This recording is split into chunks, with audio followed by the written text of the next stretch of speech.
I request everybody to please have your seats. Ladies and gentlemen, I request that please have your seats.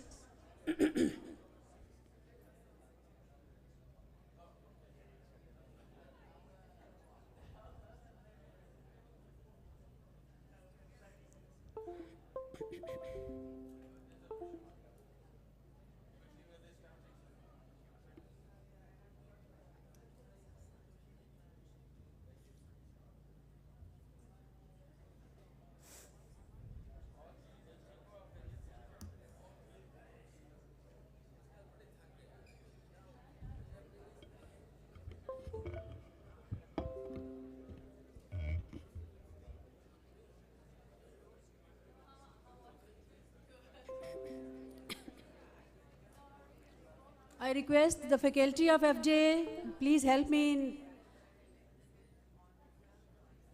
I am asking that everybody should have their seats so that we can start the ceremony.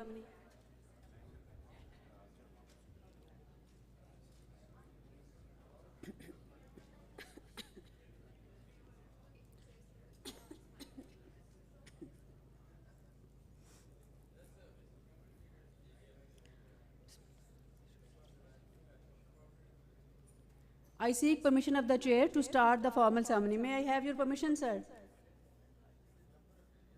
May I have permission to start the ceremony? Thank you so much.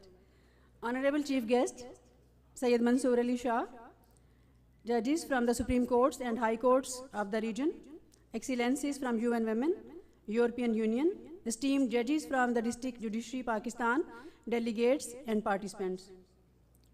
We start this occasion with the recitation of Holy Quran. I would like to request Mr. Shaukat Ali, a civil judge, to please come to the stage and enlighten us with few verses from the Holy Quran. Mr. Shaukat Ali.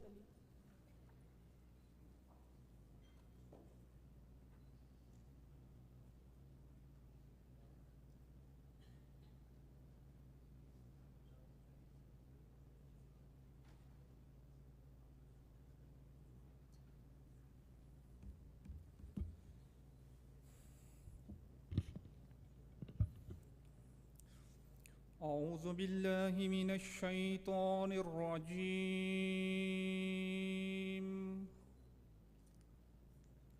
بسم الله الرحمن الرحيم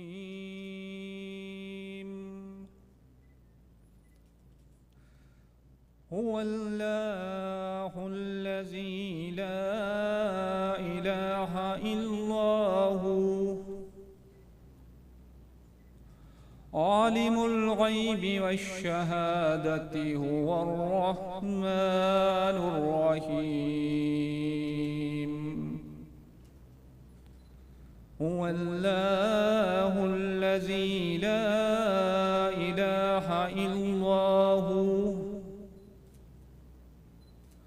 الملك القدوس السلام المؤمن المهيمن العزيز الجبار المتكبر سبحان الله عما يشركون هو الله الخالق البارئ المصور له الأسماء الحسنى يسبح له ما في السماوات والأرض وهو العزيز الحكيم.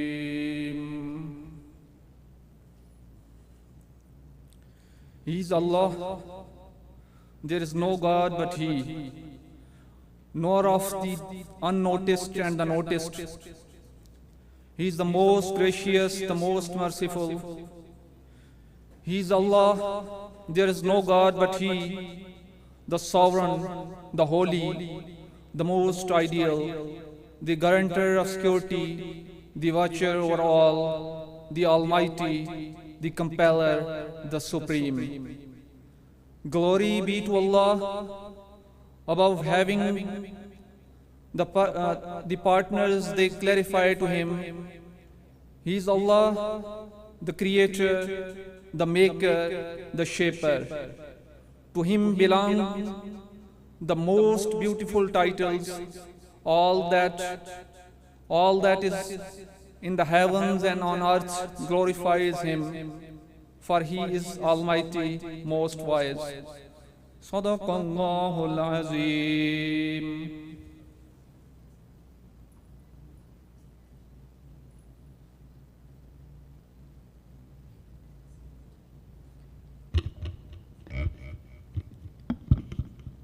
On behalf of Federal Judicial Academy and UN Women, it is with great pleasure and utmost honor that we welcome you all to the Regional Inclusive Justice Symposium, South Asia.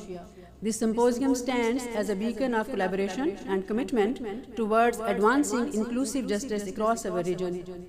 We will engage in insightful discussions, exchange knowledge, and explore strategies to bolster gender equality, enhance legal protections, and foster a more inclusive judicial framework. Once again, a warm welcome to each one of you. Next, I have the honor to invite Justice Syed Mansoor Ali Shah, Senior Pune Judge at Supreme Court of Pakistan, to deliver his keynote address on the topic of fostering inclusivity through structural interventions. Justice Syed Mansoor Ali Shah, Senior Pune Judge at Supreme Court of Pakistan, is a distinguished leader in judicial reform and a passionate advocate for inclusivity and human rights. With a visionary approach to transforming the judiciary, Justice Shah has pioneered numerous initiatives aimed at enhancing transparency, accountability, and efficacy within the legal system. His commitment to structural reforms has significantly improved access to justice for marginalized communities, particularly women and minorities.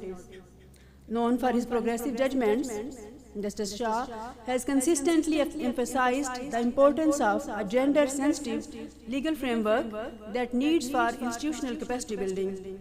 His keynote address, titled Fostering Inclusivity Through Structural Interventions, will draw upon his extensive experience and offer valuable insights into creating a more inclusive judicial system through effective and sustainable reforms. We are honored to have him share his experience, his expertise, and vision with us today. Please join me in welcoming Justice Syed Mansoor Ali Shah with a round of applause. Thank you.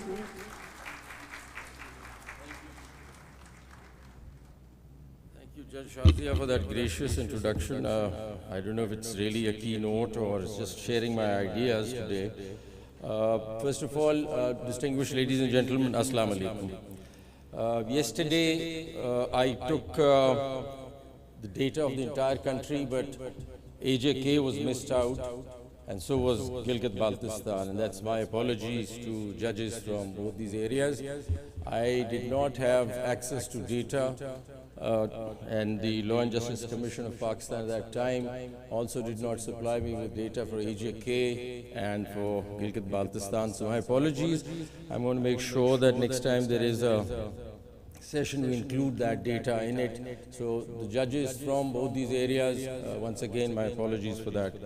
Yesterday, in the domain of inclusivity, we talked about representation as one key area, as an intervention. And we also talked about jurisprudence, which was very progressive, leading towards inclusive judiciary or inclusiveness, or promoting inclusiveness. Today we'll talk about a totally different thing, that's the structural interventions. And that's what I want to talk about. I think, first of all, at the very outset, let me say that it is a pretty complicated area. Do not take everything that I say to be, a truth in that sense, because we don't have a study on the subject, first of all. So my information is my experience that speaks through this session that I'm going to share some of these ideas. It also depends on some of the conversations I've had with some judges. So I don't have any solid empirical data to talk about the structural barriers being faced by the judiciary and the district judiciary in particular, and what structural interventions are required. So whatever I share with you would be some of my ideas which I've gathered through my experience earlier as a Chief Justice of the Lahore High Court, and you know, my interest in the subject and my conversations with a couple of judges here and there. The other thing of importance is that structural interventions would obviously be, once we identify what the structural barriers are, what are the problems, structural problems faced by the district judiciary largely, and otherwise judges at the high courts and the Supreme Court, and then we can intelligently talk about what interventions are then required for that. So, to my mind, I've just identified 4 big areas which I think we can divide the structural barriers into. And this is not exhaustive, as I said, it's just for your own understanding of the subject. Somebody who's thought about it really. Ideas, I think.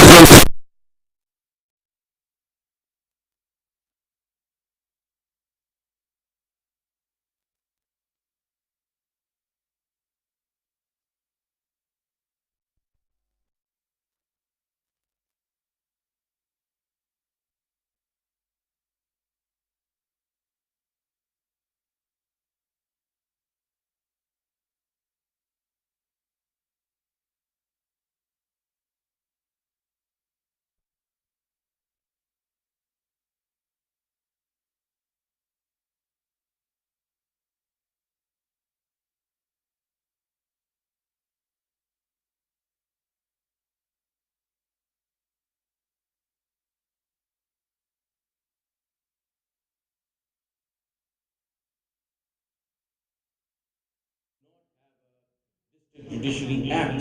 So how do we constitute the district judiciary? It could be through the Civil Courts Ordinance or the Criminal Procedure Code. But what about the terms and conditions of service? There is no law as such on it.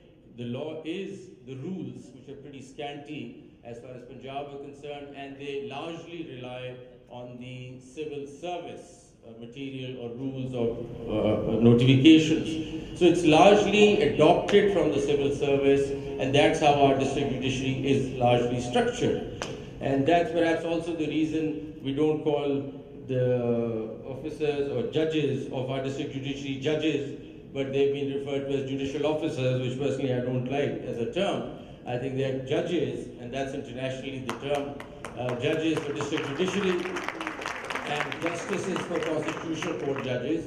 That's how the global practice is. But somehow, because of our close nexus with the civil service laws, and we've just adopted some portions out of it, that the culture that's developed is of judicial officer, and largely reliance has been placed on whatever notifications or facilities being granted to the civil service sort of seeps into our system also. But we've not, in these last 75 years, other than some courts, I don't know, I think Balochistan might have come up with an act also, but largely Punjab and other provinces have not come up with a judicial service act as such, which could really talk about things exhaustively and maybe meet some of the structural barriers that I'm going to talk about. So one is to let's talk about a little about the service structure itself, and whether at all that service structure, the way it is presently, is causing a barrier, and we require some interventions to deal with that. And I'll come to that. The second area is the judicial policies that will actualize that act or the service of the district judiciary. Largely, this discussion is about district judiciary, but we can certainly, take it and extend it to the High Court judges as well as the Supreme Court judges. So the judicial policies, and by that I mean policies issued by the High Court in regulating the affairs of the members of the district judiciary or judges of the district judiciary, is another thing that we need to consider, whether all those policies are gender sensitive or not. So the second area is the judicial policies, and who makes these policies and all that, and I'll talk about that in a minute. The third is the actual hardcore brick and mortar infrastructure barriers, the working environment. we touched upon that yesterday in the shape of toilets and all that, but there's more to it. And we'll talk about the working environment and how does a woman judge feel in her environment as a judge in the district judiciary or even at the Supreme Court or at the High Court. And that I'll come to. That I think is another barrier. Then there's another barrier for which I still don't have any information or expertise to talk about, but it's certainly a barrier. And that's how does the legal education, the legal profession dealing with women, and whether at all it is inclusive, whether at all it is gender sensitive, and whether at all it is promoting women into and propelling them to come into the judiciary later on. How does the law firms work? How do the law schools work? This needs to be seen, and whether at all they're conducive, and are they really preparing young women to come into the profession. When I say profession, I mean the judicial service. And lastly, I would think there are serious cultural and social barriers also, which stand in the way of women to come into the judicial service. Now, once again, I'm no expert. I'm not a sociologist. I have no expertise, neither do I have any study to understand what are those patriarchal interventions or problems or barriers which are causing this. I hear that a lot of people think that if a woman is gone or their daughter is becoming a lawyer, it's a bit rebellious on her part to become a lawyer, and if she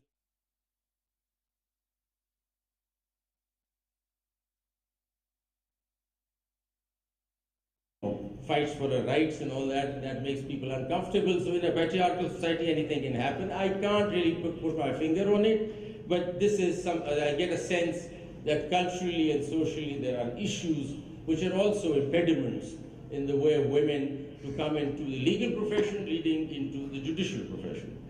So I look at it, I start off with the first one, but I look at the whole issue with a constitutional lens, because that helps me cut through this.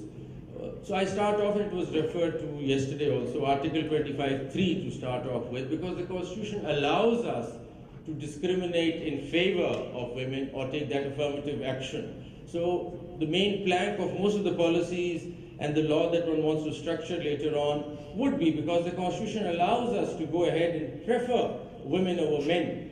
And that is very important. That's a constitutional support that you get. And read with the principle of policy, which is Article 34, which says that steps shall be taken to ensure full participation of women in all affairs of national life. That the word full participation is there, and when you read it with Article 25, which I'll repeat for people who might not recall, is that all citizens are equal before law and are entitled to equal protection of law, but nothing in this article prevents the state from making any special provision for the protection of women. So we can go the extra mile for women, and we may, to ensure that there's full participation.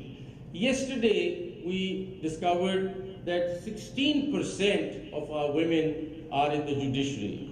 And we also discovered that the demographics of this country is that almost 50% of the population of this country are women. So we saw there's a gap. Why isn't that demography reflected in our judiciary? Why do we're stuck on 16%? Why can't we move it up to, ideally, 50%? So that's the objective of the entire symposium, as I see it, that how do we move up that 16% to 50%, and what is standing in the way? I mean, what are we supposed to be doing, what are we not doing that we should be doing, that we move 16 to 50? And then we talked about representation, we talked about other things, but in that context, in that very context of moving that percentage from 16 to 50, we talk about structural interventions, and I've highlighted some of these areas.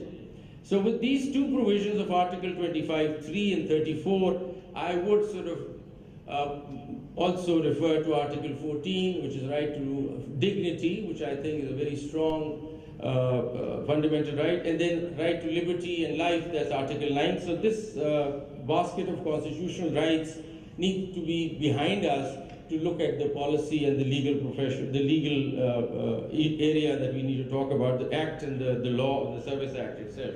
So coming to the first one, legal barrier, that's the legal framework, then the construct of the judicial service. So first of all, as I said, there is no judicial service.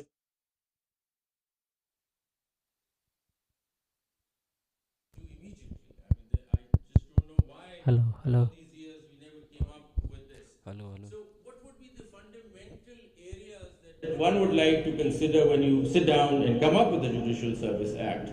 So first thing to my mind would be to concentrate on the appointment process. There has to be a full-fledged chapter on appointments in that law that we hopefully would make one day. So when we talk about that, what kind of appointments? And there I would say that we need to consider gender quotas. That's to my mind very important. I think that draws its strength from Article 25(3) itself.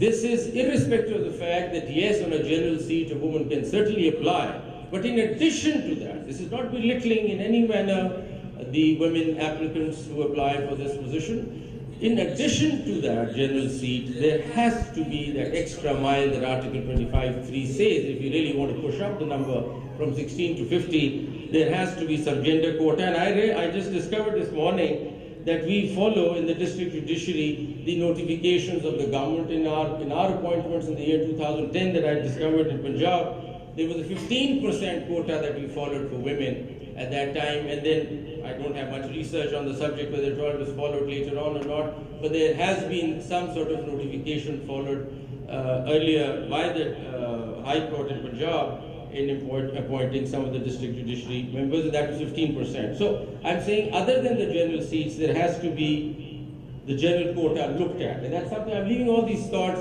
for all of you to consider and percolate, and also for the panel that comes up to consider whether at all this is right or not. I mean, this is not a final word, but I'm just saying these are some of the ideas. Secondly, it could either be gender quotas or the women applicants could be considered first. And if they do not make it, then we move on to men, because we're giving preference to women. So this could be another option provided in the law, that if the applicants should apply, this law would stand as long as Article 25(3) stands. Because 25(3) is allowing you to do this. So there could be that you give preference to women applicants first, and if they do not meet the criteria, then you move down to men and consider them. The recruitment committee, however, must have women.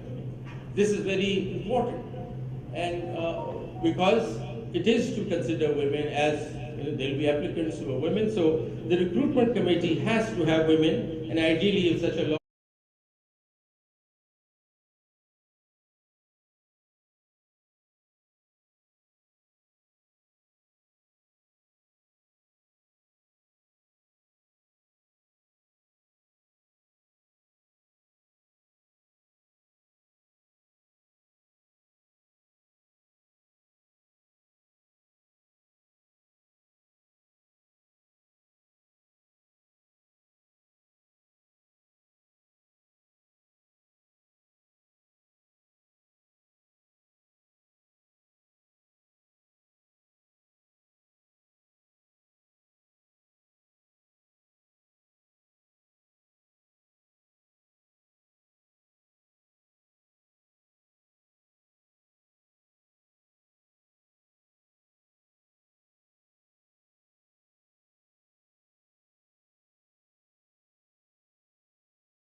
promotion that is merit-based. There is a very intelligent criteria developed, and we give merit the due credit and take people up the ladder so that they're not stuck, because everybody has to go up the ladder first.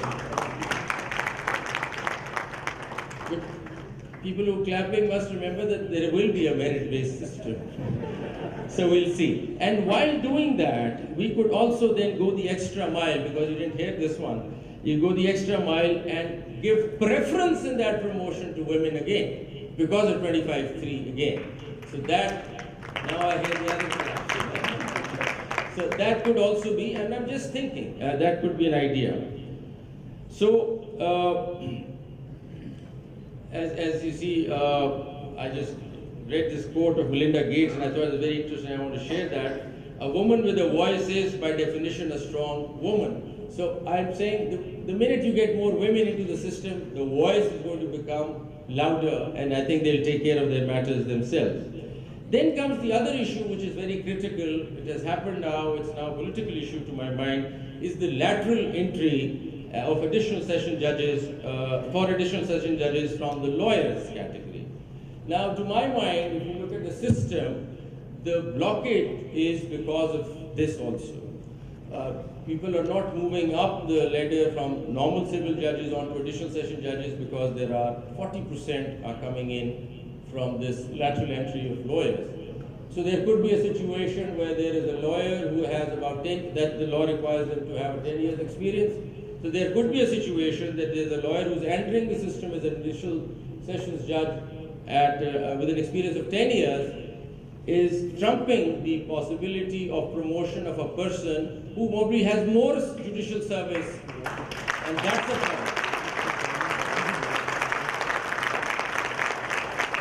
So that's not very fair as I see it, because you might have a civil judge who has 15 years of experience, earlier judicial experience, and you put it together as 15 years or 20 years, and here you have a person who's 10 years and comes and becomes senior, blocks this path also. So that needs to be reconsideration. I don't know if we can do it, because the bar is now deeply invested in it, and it becomes a political issue, but we can consider whether or not we can stop it for a while and give preference to our judges, or maybe we can come up with a policy that judges who have more judicial experience need to be preferred first, and when we come to those judges who are less than 10 years judicial experience, we open the gate for lateral entry. Maybe these are some of the thoughts. And also when we talk about the lateral entry, we could also then talk about giving preference to women here also. With the subject of the formula that I talked about, we can talk about women coming into the lateral entry as a preference, because that preference system needs to be built in on the basis of Article 25(3). Just a thought, I don't know, one needs to think deeply about these issues later also.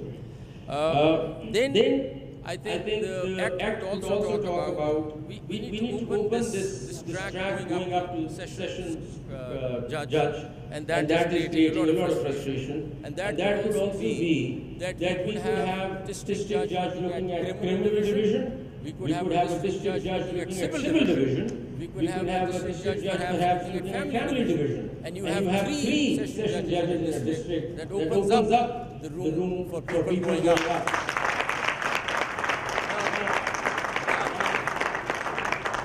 Having said that, I mean, we could have a similar model of a chief district judge in a district, and he would be the senior most judge for the administration part. But I see no reason why we can't have more than 3 or 4 district judges in a district.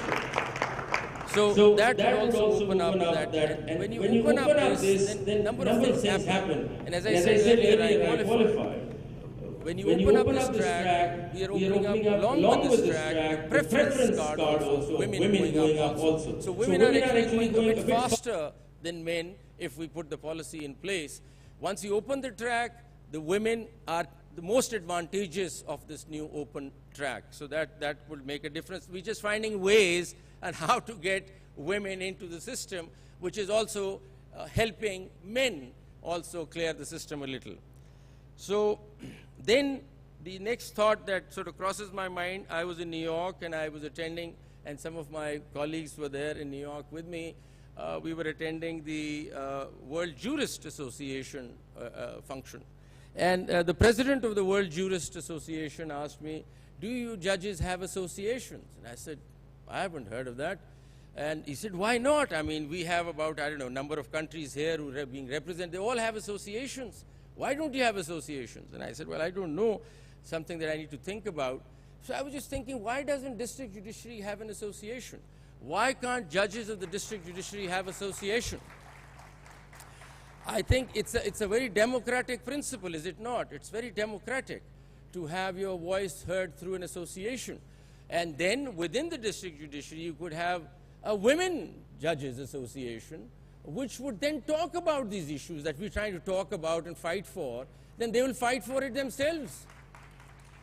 So I think empowering women would not be just, you know, give them a toilet here, which is certainly we will, but the issue is to give them, you know, a sustainable system where they could then take care of matters themselves. For example, if we were to have this association of women within the association of judges, I think there'll be a very strong voice. They'll fight for it. I think harassment issues or transfer issues, a number of other issues could be talked about. As a Chief Justice, I felt that I wanted to talk to the district judiciary, and I didn't know how to talk to the district judiciary. Who do I talk to? The registrar? Okay. Or the MIT, who's always against the district judiciary somehow. So who do I talk to? And I tell you, this is a very odd thing that I've realized. MIT is out of you guys, and when a minute he becomes MIT, he says all these guys are bad. And I don't know why this happens. This is very odd, but anyway, we changed the term MIT also, which is also borrowed from the civil service. We turned it into a Directorate of District Judiciary in Punjab. I don't know what's the position in other districts.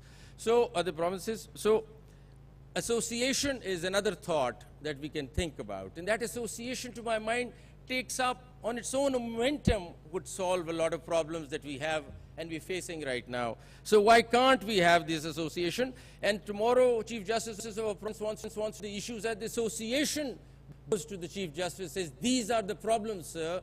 We're facing these problems. Nobody can communicate with the Chief Justice right now what the issues are. The Chief Justice will talk to some of the session judges perhaps, and you know, who are close to him, or who he feels are credible names. But is that the way it should be done? So we at the High Court created not an association but a committee of various judges from various tiers, and we thought that was a corpus, that was a sample of the representing the district judiciary, so I could hear what a civil judge has to say, what a residential session judge has to say, what a female civil judge has to say. How do these voices get to the policy makers? I don't understand. I seriously don't understand that how do your voices get there. By training, you're very quiet and decent and you don't really say anything because that's how the training is. And so I think association could give you that voice, and I think that needs to be considered. Whether at all, how do we do that, that's another issue. So as I said, there could be an association, but short of an association, there has to be some sort of a board or some sort of a body of the district judiciary. Suppose if you don't go the association route, there has to be some board of the district judiciary that I or anybody wants to talk to. Suppose I want to talk to the district judiciary in Balochistan. Who do I call? Is there a number? Who do I call? And is there a board and board of directors or board of whatever, members and something like this, who would tell me what are the issues of district judiciary in Balochistan or other provinces? So that model needs to be considered. Why am I saying this is just to empowering all the judges, but in particular, women gets empowered through a systemic change rather than just, you know, one-off interventions here and there. So I think it's a more sustainable kind of system. That's one. So we need to come up with a Judicial Service Act that may talk about all these various factors, give you a robust terms and conditions, and give you a system where there could be more voice that comes out and they can sort of attend to their issues. The second issue was the judicial policies. Now, I think largely district judiciary is run through these notifications and policies right now, because there is no act for that matter. So the Chief Justice were to decide that finish 100 cases, please work hard, do these things, that kind of policies keep coming. They say, please decide all these cases and all that. But we have to see first and foremost whether all these policies are made, where are they made? Now these policies are made, as I see it, by the Chief Justice alone at the High Court level. So the first structural change I would suggest would be that the policies ought to be made where women are sitting with the policy makers. So this body which is making this policy must have some women. I mean, how would the Chief Justice know what policy to make alone if he's not a woman? So to start with, if you're making a policy at the Supreme Court, at the High Court, at the District Court, the policy body that's making the policy must have women. That's one very important factor. I'm sorry, I'm told there is a time limitation, but I need to say a few things. Don't mind my just exceeding a little time. Can I speak a little more? So now, will of the people have spoken. Okay.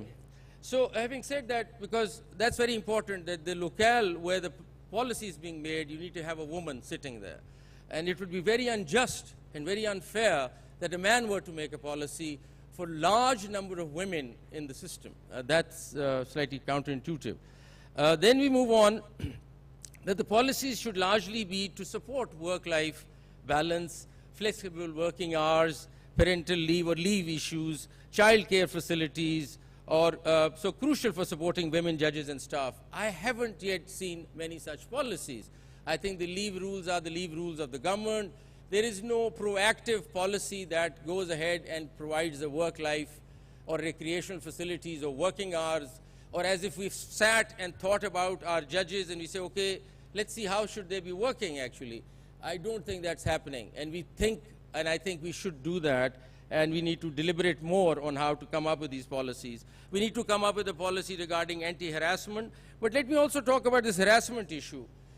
Current system, nobody's going to really, to my mind, talk about harassment, because that's just getting you nowhere. A woman, suppose, God forbid, she's being harassed. If she raises that question, she becomes visible. She doesn't know where to take this matter. Maybe nothing happens, and she just, takes an issue and can't really take it to a closure. So once we have more women coming into the system, once we have that association going, or once we have a body, I'm quite sure that these issues will be handled very well, because that voice will be stronger than the voice of this individual woman who's trying to raise this question about harassment. So once again, that side note that I put on the table, that we must try to get them in irrespective, and then talk about a number of other niceties that we're talking about. Policies that ensure women taking on a leadership position. We need to have policy which by design provides that women end up taking leadership positions. We don't have such a policy where we make sure that they become session judges, they take up positions at the Federal Judicial Academy or at the District Directorate of District Judiciary or others. And also, which is not the subject today, is the training part, which must provide. There are leadership training programs at the Federal Judicial Academy. Are we really also, and I think they are doing something on this, where we're preparing female judges for leadership positions, a dedicated course where we can, so that we tell them that, yes, you could be leading the district, you could be heading the academy, you could be doing a number of things. So that kind of a thing needs to be done. We need to also consider whether at all there could be a more gender-sensitive transfer policy. Now that carries a lot in it, and we talked about it when we were at the High Court, that, children are studying, there could be a maternity issue, there could be a number of things, and off you go due to political reasons. The Chief Justice decided to transfer you. That should not happen. The transfer has to be purely through a rule-based system. It cannot be on the will, just because we just shift somebody. Number of cases this has happened, that you shift a person, the kids are being schooled somewhere, they can't be moved, the woman moves on one side, the husband is on the other side, and it totally disrupts the system. And I would imagine if I'm transferred in that fashion, I tell you, I can't do any judicial work properly. But anyway, everybody goes ahead and does it, they can't raise their voice, but I think that's very disturbing. And also, on the policy issue, lastly, this has to be an organic document, has to keep growing, has to be developing as we go on. We keep on making adjustments. It can't be made a policy and then we sleep over it. No, there has to be, and I propose, and I think this is an idea that I picked up from LUMS, when I think we need to have a diversity and inclusion department within the judicial. And I think that's very important. And this diversity inclusion department will constantly be looking at our policies, constantly advising us what's going on, and that organic policy system making keeps on changing, addressing the current issues as they arise. So I think this diversity inclusion department should, as a policy, be made in all sorts of courts. Then coming to the other fundamental issue, and I'm exceeding time, and I think the organizers are getting upset, but I think I can get away with it. So the third thing is the infrastructural issue, the actual brick and mortar problem, and this has to be more conducive to women. I have seen that in Punjab, and I referred to it yesterday. The courtrooms, to start with, are pathetic. I mean, I have seen courtrooms which is as small as a toilet, where a judge is sitting, and the only wall between her and her reader or the almad is the shelf itself, the almari, which is the wall. And that is where she is, and she's practically sitting on the road, and people outside standing on the road can see her dispense justice. And that's not right. That's just not right.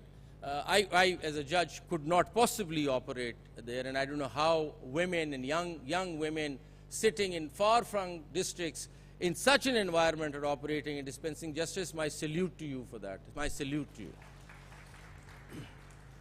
So this design, and then we can go on endlessly on the design issue. We can talk about toilets, we can talk about prayer rooms, we can talk about common rooms, number of things. I mean, attached toilets, all sorts of facilities. And that's important, and that's something we can't just lightly take, because the needs are different for women, and the needs of men are different. And we need to understand that. I mean, there are issues which women need to address, and that we need to provide that privacy and space for women in the system. That applies to Supreme Court, that applies to High Court too. But we must signal a commitment to gender equality and inclusivity in that sense, and we're not doing that. So proper courtrooms, as I said, and I'll just rush through this, I think we haven't yet come up with any recreational facility for judges. All we hear is, please finish 100 cases. That's all I hear. And I haven't heard, okay, what do you do in your free time? Where do you go? How do you chill? How do you relax? What do you do? But how do you unwind? Nobody is interested. Just finish those cases, please. And those cases will never finish, and I tell you that. They'll never finish. We will finish, the cases will never finish. This is a myth to say that the pendency is going to finish. It cannot. And we must come to terms with that. So what about a gym? What about a child play area? What about a prayer room? Is there a policy? Any high court has a policy which says, women, this is your prayer room during the day. Where is it? So they'll have to go find a place somewhere themselves. I mean, what kind of a policy is that be? So are we holistically looking at our district judiciary? Are we really understanding their needs? I'm talking about the policy makers, that's us. And are we sitting sometimes and talking about it? I don't know. I mean, I haven't spent any time where my judges and I sat down and we said, okay, what policy should we make for our district judiciary which would make them very comfortable? I don't remember a day when we had a meeting to this effect. And I'm talking about my tenure as the Chief Justice of Punjab. Never. So then I would assume that maybe no other high courts haven't done either, but if some have done, credits to them. The other idea could be on the infrastructural idea would be that if we go around and have one judicial complex in every district. We have a judicial complex, but you have ex-cadre courts scattered all over in various plazas and all that. One big judicial complex with housing, with courts. And that is it. Instead of having all these, plazas and courtrooms, this is not difficult. This is not difficult. It caters to security, it caters to your housing, you can have your own playgrounds inside, that's your little estate. You go, you work in the morning, you have your housing there, you have your families there, you stay together, you work together, you bond together. I think that's one idea that one could float, that one single judicial complex per district. So that sort of security. The other issue, which is slightly more complicated, is the security issue. So if I were a woman and I've just graduated from a law school and I'm working at a law firm, and I say, well, if I become a civil judge in Punjab and I'm thrown at some of the districts, the lawyers insult me. They are very rude to me. And I don't know if I can handle those. And that will be my question to myself and to my family, that they insult you, they swear at you. Have you seen the things in Punjab, how the bar attends to a woman? That is not on. So that has to be done, and I don't know where bar members are. We need to talk about these things openly. We need to sit down and have a heart-to-heart on this. How will this work? How can you go ahead and insult judges? I mean, we need to really sit down and talk about it. In Lahore, in Punjab, we shut down districts where they insulted a woman, and then it remained shut for a while, and we opened it later on. So that's not on. Then also the behavior of their peers. I mean, this is also a problem, that a woman who's working, she's getting all this flack from the lawyers. All right. Then she's also getting a lot of flack because the peers are not getting her. They're not understanding her. And I blame them for that. They're not sensitized enough to deal with this issue, and that sort of takes us to training and all the other issues. But this is also an issue that I would think, if I am a woman and I have just graduated and I want to apply for a civil service job, I say, well, the judges don't understand. What if I'm in a far-flung district? My peers will have no understanding. What do? I'd rather not do law. Let me go join some other department. Because today, yesterday and today, we're thinking about how to woo women into judiciary. So we need to provide a conducive environment for that purpose. So we need to think of all those things that worry us, disturb us. We need to take those disturbances out, clear the air, so that we can get women into our system. And as I said yesterday, there has been a huge decline of lawyers, female lawyers applying for the post of civil judges. And that's very depressing, by the way. And then, of course, infrastructurally, should the judge, a female judge, have a female staff?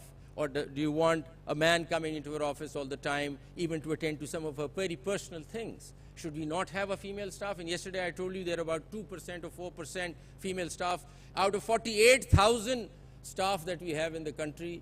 So that needs to be considered. And then, of course, we need to also empower them. We try to do that in Punjab, but I'm sure the other provinces have done that also. Give them cars. Women must have cars. They must have, feel empowered to come to work, and a number of other things, and that list goes on. Then moving on to two other things, and I'll be gone soon. Ye chote si do baatein aur thi. Legal education and legal profession. We need to, and I don't have a study on it, and I think I would request somebody to do a study on it to understand, is the legal education tuned towards preparing young lawyers and giving them a vision that you could go join the judiciary also. I don't know if that conversation takes place at the law schools. Should we be reaching out to the law schools and telling them that here we are, we've come out to roadshow and tell you that, listen, we have a thing called judiciary, and why don't you sort of join this, and why can't we talk about to your students about it? So something like that, I don't know, but that has to be done. I don't know law schools really talk about that. I also feel that the legal profession, the law firms are not really geared towards that either, and I don't know how comfortable it is for women to work in law firms. I've been hearing things since yesterday that all sorts of things, the things are not very comfortable at law firms, and things are not too comfortable, around and going out to court. There is hardly any trust or confidence. They don't repose trust that you go ahead and go litigate this matter. So that's something beyond my domain and jurisdiction, but a study should look into that. What's happening? Why I don't see women in the court? Why don't I see them in the Supreme Court? I see very few of them. Where are they? Where are the women was the question yesterday. So that's the law schools part. And lastly, once again, which if I'm not an expert, is the cultural and the social barriers, which is the mindset of the society. Now that I can't, of course, as a judge and as a part of the judiciary change.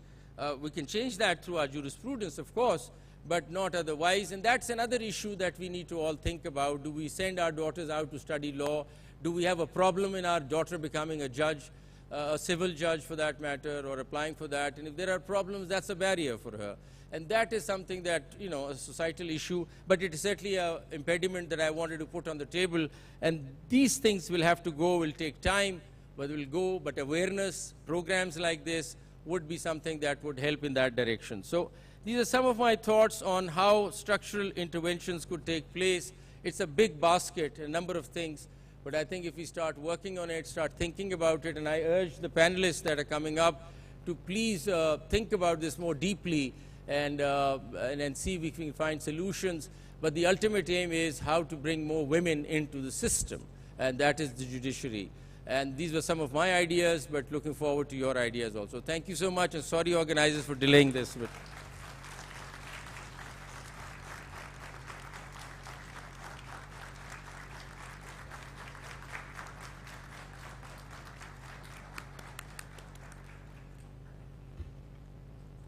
We deeply appreciate the enlightening address. Justice Shah continually serves as an inspiration and a beacon of guidance. And Justice Shah, we can hear you the whole day long and we won't get tired, but we had some time restrictions. We are sorry for that. Now we have another panel to continue this discussion. Promising practices for meaningful inclusivity, the structural interventions. The panel will provide a comprehensive overview of successful strategies, identify areas for improvements, and proper actionable recommendations to enhance inclusivity through structural interventions. The discussion will cover the effectiveness of legal framework, enhancement of institutional capacities, and the importance of changing mindset.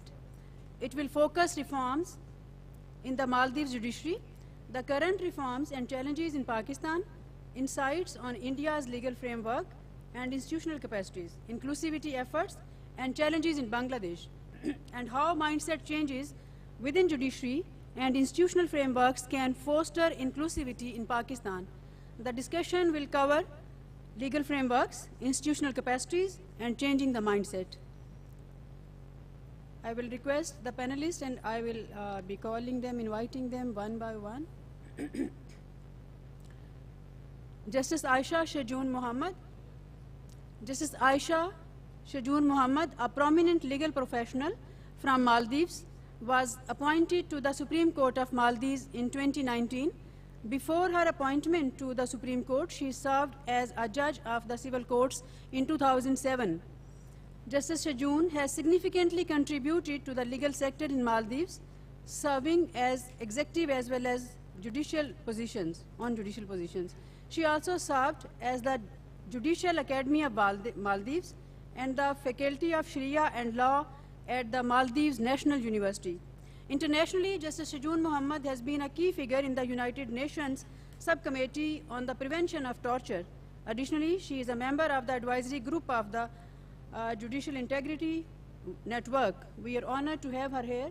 I would request Justice Aisha, another Justice Aisha, an inspiring figure, to the stage.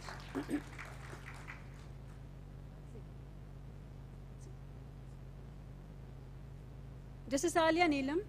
Justice Alia Neelam, a respected judge at the Lahore High Court, is dedicated to enhancing institutional capacities to support gender justice. Her work has focused on developing legal frameworks and judicial practices that promote inclusivity and address gender disparities.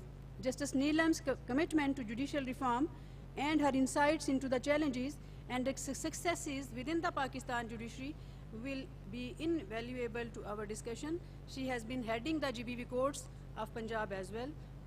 We are honored to have her here on the stage, Justice Alia Neelam. Ms. Madhu Mehra, she will be joining us through Zoom. Has she joined us?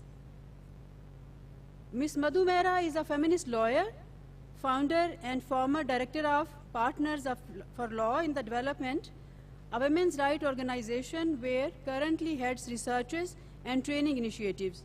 She is also currently heading research trainings initiative. Her work on child, early marriage, sexual and gender-based violence, targeting of women as witches among others critique the prominent reliance on criminalization at the cost of transformatory victim-centric approach. Her work on CEDWAW nationally and regionally in Asia as a trainer, researcher, writer, and in civil society possesses assisting the country reviews undertaken by CEDAW spans nearly 30 years. Her contribution to gender policy in relation to SGBV was recognized in a political 100 most influential in 2021. Ms. Madhu Mehra will join us online. Ms. Kamroon Nahar. Kamroon Nahar is a dedicated human rights lawyer with 27 years of experience, specializing in legal aid, violence against women and children, the policy and policy advocacy. She has worked extensively with Nari Puko and Rangpur, Dinajpur rural services, focusing on capacity building for judges, police, doctors, and officials. She is also a technical committee member of the Rape Law Reforms Coalition in Bangladesh. She will also be joining us through Zoom. Ms. Fawzia Bakar. Ms. Fawzia Bakar is an expert on women's rights and empowerment, recognized widely in Pakistan and globally. She serves as the Federal Ombudsperson against harassment in Pakistan, as the founding chairperson of the Punjab Commission on the Status of Women. She led policy and legislative reforms to eliminate discrimination, violence against women. She has advised large governance programs across Pakistan to support government and international organizations, including UN agencies. Ms. Bakar has also worked abroad to eliminate racism and gender discrimination as an advisor to the government of Ontario. We welcome you, Ms. Ms. Wadia Mushtaq Malik, with a Bachelor's of Law and Arts, joined the judiciary in 2004 as an additional district and sessions judge and reformer, director instructions at Khyber Pakhtunkhwa Judicial Academy. She has championed gender justice, child protection, and human rights, notably establishing first child protection court in Khyber Pakhtunkhwa. We welcome you, Ms. Wadia Mushtaq Malik, on the stage.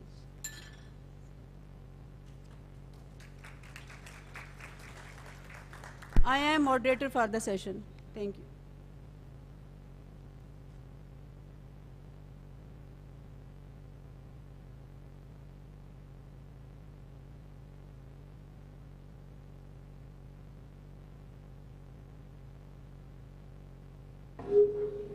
Can you please give us the view of the online panelists?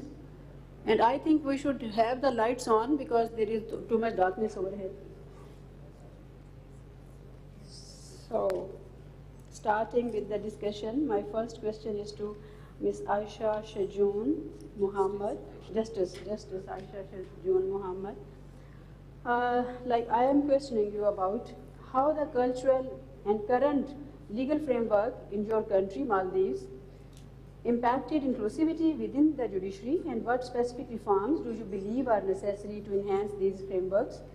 But I would also like to give your input. What should we do to attract women toward judiciary, and how we make system more inclusive? Over to you. Thank you very much, and thank you for having me. Assalamu alaikum, everyone. First of all, I think I will touch on something that is very dear to me, something we have talked about yesterday as well, and something Justice Aisha, Justice Sapana, and other justices from the region have worked on. That's the Bangkok General Guidance. It's a document we had, although it was initially adopted to the Southeast Asian region, originally in 2016, we had tweaked it to be applicable to the South Asian region as well, and the document has been there since 2022. I would like to highlight for your reference, and I would urge you to look at it, that it contains guidance on application of gender perspective on judicial decision making. It talks about concepts, and it has also recommendations for institutional policy. So a lot of things we have been talking about yesterday, and I would assume for the rest of the day today, that it has been somewhat worked on, and I have been working on gender issues for decades, all my adult life, actually. So it's an issue very dear to me, and I would urge you to look at it. And it was a document that we had met on, discussed on, and all these things. So I would urge you to look at it. Going straight to the question, I will talk about, strategies to encourage more women into the judiciary and strategies to foster meaningful inclusivity for women already in the judiciary, as Justice Shah also alluded to. But by way of background, because the Maldivian system is slightly different to yours, well, we have had, well, historically we know we have had some sort of judicial function for over 800 years, but the more modern structured judiciary came into being in 1909 when an office called the Mahkamat al-Sharia was established. But it wasn't until the enactment of the current constitution in 2008 that the judiciary became independent. I say this because prior to 2008, the trial courts were more or less under the Ministry of Justice. The High Court was under the President's office, and the highest appeal was to the President himself. So in 2008, what happened was we adopted a new, very robust constitution with separation of powers, clearly saying that each arm is separate from the other. For the first time, we had a Supreme Court as well. So that's by way of background. Until 2010, well, and then going back, we didn't have a woman in the judiciary until 2007. So the first time a woman sat on the bench in the Maldives was in 2007. I had the honor to be one of the two women, along with now Justice Josefa, who's currently in the High Court. But until 2018, the numbers didn't, it fluctuated, sometimes lower, sometimes higher, but never above 10 until 2018. But by the end of 2023, the total number stood at 30, which was a 200% increase, but that's 30 out of 150 altogether, because we have altogether 150 judges. We are a population of 500,000, so the numbers are not as massive as yours. But what led to that massive increase or rapid increase, I would like to share.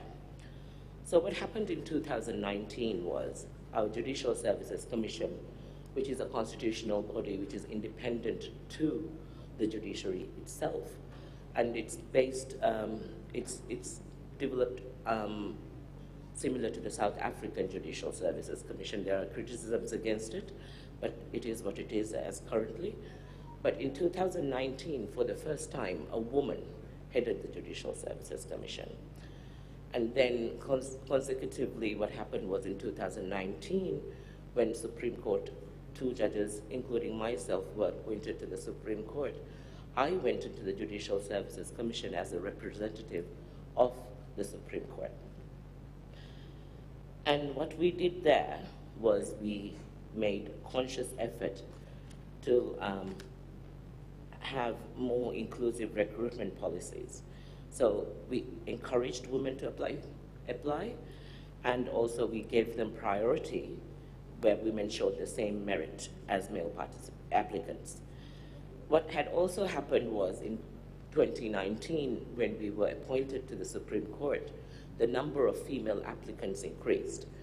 This, I suppose, as a background, I should also say, I'm surely going to run out of time. We have a large number of lawyers in the prosecution and in the Attorney General's office. About 80% of the lawyers in each institution are women. So it's not for the lack of women lawyers that this had happened. It was a lack of will, I suppose. But in 2019, when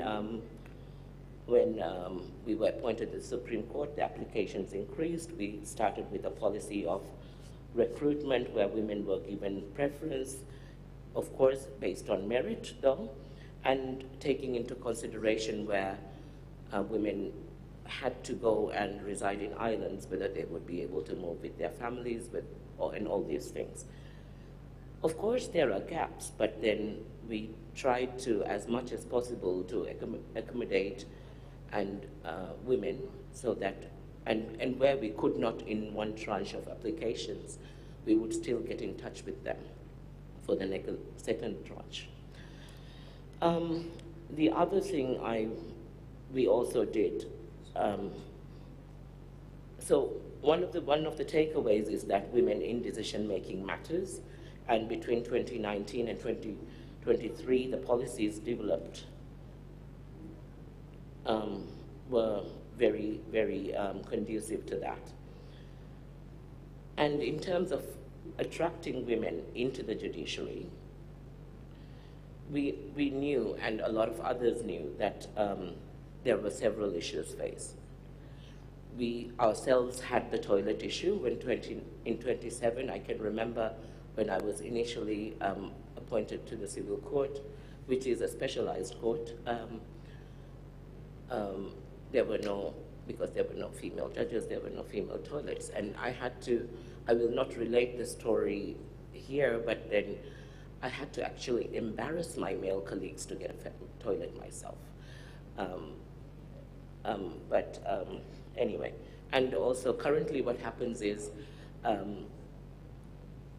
whenever a new building is erected, we make sure there are toilets for both as well. I suppose we can talk about toilets all day. I can remember when we had a conference in Maldives, we had toilet stories for about half a day. And this was from across the region. So while it may be funny for some, for us, not really. Other things we knew and our issues are that men, even counterparts, often insult us. And not always, but most of the time they mask it as a joke. And shall I continue? Okay. And if they see, and if we retaliate, they will stop. And one of the things we have started to do is to tell the women during induction, so this is what's going to happen to you. So you'll be alert. If you're having problems, call me. I'm going to help you out. So we do a lot of mentoring as well. We are also viewed as kind of secretaries, although we are their equals, because every time we would have a committee or something, the men would want to do all the talking, and us, they would want us to take notes. I'm like, excuse me, that's not going to happen. So things like that. And day before yesterday, when we visited the exhibition, I also noticed that this was an issue here that we are addressed in a derogatory manner. Now I am at the Supreme Court, so you will refer to me as justice. You will not refer to me as anything else. So that is, yeah. So while I might sound rude asserting that, I don't think any of my male counterparts need to say that, so why should I? So I will assert that. Harassment, improper conduct are issues. There are fears that if women are brought into the judiciary that they will get married. Hello, men get married too. That women will get pregnant. Women get pregnant with men, and therefore, just because our physiology, we shouldn't be at a disadvantage. But all these things are now inserted into the induction program, where we also talk about these issues with both male and female judges who come into the system. We did also a study on sexual harassment in the workplace, and we seriously consider issues of harassment in improper conduct. One of the key things we also do is mentor women judges by women judges, and that makes sure that women judges have access to senior women judges. And in terms of training, women judges are given slots for training and exposure purposes in country and overseas, because otherwise we would have a rotation system and they would never get into the loop. We also started hosting a women judges conference. This was the second year we have it, and that has gone a long way. And while we had hoped after the first conference that more things will materialize, it did not. So this year, when we had the Women Judges Conference, we kind of thought, okay, we're gonna take this into our own hands, and we have developed our own action plan, which the judicial administration will help us implement. And we also adopted a resolution to say we are going to have a women judges wing within the Judges Association, and we are at the cusp of getting that done. Public mindset, yes, is an issue, and I can remember when I was initially being inducted into the judiciary and subsequently into the Supreme Court, there was massive media campaigns. Oh, is she good enough? Does she have enough experience? Does she have the necessary educational qualifications? My family was brought up all these things, but these are never asked of the men. Why the double standard? Just because I'm a woman. But then we've also subsequently found out with the judgments and everything, which at the Supreme Court level and the High Court, it's publicly live cast except in-camera hearings. And people have started to, despite their dislike for women, I think people have started to respect that women stand their ground. So those mindsets slowly change. I'm not saying everybody's is. But I think at the end of the day, we have to make a concerted effort to know what we're doing. We've been talking the talk for I don't know how many years. Now we need to start walking the walk. And it shouldn't be that it shouldn't be about concern about power or letting go or anything like that, but then a genuine desire to actually address the issues for meaningful participation. I hope I've been helpful and that it's been somewhat giving you ideas. Thank you so much, Justice Aisha Shadun Muhammad. With the permission of my co-panelists who are still sitting here, I would like to take my next question to Madhu Mehra from India.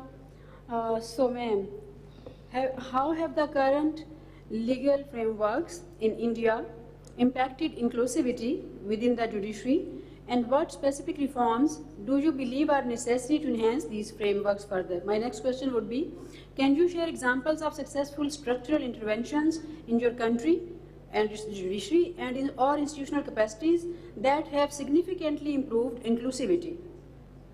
And additionally, what challenges have you faced in implementing these interventions, and how have you addressed the need for mindset changes within the frameworks? Over to Ms. Madhu Mehra. Thank you. I'm very honored to be part of this symposium. Thank you for having me here. And good day to all the organizers and the fellow panelists. Let me just, given the time constraint, focus on precisely some issues that I have been directly involved with. Yes, I understand inclusivity as being very broad and as being a constantly work in progress. It's a never accomplished, it's never finished, because, you know, our laws were designed for what is a reasonable man, a male standard, and the male standard too did not sort of think about men from marginalized populations. So the struggle to make the justice system inclusive, including the judiciary, is a long one. And yes, representation is one pillar of that, or one piece of that. But there are other pieces as well, such as making laws that are enabling legal redress for groups that are otherwise not, were not seen as visible. We've had, of course, a history of law reforms for women in India, but it was much later that we considered disability, and we have recognition for LGBTI, but still sort of not a proper, robust legal framework, I would say. Children were recognized much later in the day, and so it is really a work in progress. I think architectural changes have been elaborated by the panelists, and it's been they're so significant for women who are working as judges, but also women as lawyers. In my brief stint in litigation, that was something that was, clearly an issue. But besides that, I think in terms of architectural change, one reform in India, though it's not universal, it has sort of certainly is available in Delhi, is the vulnerable witness protection system, which allows children and women who are considered vulnerable witnesses to give their deposition in a safe space, and they're not directly in the courtroom, right in front of the other parties, most significantly the sort of accused. So that is definitely a big step forward, but to make such architectural arrangements, it takes a long time. Disability access is still something that is, not available fully. But I think that again is a very important part. But ideological change is where we really, no matter how much we change otherwise, we might populate judiciary with women, but to bring about real ideological change, because the judiciary as a whole needs to engage with the cross-sectoral issues. It can't just be women judges looking at women's issues, or looking at disability issues, or looking at children's issues. So I think that's a big stumbling block, and to remember that just because women are appointed, they're not ideologically sensitive. That's an effort that has to be undertaken, and it's again something that has to be seen as a continuing process, not one time or annual kind of event. I think that's where we stumble most. And I would say one of the tools we have used as Partners for Law in Development, my organization, has been undertaking social-legal research to see really where the gaps are in inclusivity. And I would say that, research gives us such rich data, such deep and layered data to understand where the gaps are, and we really need to invest in that, because as the judiciary, we are actually, with all the cases that are before us, we are a repository of so much information. One part of which can be, of course, justice delivery, but the other part is to understand really what is the texture of justice that is being delivered through the judiciary. And let me give you 3 brief examples, so I'm within time. Our work on, in 2013, we had rape law reforms, which were quite fundamental in our country, and incorporated many advancements that we had been advocating for. And one aspect of that was victim-friendly procedures and responses. And soon after 2013, our organization undertook a study with the support, of course, of the Department of Justice, where we looked at the cases under the new special courts.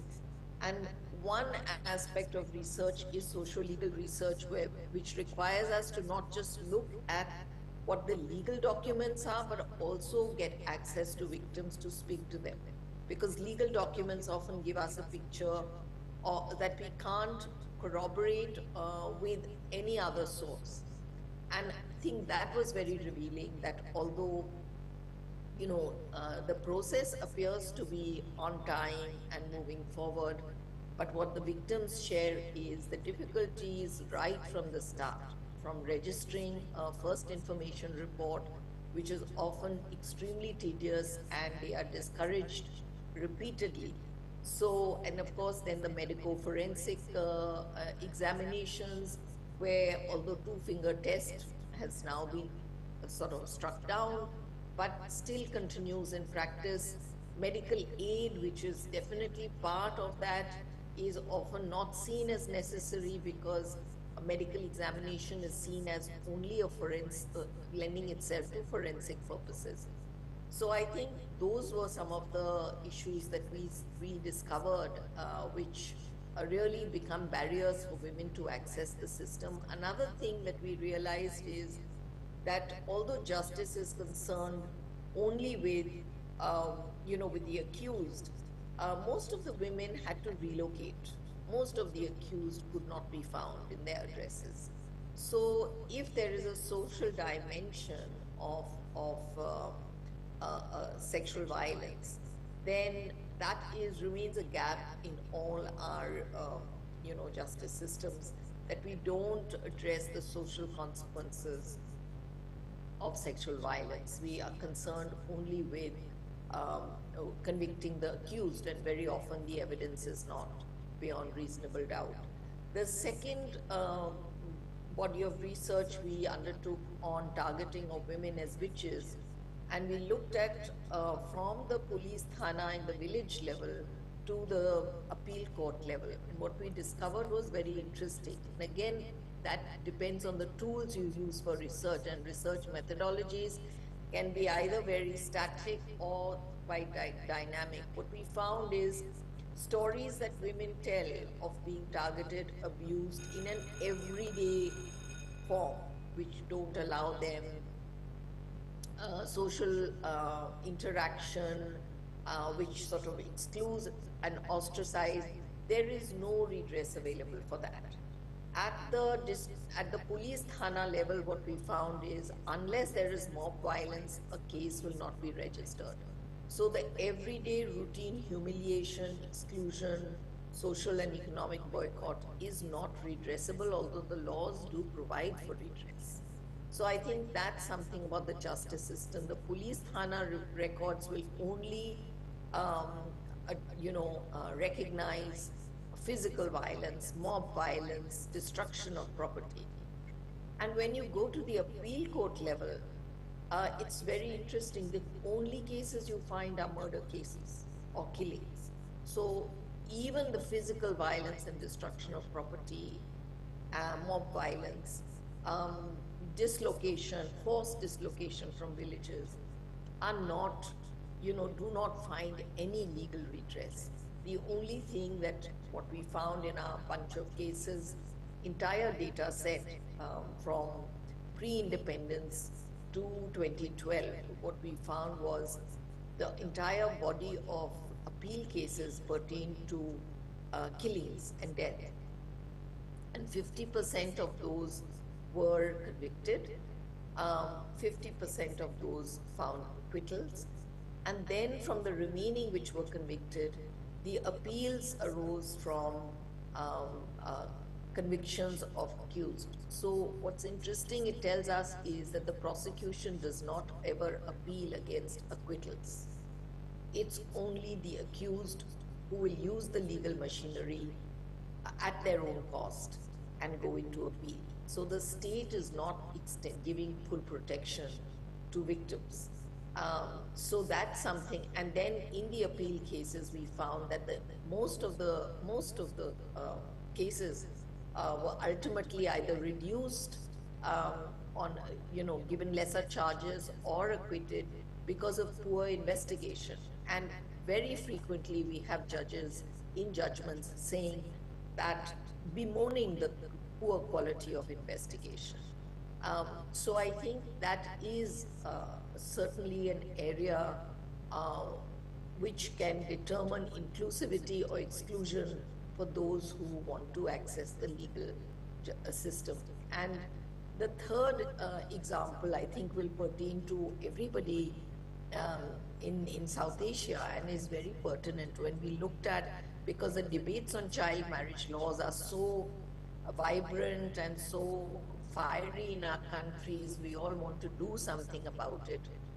When we looked at our 3 studies which were undertaken on early and child marriage, what we found is prosecution is carried out not just under the child marriage law.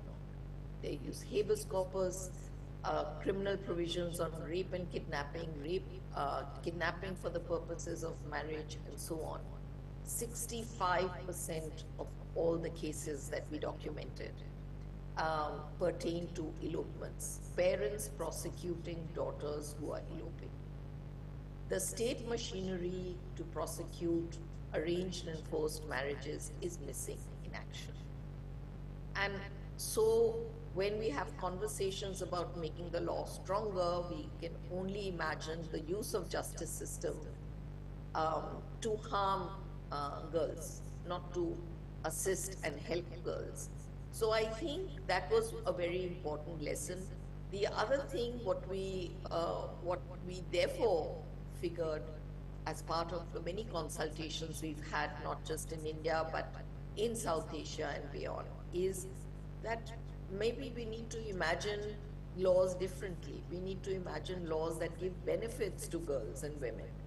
We need to reimagine justice in terms of compensation, in terms of making welfare provisions for housing, welfare provisions for education, for food and nutrition, for employment, so that the entire criminal justice system, that is the only recourse which is focused on punishing an accused, is not the main sort of response for concerns that are much broader than that. And the other socio-economic aspect that we've discovered through our research is the entire body of child marriage cases concerns poor people, poor populations. This is driven by poverty. It is not that much driven by custom, because you have middle class and the more elite who are as embedded in customary practices, but that's we don't see that volume of cases from there. And we also found in our rape cases, rape trial study, that people who access the justice system are all largely from poorer populations. So where are the middle class women going? Because rape is a universal problem. It is not just a class problem.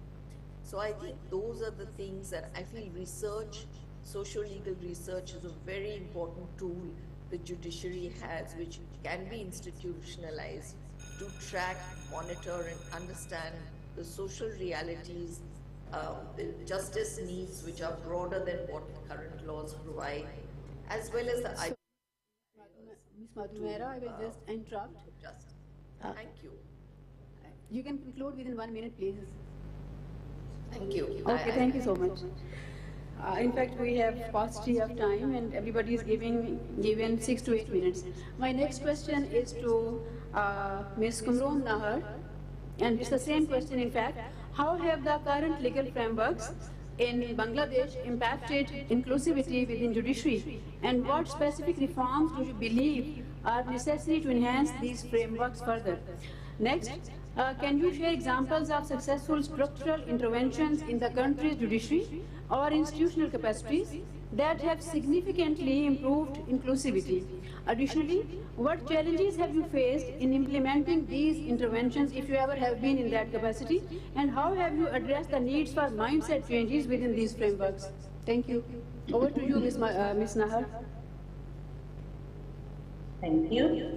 You have 6 to 8 minutes. My internet feed shows that it's unstable. Am I? Yes. We can hear you. Okay. Thank you, and thank you very much, all the organizers and all the guests. I'm very much honored to be part of the symposium. I was supposed to be there, but unfortunately, for my personal problem, I am not there. Thank you, and good day from Bangladesh. Actually, our constitution, you may know, Madhumera, what she mentioned, similar to us.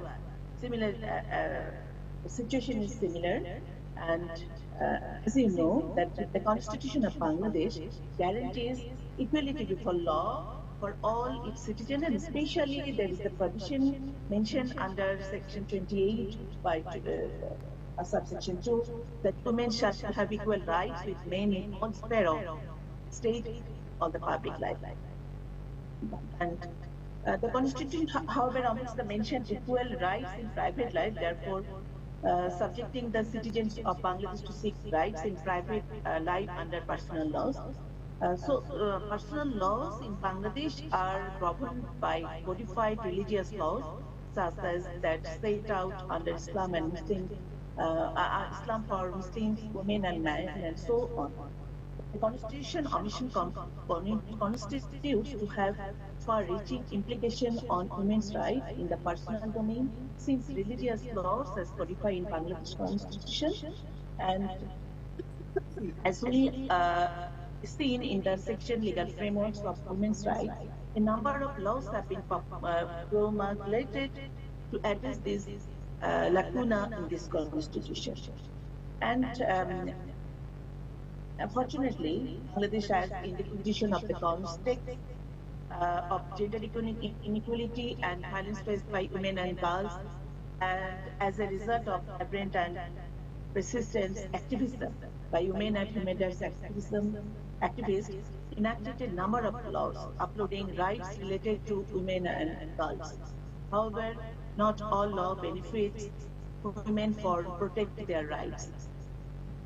Neither do all women benefit from, nor they able to protect their rights under law, access to resources, and the justice system.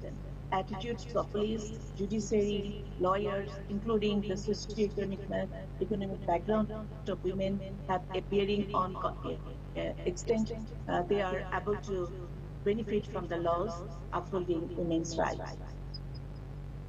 I am happy to share that there are numerous judicial initiatives are favorable to women, like we have enacted the Domestic Violence Prevention and Protection Law in 2010. There are near about 30 laws which is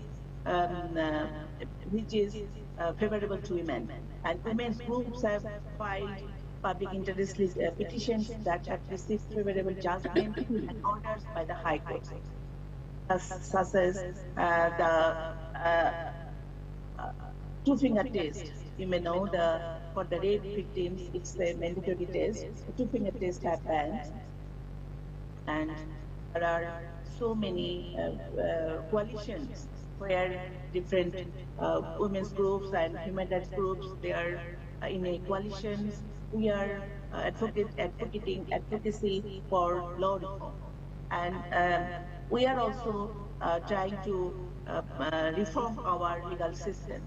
And we have a special law which is implemented that specially protect women and children. This law helps ensure their safety and rights.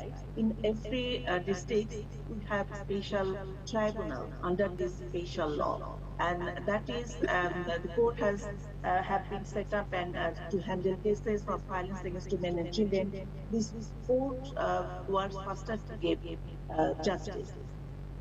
There are also we have reform our medical legal examination system. We have mandatory DNA tests in case of rape. DNA tests are now mandatory, and this helps in ensuring that the right person in punished. Also, recently in 2022, the Evidence Act, it's a long old law. It has amendment. The Evidence Act has been updated to make it easier to present proof in court. Now the correct evidence is not just of women. So and also camera trial are now allowed. So these are the positive initiatives we have in our legal system. The government has developed various policies relevant to women's rights and their advancements, like we have National Plan of Actions Against Sexual Abuse and Exploitation of Children, National Action Plan. These are the positive initiatives. Also, we have focused on institutional capacities. Those are building strong institutional institutions is crucial for crucial for inclusivity. A number of NGOs with a strong presence in the local community, collecting statistics of violence against women and their field work in specific program interventions such as legal services, works with adolescents, awareness raising, and so on. And within the long activity within NGOs, women's organizations, and human rights organizations, there are lots of institutional reforms also happened.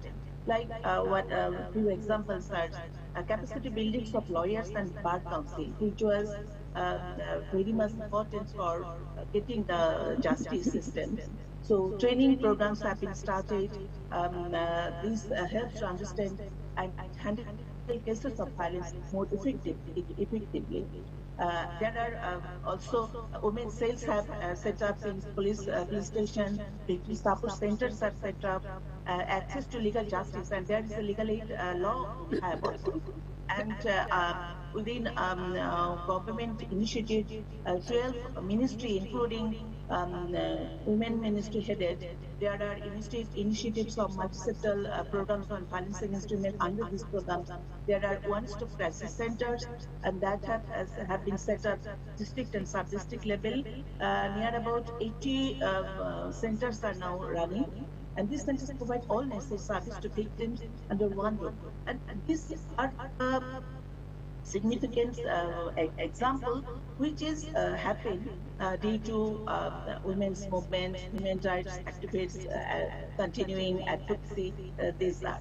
But when we are talking about changing the mindset, actually, despite these all strong points, there are the prejudice of fear of police and lack of accountability, resulting in making the law non-effective for the violence victim, and also the prejudice and that stigma, sexually abused and raped women and girls face social ostracism as women's honor is closely tied with preserving the family honor, especially that of the young. This is the same scenario in our context. And so the people is not coming to the justice system timely. And this resulting creating FIR delayed, investigation problematic, evidence collection is there are many problems arising. Like, and also the social service providers, their mindset, they are not pro-women. So we are working we were working for the mindset so that they can handle and treat the victim with respect and dignity. And I can share with you one our example, Nari Pakho, so women activist organizations, and we are working with police, lawyers, and doctors, because these three organizations is closely working for the implementation of the law. But we have law, policies, and everything, but the implementation level is so poor. So we are trying to developing the implementation side and doctor police. So like for police, we have developed interpersonal communication skills. They have law, they have all systems, but they don't know how to deal with the victim with respect. So the positive is the department is accepting us, and they are seeking assistance from us. And also the judicial systems, our Judicial Academy has set up, and the Judicial Academy is trying to, they have included the gender and sensitivity and women's rights things in their training session. And also the women's rights and human rights organization, they are part of that, and we are working together collaboratively so that new judges they can be sensitized on women and so on. And also in our country, the NGO and civil society organization have there is a gap for statistics data, and incidents of violence reporting system is not in line. So over the years, we have grouped and regrouped as incidents of violence have been reported, and the women's movements have learned to strategize from network alliances and find a way to work with the government machineries to improve the accountability and deliver the services and bring policy and legislative change. As it, before 2002, the acid crime was so high, and nowadays the acid crime has prevented, law has enacted, so on. And also there is the initiatives in line with the CEDAW mandate. There are a group, we are submitting shadow report with the government, beside the government. So through this process, we are monitoring all the initiatives, and we are collecting data, and we are trying to focusing on the concerned area, like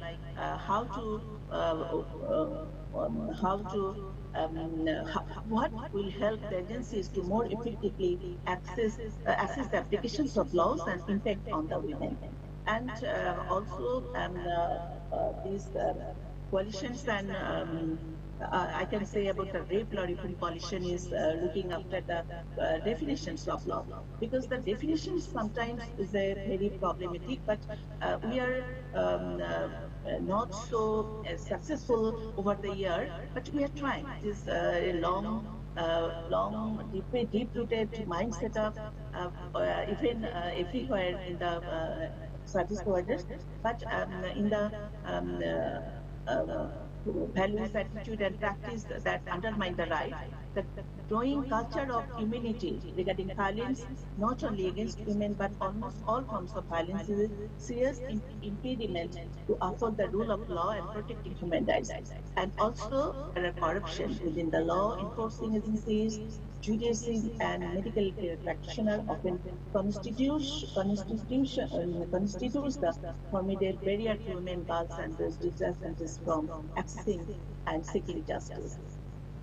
In spite of all this situation, human rights organizations, women's organizations, NGOs, along with the relevant departments of the government, continue to support and protect women and girls, as victims of violence. Experience shows that individuals within the corrupt systems are committed to upholding justice and rights, and alliance form with such individual works in the interest of women and girls. And it is time to work for women's movement and civil society to work in solidarity and with the government to change not only laws and regulations, but to practice respect of human rights for women's rights and human rights. And all the department, there is a lack of coordination. So this should be, we are working on that. Also, many organizations is working, our development partners also with us. So we hope that we will Ms. Kamron, can I please interrupt? Yeah. If you could please. Yes, I am done. Conclude in within 1 minute, please. Thank you. She's done. Thank you so much, Ms. Kamron. Moving forward, we have little time left. I'm afraid that we could conclude our discussion. My next question is to Justice Alia Neelam. What should we do to attract women towards judiciary, and how we make the system more inclusive? Or you can speak about anything you have brought for us. Thank you, madam. Over to you.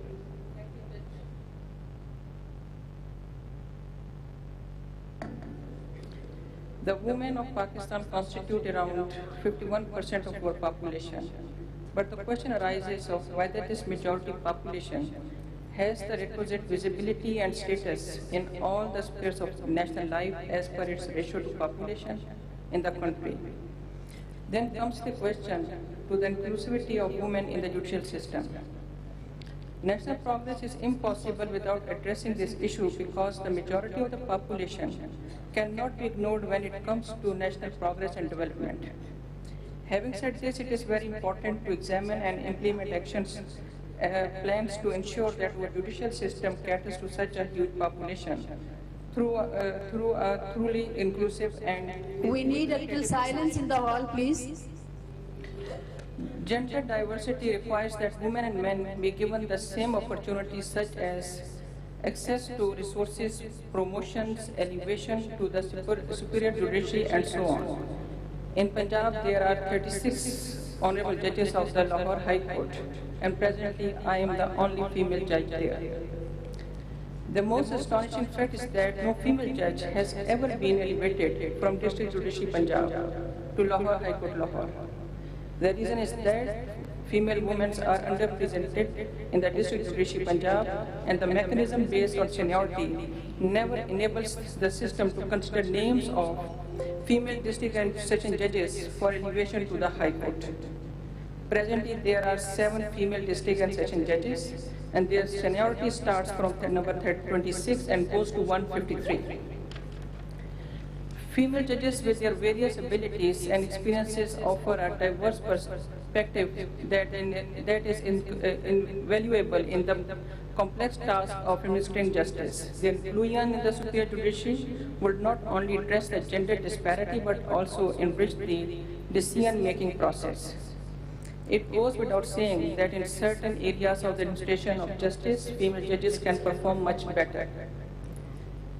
In our society where females are given limited opportunities to grow, resulting in less contribution by them in all walks of life, of which law is not exception.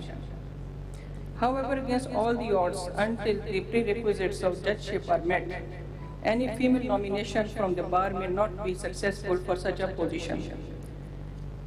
The prerequisite of the practical experience gained through the active practice of law.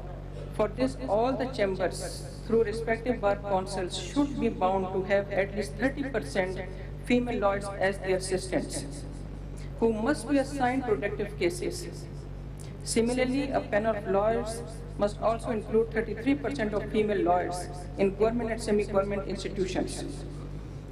This will substantially help them gain the required competency and produce experience essential for consideration for such nomination. Most importantly, the seniority list of female judges should be separately prepared in district judiciary to consider their elevation as High Court judges. The question of diversity and merit is non-conflicting. A minimum threshold of competence and merit can always be ensured through giving way to inclusivity. Electronic and print media can play a crucial role to influence public perceptions and raises awareness. Media houses should also be sensitized through media regulators to positively portray women in the justice system by highlighting their achievements and contributions. International best practices with high level of gender exclusivity of women in the justice system can be adopted. Furthermore, partnerships can be formed with international organizations to gain insight and support for gender-inclusive reforms. Sir, this is all in continuation of your keynote address. These are some suggestions which I have bring today. If we follow all this, then we can bring women in our judicial system. Thank you. Thank you so much, Justice Alia Neelam. Taking the advantage of your presence, I just want to correct the record. A civil judge in Punjab is not working for 15 or 16 years, as Justice Shah just referred, but we have judges, civil judges working for the last 22 years. मैं सिर्फ ये कहना चाहती हूँ हमारा कसूर क्या है, why we are not looked at, why we are not visible, and why the new people are brought to system. We are not against that the new people come to system, new blood should come, but who will be think for us for 22 years in a one cadre? That is really serious. Sir, and I want to let you know, ma'am. Sir, first lady civil judge system में आई थी 1989 में, the first judge, civil judge. पहली खातून जज जो हमारे civil system district judiciary में आई वो 1989 में आई थी, और उसके बाद ये सिस्टम शुरू हुआ मगर अभी तक हमारी जो जजेस हैं उनकी प्रमोशन का क्राइटेरिया वो नहीं है जो बाकी प्रोविंसेस में है, तो उनका एक्सपीरियंस ज़्यादा है instead of other province civil जजेस, मगर इनको मौका नहीं मिलता आगे आने के लिए, इसलिए इनकी तमाम की सीनियरिटी लिस्ट सेपरेट एजेंसी है प्रिपेयर होनी चाहिए ताकि इनके नाम आगे कंसीडर किए जा सकें, and then we can get a very good number of जजेस in higher judiciary. So I leave my question with the senior pioneer judge of Supreme Court of Pakistan, and moving next to Ms. Fawzia Waqar. What are the positive measures taken in Pakistan and elsewhere, because you have been working in different capacities in different countries, for increased inclusion of women and their duties and their issues in legal frameworks, institutional capacities, changing the mindset? And my next question would be, what are the things at and what needs to be done to address the legal, institutional, and implementational challenges? Thank you very much for the opportunity. Actually, I have nothing new to say. This is my disclaimer because everything's been said and it's been said very, very well. I guess my only observation is, why is it not being done? It's not about what is the problem, it is not about what needs to be done also, but why is it not being done? And I would really place it only at the fact that women are considered a low priority. While it sounds like rhetoric, it sounds very cliched, but that is your problem. Women and their issues are not a priority still. We have therefore, despite excellent constitutional guarantees, despite a tremendous legal framework which provides protections to women, various kinds of protections to women, asks for their representation, sets quotas for them, provides for enabling environment. Despite all of those, nothing is really being done. And for that, I just want to take you all back from judiciary into the society from which the judges come. Because the society, the way it is, what it is doing to its women, does the same to its judges also. Hence, just want to share a quick statistic, or rather a quick indicator or index, which is the Global Gender Gap Index. Much talked about, much criticized also, but we have nothing better as a national composite index to remind us where our women stand. And let me tell you that the Global Gender Gap Index of 2024 tells you that Pakistan has slid even further from last year in terms of economic empowerment, in terms of political empowerment, in terms of health, and in terms of educational attainment as well. But where we are doing the worst is women's economic empowerment. And we're doing the worst not only in the region of South Asia, but also in the world, is because our labor force participation is low, because our women in decision-making positions are very low. This is essentially what everybody's been talking about. We also have had very good laws, but that has not reflected in the result, in the outcome. So I will just take everyone back to what can we do. What we have done is great, and I guess a minute on what has been done, which is apart from the various laws like the Anti-Rape Trial and Investigation Act, which promotes an inclusive environment, or rather a respectful and gender-sensitive environment for the woman victim, to gender-based violence courts, which are institutional structures, to the guidelines that I'm very happy to be reminded were passed under Justice Shah's leadership in 2016 for the gender-based violence courts, and which have everything which now has legal cover under the Anti-Rape Trial and Investigation Act. We have other laws like Fair Representation of Women Act in Punjab, for instance, which is a very good example, which is a very good guideline, I'd say, for the other provinces which haven't passed it. Essentially, the law says that there shall be at least 33% representation of women in all the boards, committees, and task forces of the government. Quotas have been talked about: 10% in the federal government, 15% in Punjab, and 10 to 15% in various provinces. So the structure is there, the legal framework is there, the capacities are being built, etc., but it's not being done. Why is it not being done? And I guess my answer lies in 2 or 3 things. One is lack of implementation. Lack of implementation is glossed over as rhetoric or as something which is a catch-all phrase. It is not. Lack of implementation reflects in, are you monitoring? Is somebody monitoring that all these quotas that were set, they are being met? I'll tell you, for example, that in the justice system, despite the 10% federal, 15% provincial quota, not just the judiciary is lower in numbers, at all levels we are talking about. The police stands at just having about 1% women in its workforce. The prosecutors are less than that 15% in Punjab or 10% in the country. The law, I'm sorry, I'm a little all over the place, but you're very sharp minds, you're going to connect all of these things yourself, which I can't because I don't have the time. So when the anti-rape trial investigation says that a woman police officer or a woman police person is going to take the statement of a woman, that links with the quota that the government has set. That links with the representation of women also.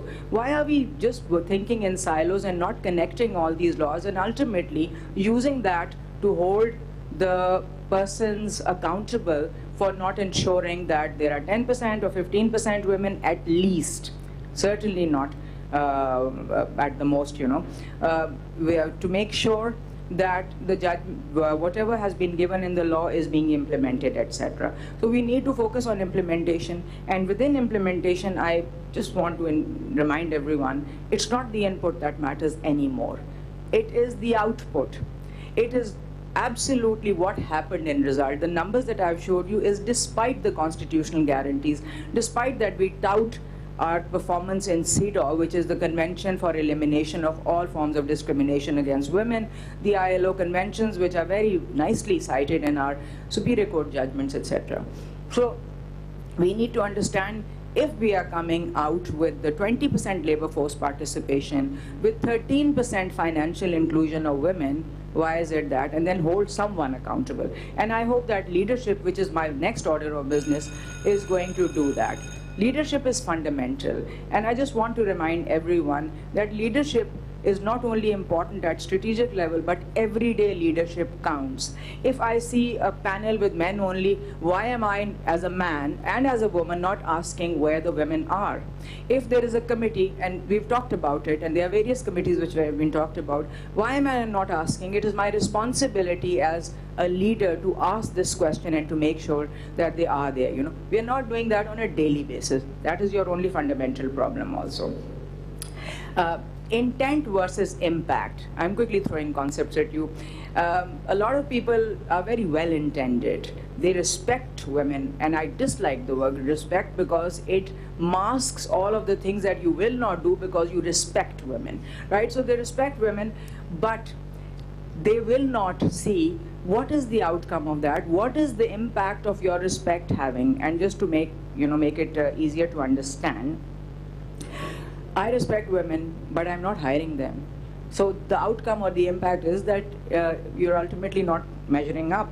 So please focus on in leadership, and I'm no disrespect to the current leadership sitting here because you've done a lot and I think have been pioneers. And I'm really grateful for all the work that this leadership has done. But everyday leadership is what I want to emphasize on. Within that, I also want to address harassment which emanates from sexism. Casual sexism is internalized, it is institutionalized. When we ask question while recruiting a judge of superior judiciary, are you married? That is institutional sexism, which is still seen as a casual question, That is not permissible. Why don't we set ourselves, why don't we make ourselves accountable to all the policies and all the commitments that we have made? So just please ask this question to yourself and to the committee, why was this question asked, and never ask it again. Do not allow it also. And finally, when in terms of judges, when you're promoting judges, I'm so grateful that the senior peony judge talked about merit-based promotions. Please assess judges on the basis of their performance.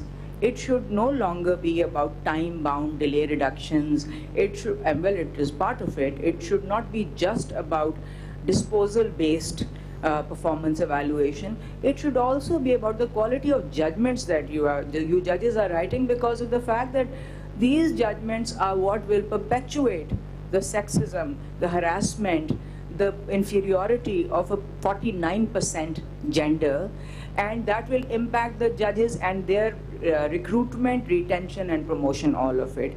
To end it all, I would just take the liberty of reading a 2021 judgment without taking names, which is briefly, and I quote, "A little doll in 6th year of her blossom was quite happy to find her in a school for education.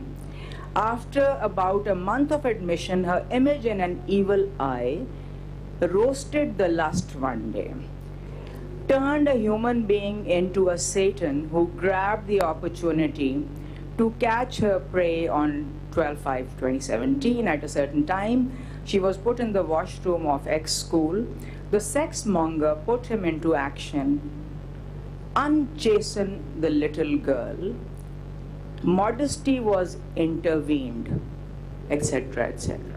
Now, apart from my serious issue with the language used in this, which makes no sense to me, frankly, just as, you know, in terms of pure language, this concept, this whole emphasis on chastity, modesty, honor, this reinforces the woman's responsibility to uphold all of that, and the security of that person and the dignity of that person is not emphasized.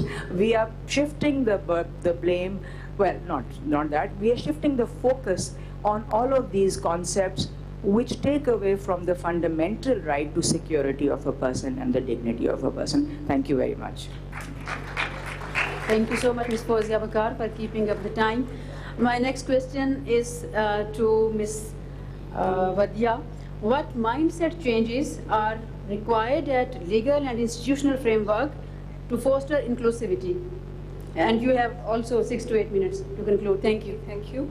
Thank you, Shazia, for providing me an opportunity. And I would take the key point of Ms. Fawzia as she says that you empower leaders and the system will be empowered as well. So from exclusion to embrace, there is an impact of mindset shift. And this all is a change, and change is a process. Even that maybe is a gender inclusivity or diversity, that all acts as a catalyst towards that change. We have come to the point that from awareness to acceptance, from adoption to sustainability, we have acknowledged that women, individual recognition, her right to self-actualization, her financial independence, and her representation is crucial to socioeconomic growth.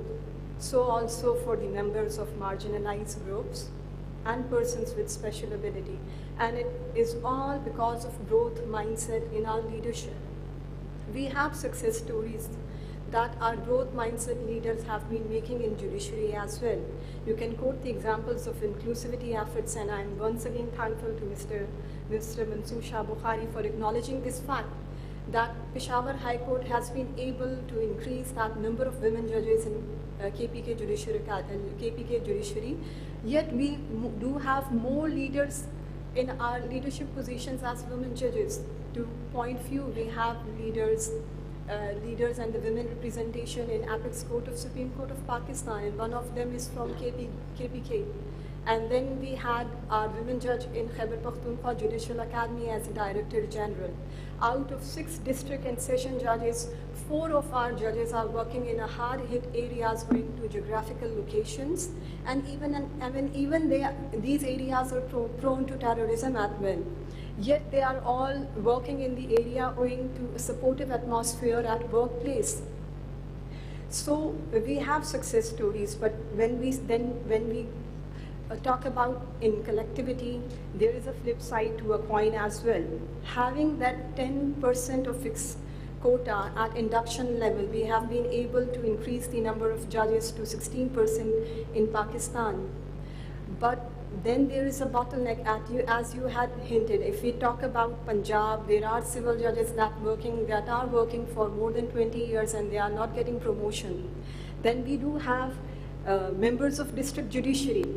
When we talk about inclusivity, that means we also talk about our men judges as well. We talk about each and everyone's representation. If that is about district judiciary, that is required to be presented through elevation or through any system, through any policy intervention at high court level, that at leadership level our representation is lacking.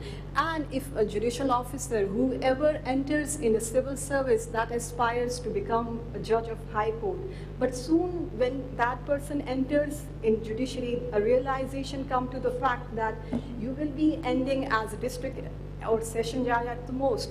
But there are judges in Punjab, and there will be judges in times to come if there is a bottleneck, that you will be ended up as an additional district and sessions judge. Sir, you have spoken our heart out.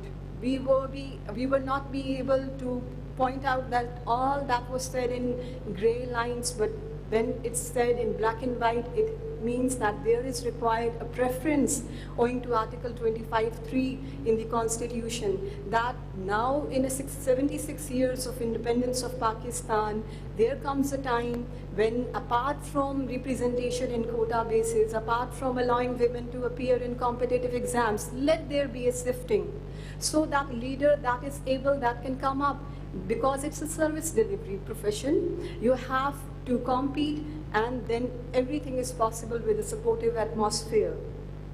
I would quote here an author that she's Sheryl Sandberg, and in her book, Lean In, Women, Work and Will to Lead, she writes that women need to shift their thinking from, I'm not ready to do that, to that thinking that I will do it, and by doing that, I will learn out of it.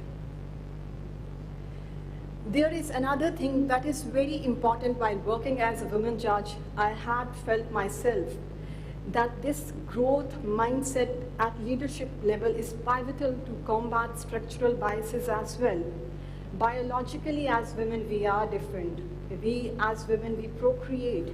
We have our monthly menstrual cycles, and under the mindset of that formal equality and structural barriers, we sit and serve during our working hours tirelessly, not expecting to leave our places till the prayer break. We all would bear out that our job nature is such that once we get into our work, we get so much engrossed and involved that we even forget everything else, even the slightest health break. We have the instances of modern developed world where if a judge or a prosecutor decides a vulnerable case, a case that affects him vicariously, he is given a health break so that he can come out of that vicarious trauma. There are well-being trainings where you can impart those skills to a judicial officer, that how he will be healing his own self. But there are times when you need to consult someone so that you can progress career-wise in a profession that is very challenging. Here I would share a research from National Birth Defects Prevention Study carried by New York State Department of Health and Innovation back in 2009. It was found that there was an increased rate of birth defects and even infertility owing to maternal occupation or the occupational exposures to vicarious trauma and excessive release of cortisol generating into oxidative stress. There is no published statistical data or an empirical research on that, but if I urge to the leadership that if it is being carried out, it will confirm cases of children born with autism, children born with genital defects, with premature births, and there has not been any well-being policy intervention at institutional level, where a pregnant worker would be taken care of at least in the first trimester of her gestational period, which is a collective responsibility requiring a mindset change in our leadership system. We have supportive environment to avoid that sifting of women at leadership level. Even at home or at workplace, a woman is fighting at two fronts. It sips out her energy, and at the end, many a times I've seen in our event profession, the women are being sidelined, or they do not take the lead in terms of administrative work owing to gender type stereotype roles. This is a gender stereo role at home that during parenting often parenting lapses are attributed to a woman by saying, oh, ye to apni maa par gaya hai. And when it comes to carrying that hat of success, it's all said, he carries my name, and it's because blood runs in his veins that he carries of mine. There is the requirement, although it has nothing to do with our judicial leadership, yet through gender sensitization and through change of perspective, we can contribute our role from shift to helping at our home, to contributing our role at home, and then even at workplace, where in many discussions there have been those highlighted structural barriers that give a setback to a woman to come into the lead. And at the end, I would just add a spice to our discussion out of two stanzas from a poem, and it says in the Tapestry of Equality, let not prejudice tarnish the human heart, for we are all united through worlds apart. Hand in hand, let us break free from chain, embracing diversity, in unity we gain. Injustice shadow we vow to defy, with voices resilient that rise to sky. For strength of our cause, unwavering and just, inequality's shackles will crumble to dust. Thank you. Thank you so much, Ms. Vaidya. The topic is closer to all the hearts who are present here. So I will conclude, system must realize that some policy framework should be introduced at all tiers for all structures.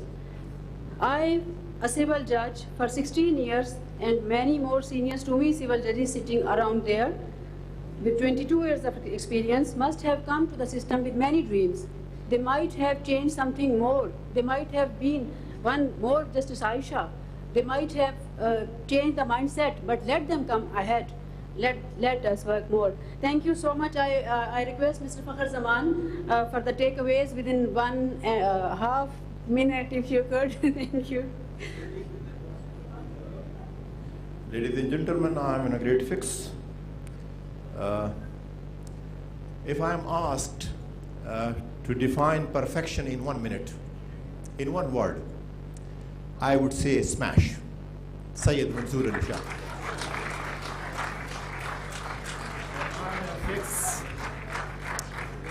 And I'm in a fix because this session contains a keynote address by Justice Mansoor Ali Shah, and I am extremely fixed because I cannot distill, I cannot take any word of that out of that. But still I have tried to get something, some distilled wisdom from that. And for today's takeaway, I have enhancing judicial legal frameworks. There is a need for robust legal frameworks that support meaningful inclusivity, ensure career progression, and overcoming structural barriers. Next is building institutional capabilities. There is need for equitable resource allocation to strengthen institutional capabilities for fostering inclusive justice. Networks and visibility. There is need for ensuring that women have a voice in policy making. Infrastructural support. There is need for hardcore brick and mortar augmentation for ensuring gender responsive environment. And changing mindsets. There is necessity of cultural and mindset shifts within the judiciary and broader society to foster a more inclusive environment. And lastly, learning from regional practices. We are to replicate insights from Maldivian, Indian, and Bangladeshi experiences on implementing effective structural intervention for inclusivity. Thank you very much. We have a 10 minutes break only. 10 minutes only. I'm sorry. Thank you so much to the panelists for a wonderful discussion. Thank you so much. Thank you so much for patience, listeners in the hall.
अगर आप लोग जल्दी चाय के लिए जाएंगे, बाहर जाके चाय के हॉल में बात कर लें, या चाय यहाँ आ गई है?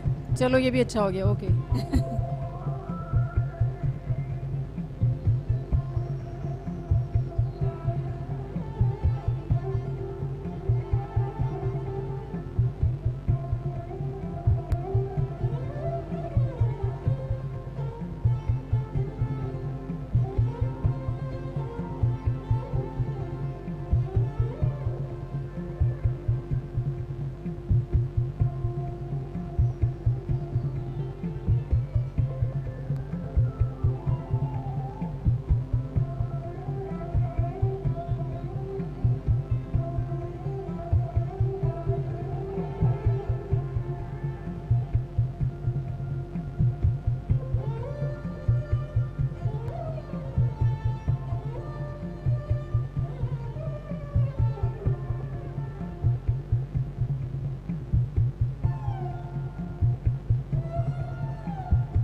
Assalamu alaikum, ladies and gentlemen. May I have your attention, please? 10 minutes have already passed. Can you please take back your seats? I request the management team to please go back to your duties. Ladies and gentlemen, please come back to your seats. आज आप आएंगे तो फिर रहेंगे ना बाकी. इतना time होता है आप लोगों के पास फिर बात करने.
Can you see that? Can you please give me the controls of the, can you see my PowerPoint?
अस्सलाम वालेकुम.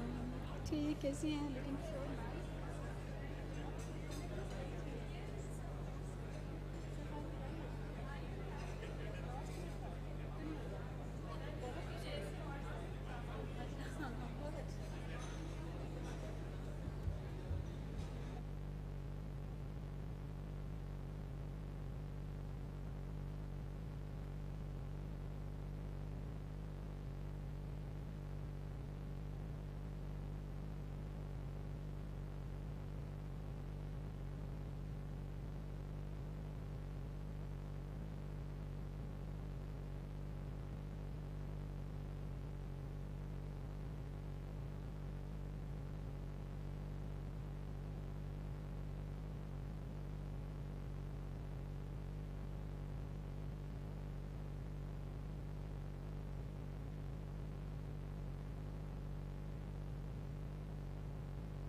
May I have your attention, please?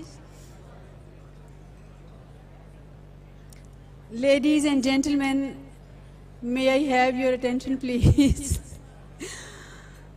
हमने चीफ जस्टिस साहब को टाइम दिया हुआ है, हमें अपना सेशन कंक्लूड करना है उनके टाइम से पहले। कोई मेरी बात सुन रहा है?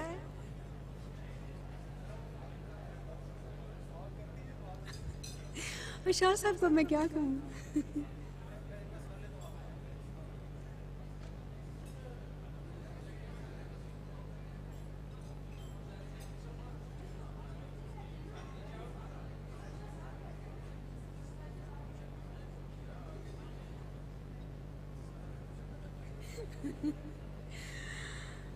Ensuring inclusivity through capacity building, our last session. I am inviting the moderator of this session, Mr. Muhammad Amir Munir, faculty member FJ.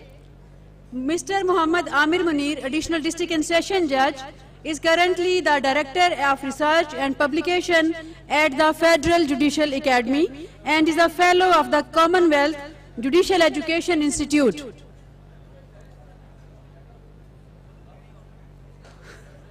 And with 24 years of judicial experience, he has published extensively on law and development, authored a book on law moods, and contributed to numerous international conferences. He is also a co-recipient of the Jones Hora International Judicial Award and has served in various academic and advisory roles. Mr. Amir, can you please join us on the stage to moderate the next session? Next session is over to Sir Amir.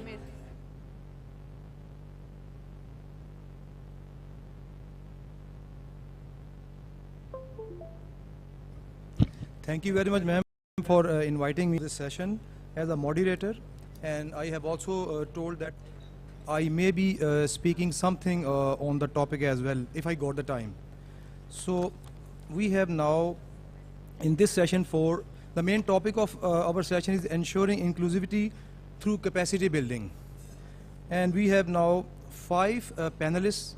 I will invite one by one by mentioning their brief biodatas so that you all can know that what they are. So first of all, we have Justice Ms. Shirani Tilakavardhane. She is a former Judge, Supreme Court of Sri Lanka. And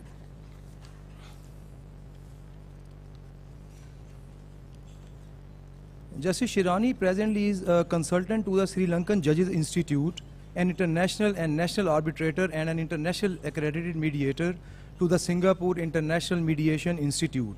She is also a judicial educator in many parts of the world.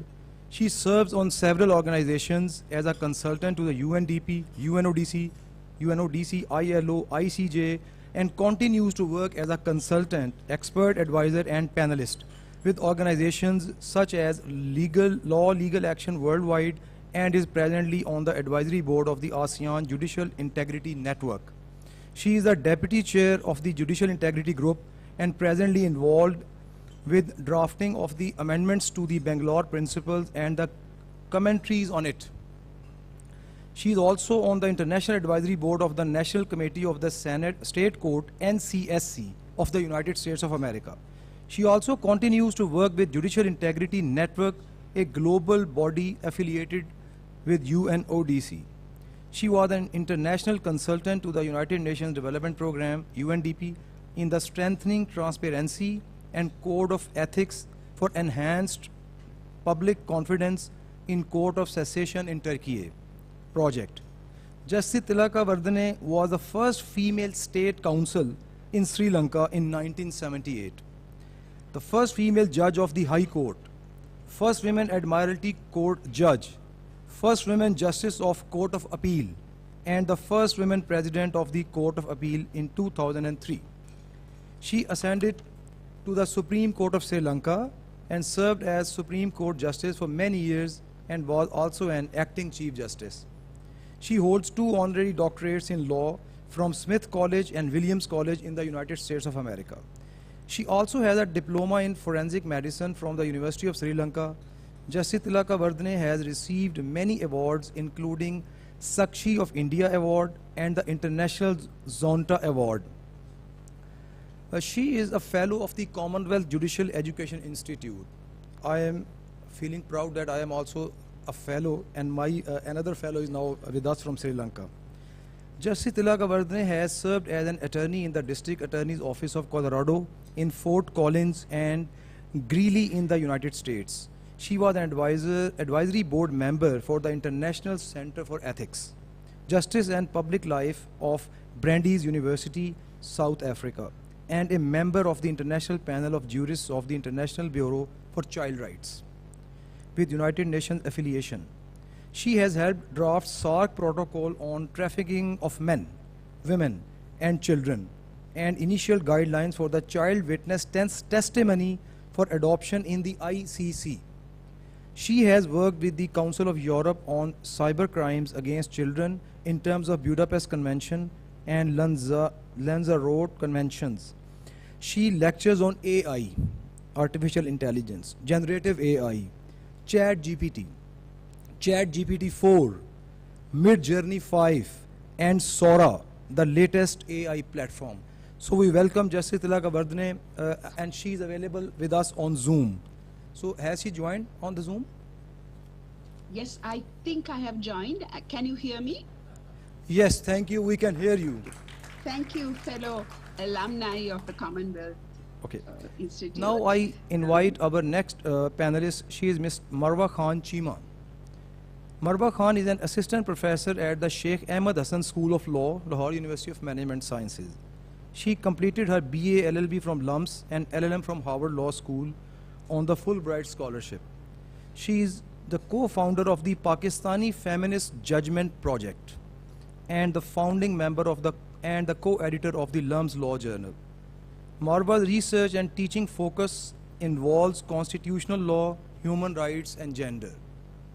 Some of the law electives she has designed at LUMS include expression confined, constitutionalization of gender in Pakistan, asking feminist questions in Pakistani courts, and gender advocacy clinic, the practice and research of gender rights. Ms. Marwa Khan. Ji, welcome. Now I invite the third panelist, Ms. Munazza Hassan Nasir from Lahore School of Economics. Munazza Hassan Nasir is a senior teaching fellow at the Lahore School of Economics. She has an MPhil in linguistics from Kennedy College for Women. Munazza Hassan Nasir advocates for equity and social justice. With her research work focusing on language and gender dynamics, she earned recognition of her analysis of gender representation in Urdu textbooks presented at Harvard and Oxford universities. Through her work, she wants to create awareness about overlooked issues of women, such as honor killing and many other embedded in language. Her pursuit of justice and equality continues to drive her academic endeavors, and she continues her work that revolves around women and social issues. Welcome, ma'am.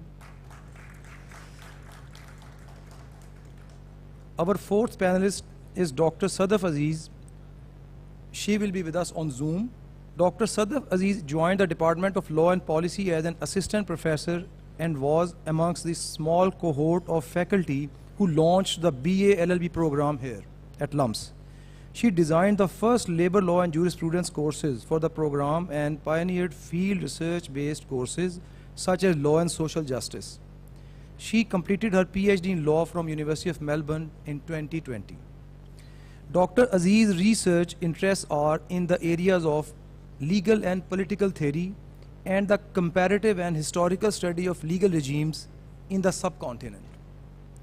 A contextual analysis as part of the highly acclaimed constitutional systems of the World Series, and has published articles and chapters focused on gender and constitutionalism, constitutional foundations and interface of liberal and non-liberal legal orders.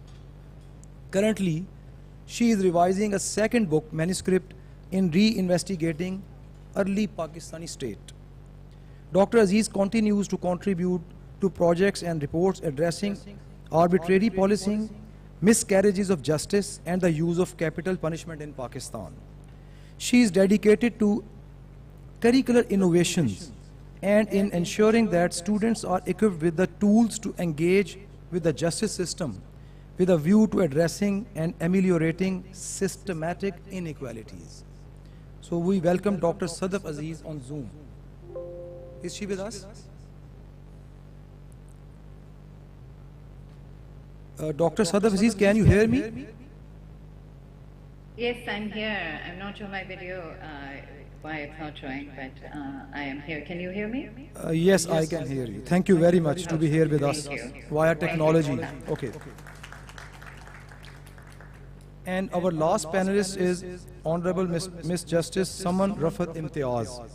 Honorable Miss Justice Saman Rafat Imtiaz was born on 8th June 1976. She completed her O-levels in the year 1992 and A-levels in the year 1994 from Beacon House Public School, Karachi. She obtained her BBA degree in the year 1998 and from American University in Dubai, and secured her degree of Juris Doctor in the year 2001 from University of Richmond, Virginia, USA. Honorable Ms. Justice Saman Rafat Imtiaz started her career as a lawyer in the year 2004 and established her own law firm in 2011 in Karachi, specializing in corporate, commercial, banking, tax, and other civil matters. Her Honor took oath as an additional judge of Islamabad High Court on 17th December 2021. Please welcome Honorable Justice Saman Rafat Imtiaz.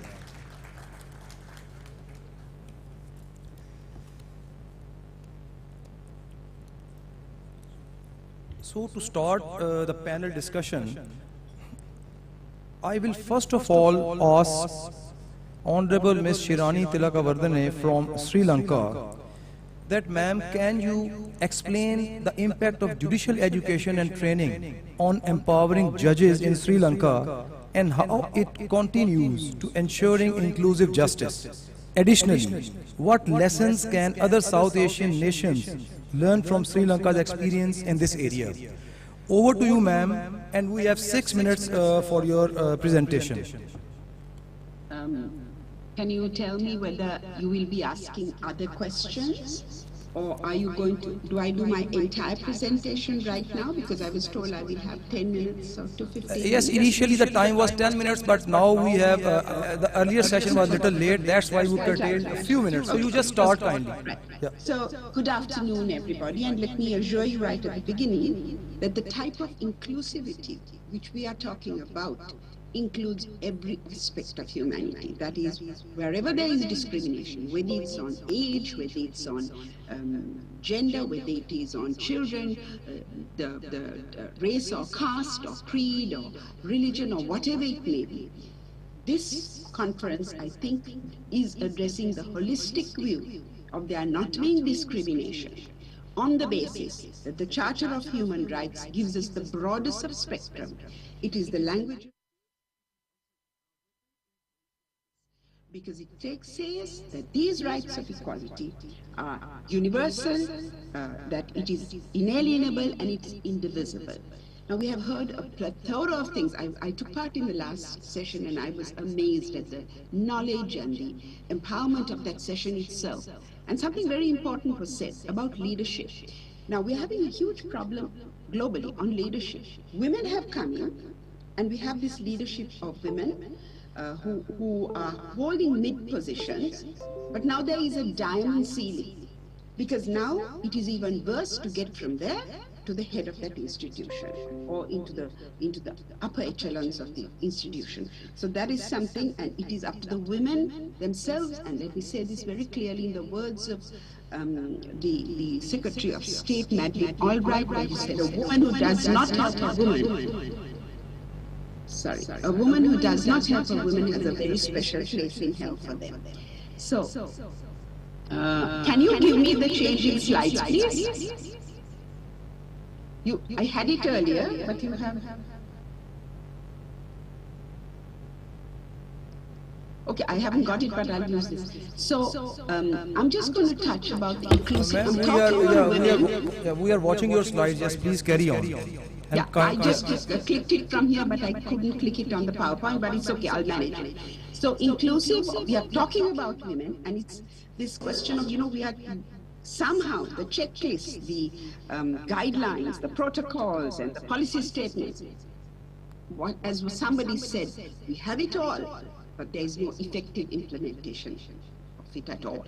So this is we are talking of equal opportunities, and we're also talking of the contribution, the importance of it is the contribution of, and the well-being of communities, and it's going to add 12 trillion if 52% of the women can get into the workforce and can have even a mediocre removal of the discrimination that is against them. So we have, which we have to deal with when we are coming to the overall discrimination of all those who are being discriminated, workplace discrimination, lack of discrimination, social norms and stereotypes, and access to education. So when we are building with capacity building, as you know, education consists of 3 parts. First is education, second is the tools and instruments that you give them, the acts, maybe these checklists and guidelines to be used. And we have to teach them how to use it, that capacity building of continuous education on equality, on human rights, on inclusivity must go on, and it must work on through people who are trained. We are going back and forth on this, and we are not really making it. So these are the barriers. I think it speaks 1,000 words. There have been some progress and initiatives. Now please, we need to know this in the background of what you are doing so that we don't repeat these programs on legislative reforms, education, and global movements. We now are trying to call it environmental justice, which is the larger impact, which has intra-generation and inter-generation for long-term sustainability. Now, these are denied in South Asia particularly due to patriarchal hierarchies. Now let me talk, when I'm talking of patriarchy, I am not talking of a male model or a male, something special to males.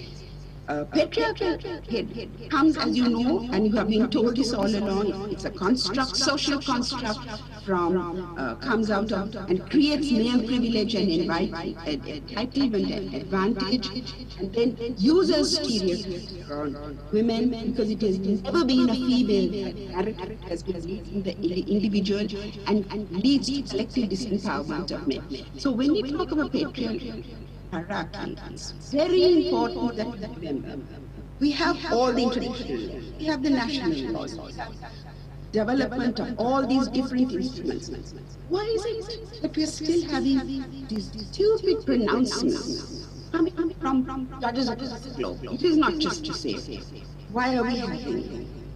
Mainly because the religion, the beliefs, the cultural traditions are insulated.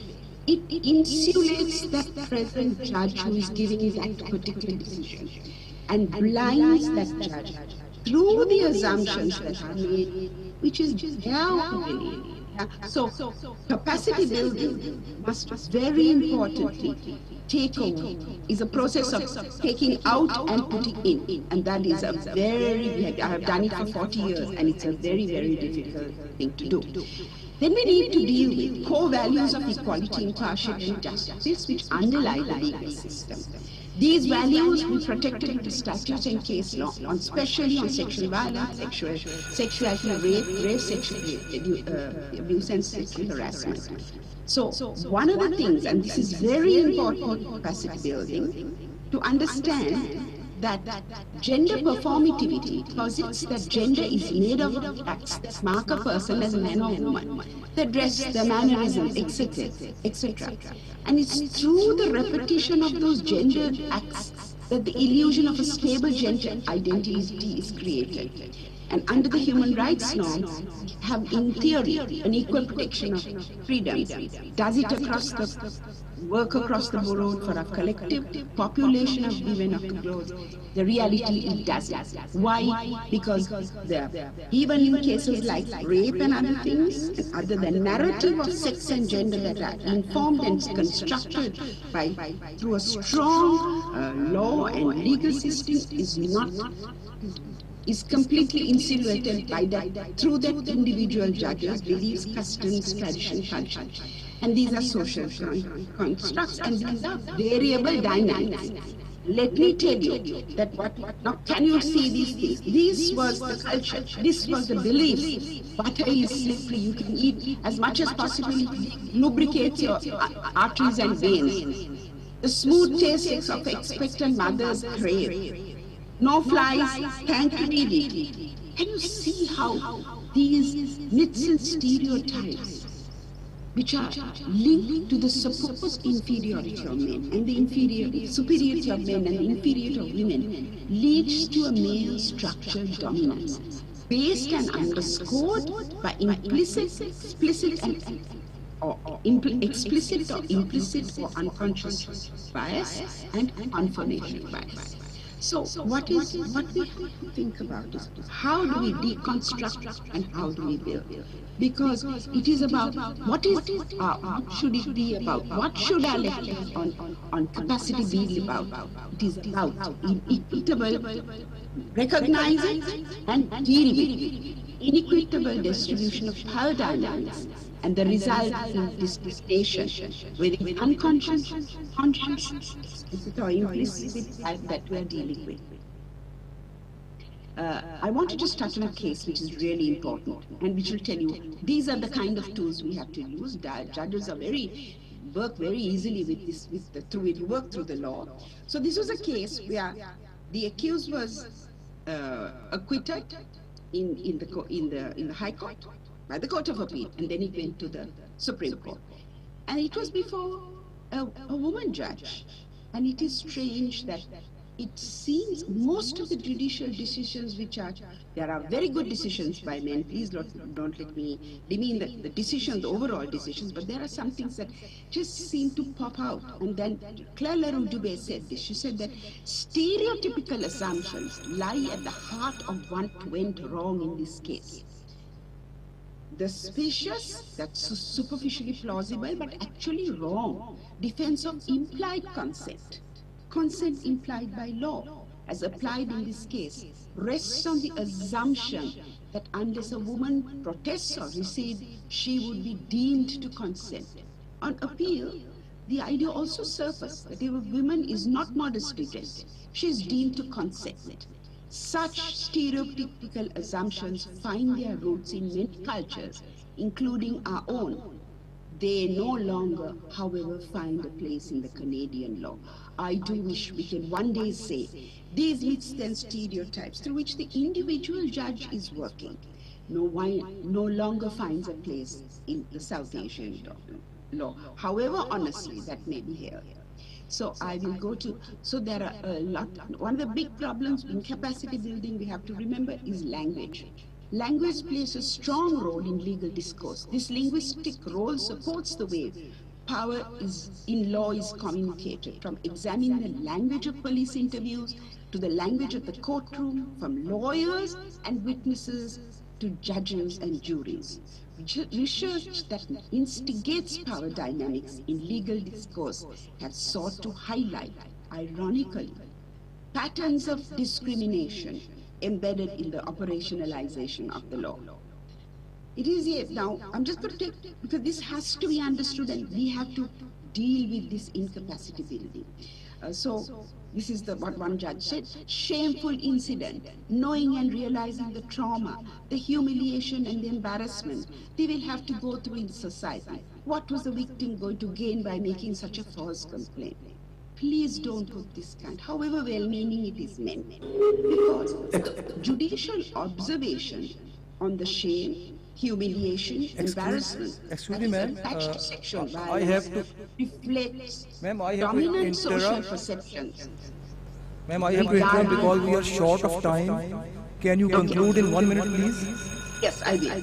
That is attached to sexual violence reflects dominant social perceptions regarding rape, where the victim often suffers an additional social burden in addition to the violence. Focus on the victim, not on the perpetrator. That is what is happening now.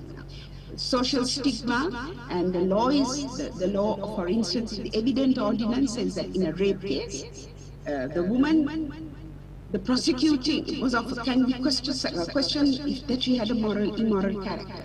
But the whole of the rest of the law of evidence says no man can be questioned. And let me, so I'm going to just rush through this because I have been told. At a time when there is violent conflict and economic displacement in the world, and a changing climate are causing increased levels of uncertainty and fear around the world. Authoritarian, non-democratic movements attempt to present themselves as an antidote to these concerns. Instead, we must have the highest standard, and we must only do it through the critical supports, and in doing it, support critical examination of the rule of law, so that it must, and this such law must include every single woman of who are our sisters. Thank you, everybody. I'm sorry about the time. So much to say, but I think our time has been cut short. Okay, thank you. Thank you, Justice Tilaka Vardhan. We are grateful, and we have learned a lot from your experiences and the case law and everything you shared with us. Hopefully we will try to adopt something out of it. Now I will request my remaining panelists.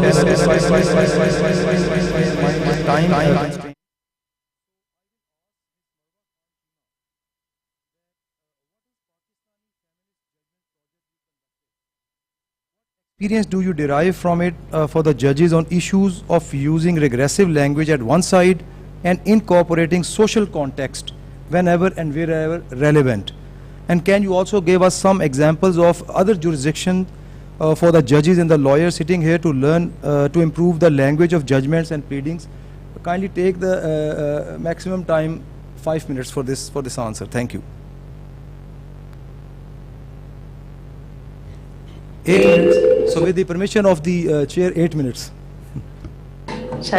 Thank you so much, sir, for this extra allowance. So first of all, thank you for having me on such an esteemed panel in front of such distinguished an audience.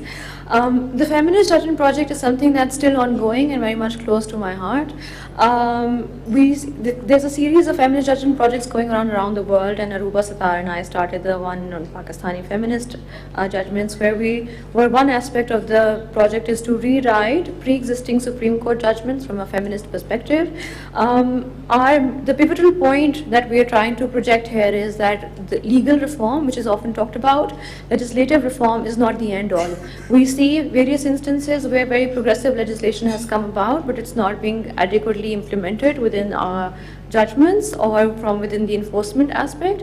We also see that even with the existing lacuna or gaps that exist within the legal framework, a more feminist approach to interpreting law, even without judicial activism, can lead to more equitable outcomes. So for this, we are essentially looking at a couple of things. So number one, when we talk about feminism, we're not only talking about women, we're talking about all genders. Number two, we're talking also about linguistic, religious, ethnic, and other minorities and marginalized groups. Number three, we're also talking about the protection of the ecosystem overall. Secondly, one of the key factors to consider will number one be to contextualize what the law is, where the law is coming from. So looking at the historical approach, the political approach, and also the social context of the law and the case at hand. So I can give you examples of another thing that's close to my heart is post-colonial approach towards interpretation of law. Primarily because our legal system, even though at this point in time, most people view Pakistani law from an Islamic perspective, but that's not true. Much of our law was actually codified by the British. Much of our religious laws were actually also codified by the British, even to the extent of the initial provision on blasphemy law. That was something that the British introduced in the Indian Penal Code and was imported into the Pakistan Penal Code.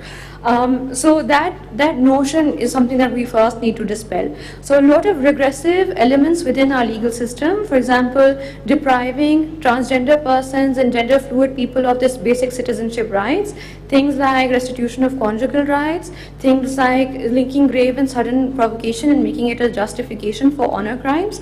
All of these things were actually brought in by the British. These are not things that are coming from Islamic law within our legal jurisprudence. So that is, being cognizant of the origin, first of all, is very important. Much of our law is actually embedded in Victorian morality, which is not the real reflection of South Asian cultures. Secondly, another important pivotal point is to always ask the gender question. So some things can be very overt and in your face, like, am I saying or writing something that is automatically placing one gender at a disadvantage? So for example, I'll just quote two judgments here very quickly. In Nathar Bani versus Federation of Pakistan, this is a 1983 judgment by the Federal Shariat Court. While considering whether a woman is eligible to serve as a judge, the judgment repeatedly talks about how men are providers of women.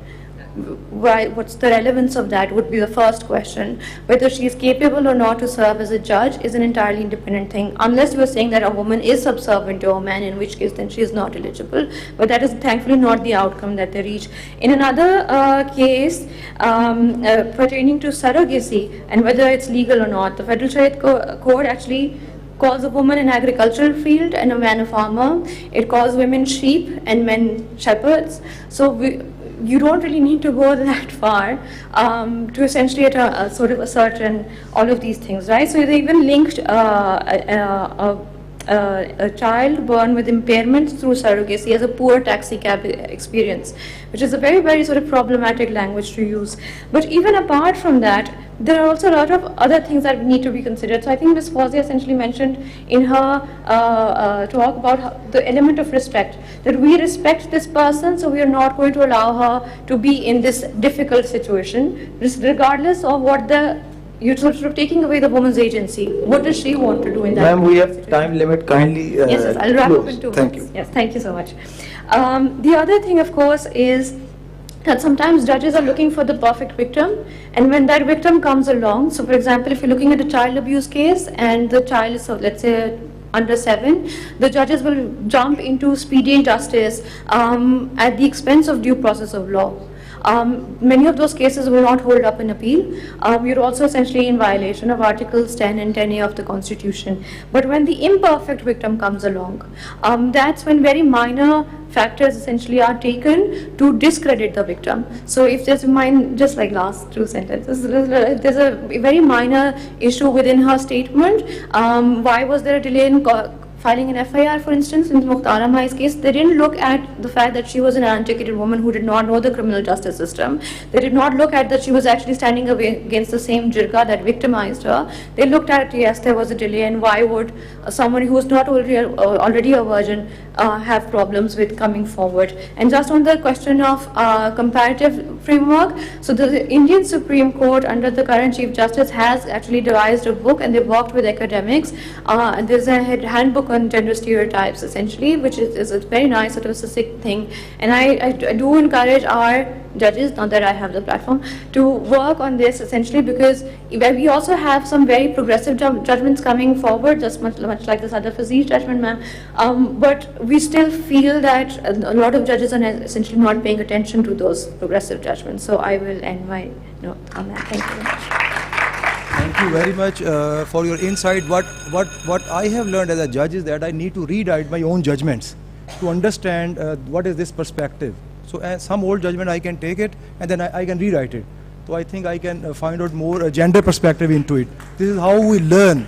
So we need to redo it. So again, I will request that time constraint for my remaining 2 panelists, with the request that somewhere time is allowed more, and from the other side I am said no, time is short. So you have to maintain a balance. Thank you.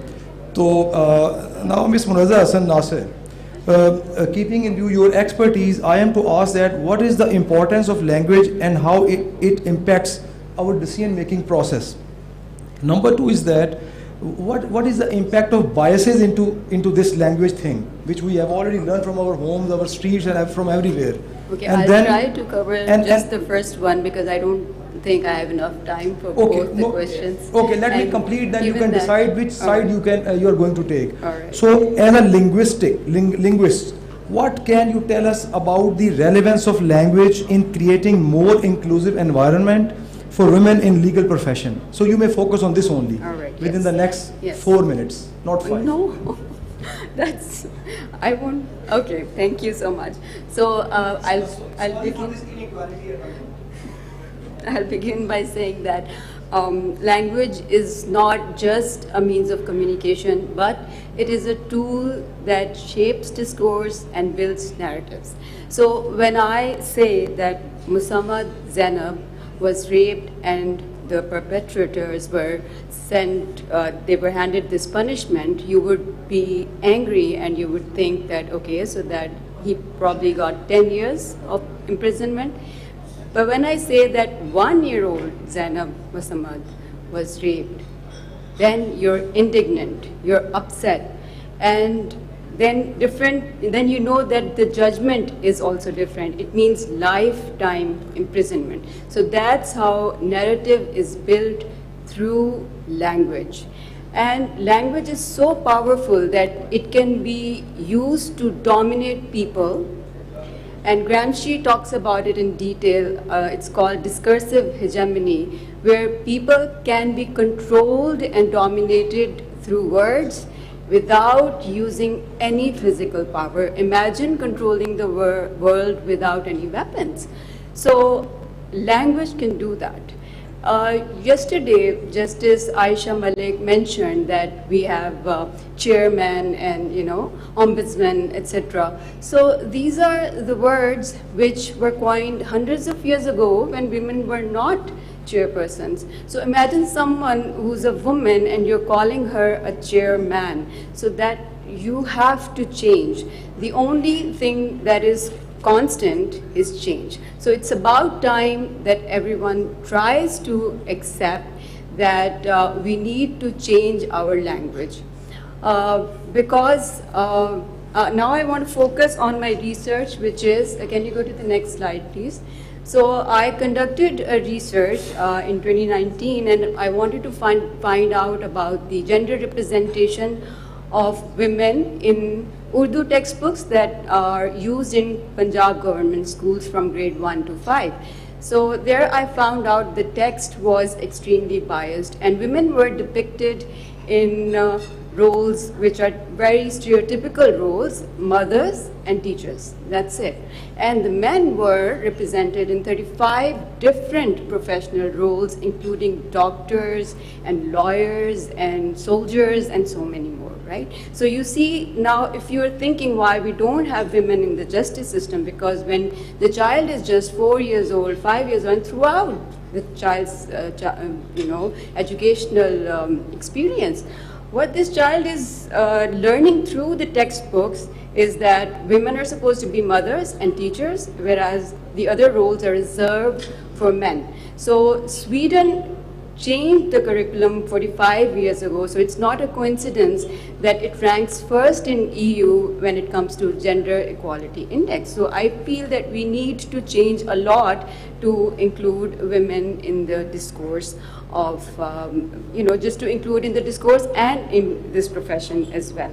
Then I want to connect this to you. How is this research important? Because your judgments are like these textbooks. The young lawyers, the young judges, they're going to read these judgments over and over and over again, and they are going to stay with them for the lifetime, And so what you are doing is you are either going to just let the biases continue, these biases will be perpetuated, or you can bring about the change through your judgments, through the language that you use. So don't use phrases like not a virgin and habituated to sex. And something that Ms. Fawzia mentioned was a doll in her 6th year of blossom. Who talks like that anymore? You know, nobody talks like that anymore. Okay, can we conclude now? Okay, we want to conclude. Okay. All right, so all I can say is, okay.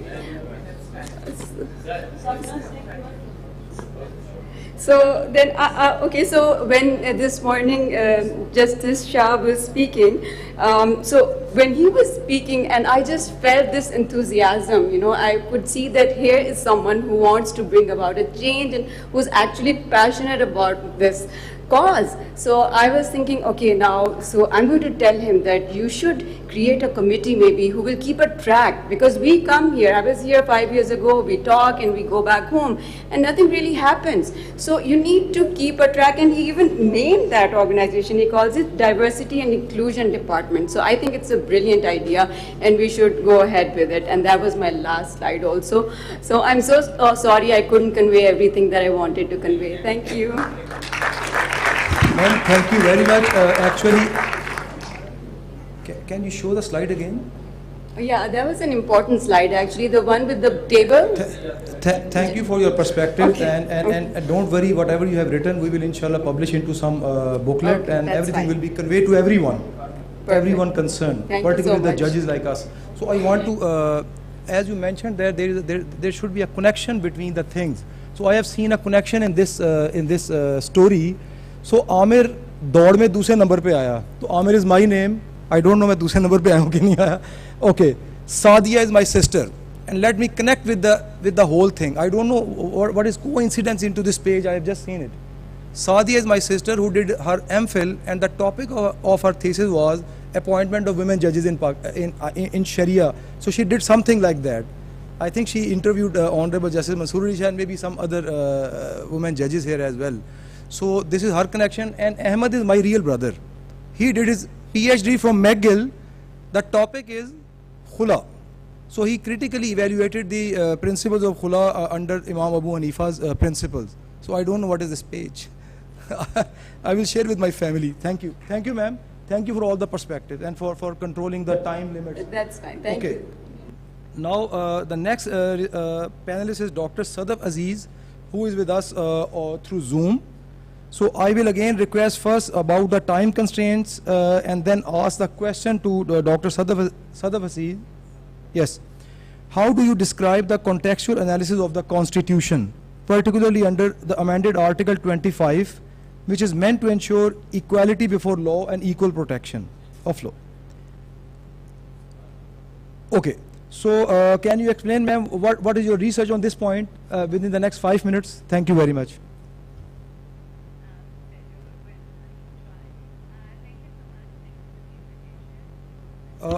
We are unable to hear you, ma'am. You can't hear me? Oh yes, now it's okay. Please carry on. Okay. So 5 minutes and one question only. Yes. You can hear me all right? Is that... Yes. Okay. Yes, thank you, Justice Shirani. Yes. So I will. So in 5 minutes, and I have my eye on a watch right here. I will quickly try to go through some context. Obviously, it's very difficult in this.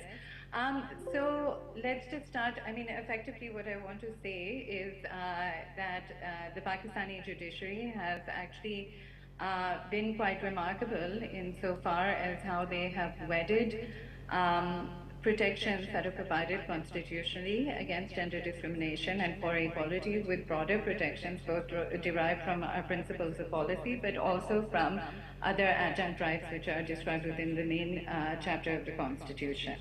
However, I just want to take us through some of the case law pertaining particularly to gender discrimination within the workforce to illustrate some of the lacuna. And the reason why I'm doing this is because beyond or in sort of in conformity with the arguments that have been presented and the evidence which has been presented thus far, that language, of course, really matters. I think that there's another aspect to the language that we also have to address, which is coded both in the law as well as in legal principles and tests. So quickly, I want to start with a case that arises from 2005. So of course, many in this assembly will know, of course, that we had equal protection guarantees from our earlier constitutions, 56 and 62, but it's only in 1973 that there is a specific bar against discrimination on the grounds of sex alone, as it was at the time, and that this alters in 2010 with the reduction down in verbiage to a bar on discrimination on the grounds of sex. And that opens up certain possibilities. And I want to see progressively through history how it is that we moved from effectively what was, I guess, a formal model of equality, where all individuals must be treated alike and enjoy equal protection of the law, to a forbidden characteristic model whereby discrimination on particular grounds, those which are morally arbitrary and encoded within the sex alone guarantee, have been barred. So I'm going to just start with a case from 2005, which is the Shireen Munir case against Pakistan International Airlines. And the facts of the case there were that there were differential retirement ages between female stewardesses and male pursers. So PIA, the employer, asserted that this was a reasonable classification that did not offend against equal protection and non-discrimination guarantee. And so the test for a reasonable classification is that there has to be an intelligible differential plus a legitimate governmental purpose, right? And that is the threshold that needs to be satisfied.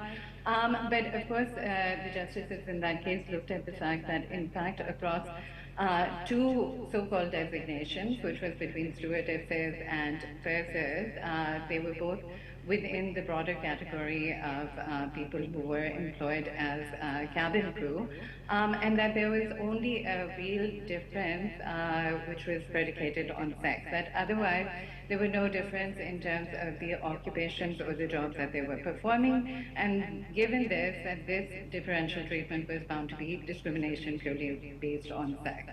Now, there's just a kind of mental exercise here that I think it's worthwhile doing, or a set of questions which it's worthwhile to ponder, that given that situation in 2005, had there not been a comparator group which was so easily dissolved in the face of scrutiny in terms of the actual nature of work, would the finding be the same, right? And I'm asking the question here because I want to sort of return to the question of whether or not there is space within our jurisprudence or within our legal reasoning for a more nuanced evaluation employing principles of, let's say, disparate impact or indirect discrimination that we can both borrow from and evolve, borrow from different jurisdictions and evolve in light of our particular circumstances. And to buttress that, I'd like to say that a finding of indirect discrimination could theoretically be possible even under a regime that employs the word sex alone, but that it's obviously also bolstered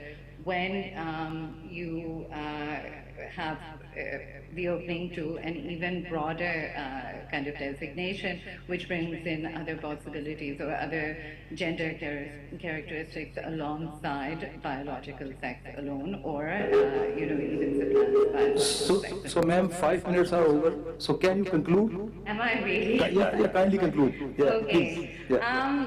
That was very quick. Okay, so the other question that I want to ask vis-a-vis this case, is this a case that stands for the principle that sex itself cannot be an intelligible differential for the purposes of establishing a reasonable classification in any instance? So I leave you with those two questions, and what I want to say about them is that actually we have a jurisprudence that has evolved over the last nearly 2 decades since the time of that case, which upholds both of those things. So the reason for looking for indirect discrimination is that we arrive more closely at principles of substantive justice and not simply formal justice. And so in that case, what we would be looking at is that are women facing certain detriments which are disguised under neutral criteria in the domain, again, right now I'm speaking of employment law, or I would have been in a more elaborate discussion, but that obviously has repercussions or can be, a consideration across all sorts of domains. Now, I think what I wanted to say more broadly is that we have seen that vis-a-vis age qualifications being, allowances being made for differential age qualifications between men and women on account of child rearing, on account of, in certain instances, that women who get divorced have to enter the workplace at a later age, things of that sort. Also, actually, there's a very important decision by Justice Aisha Malik, which actually holds that women's, employment opportunities cannot be limited on account of kind of what are paternalistic views about their safety. Other additional considerations include maternity and the like. So I think, yes, I'll stop there. I can hear you. So thank you very much, ma'am, because we are really short of time. I am grateful for joining here, although you are busy in your convocation at NUMS. Thank you very much, and we must have learned something out of your interaction with us. Thank you. So now I invite our last panelist, Honorable Ms. Justice Saman Rafat Imtiaz. Ma'am, I have a question, and you already know that time is running short for us. So, Mike,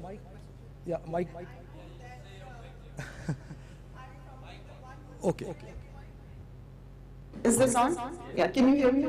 I realize I'm the one who's keeping everyone away from lunch, so I'll be very, very quick with what I had to say. My co-panelists have already addressed the issue of the importance of language. I will be concentrating by giving examples of judgments which use good language as well as bad language from the perspective of gender inclusivity. But before I come to the judgments, I would like to refer to a statute because that kind of has a good ending. We are all familiar with the Civil Procedure Code. Order 5 of the Civil Procedure Code deals with the process of service. And Rule 15 of it allows service to be made upon a defendant through a family member. Interestingly enough, the words that are used in Rule 15 as it exists today, it only allows for service to be received by an adult male member of the defendant's family. So I've highlighted this in a few of my orders, and I'm very happy to share with you that the Rule Committee of the Islamabad High Court took note of it, and they've already proposed an appropriate change in this regard. They've removed the word male from it.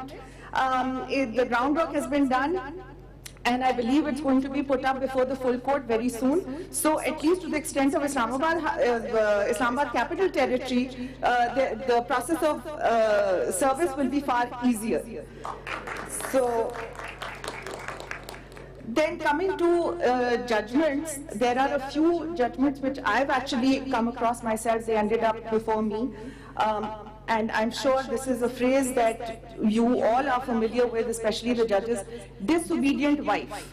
So that was something that I found very troublesome right from the beginning. Family law is not something that I had practiced much as a lawyer, but as a judge, I deal with family cases all the time. And this is a phrase that was used by, or that is used by lawyers in their arguments, in their pleadings. You may even come across it in judgments. And I thought I would write a judgment about it when I got the chance. But fortunately, the Islamabad High Court has already delivered a judgment on this point, saying that although D.F. Mullah does talk about disobedience on the part of the wife as a grounds for withdrawal of maintenance by the husband, there is no such thing in our statute.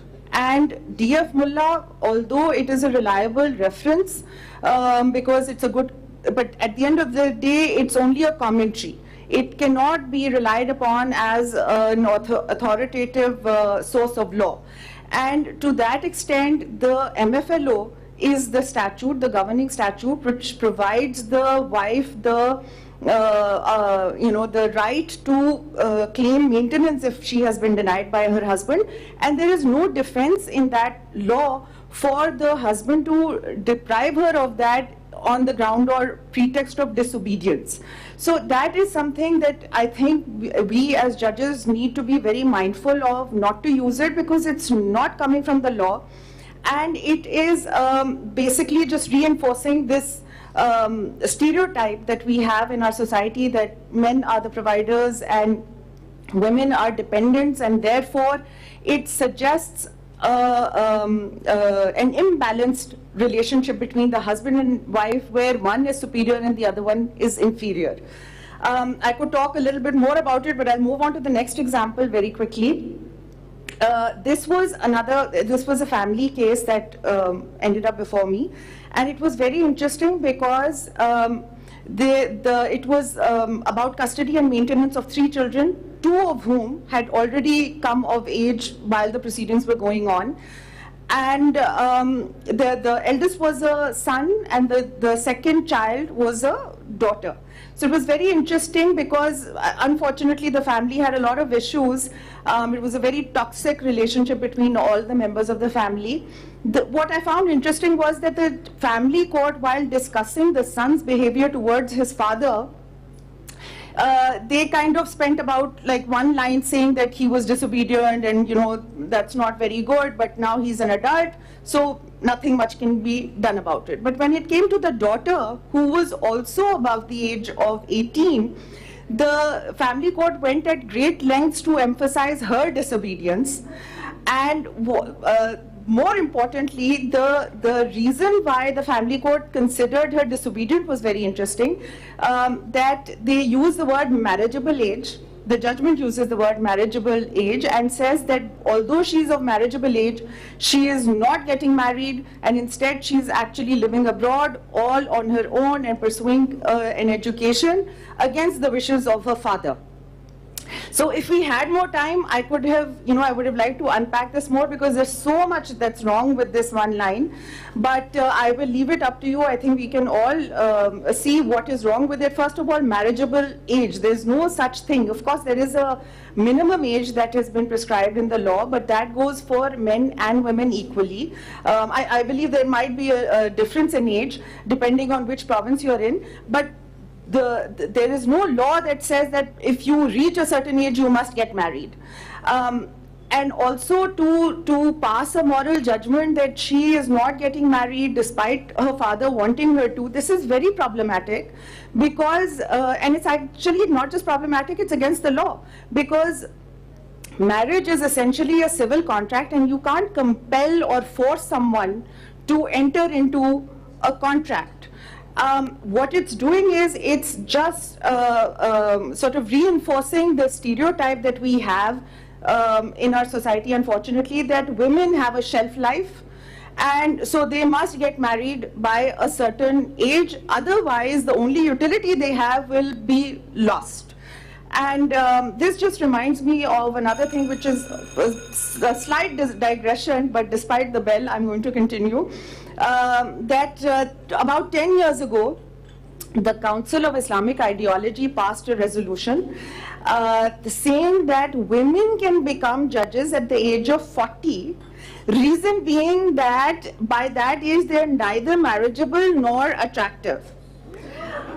I wish I was making this up. You can Google it. It's part of our history now that there was a resolution that was passed to that effect.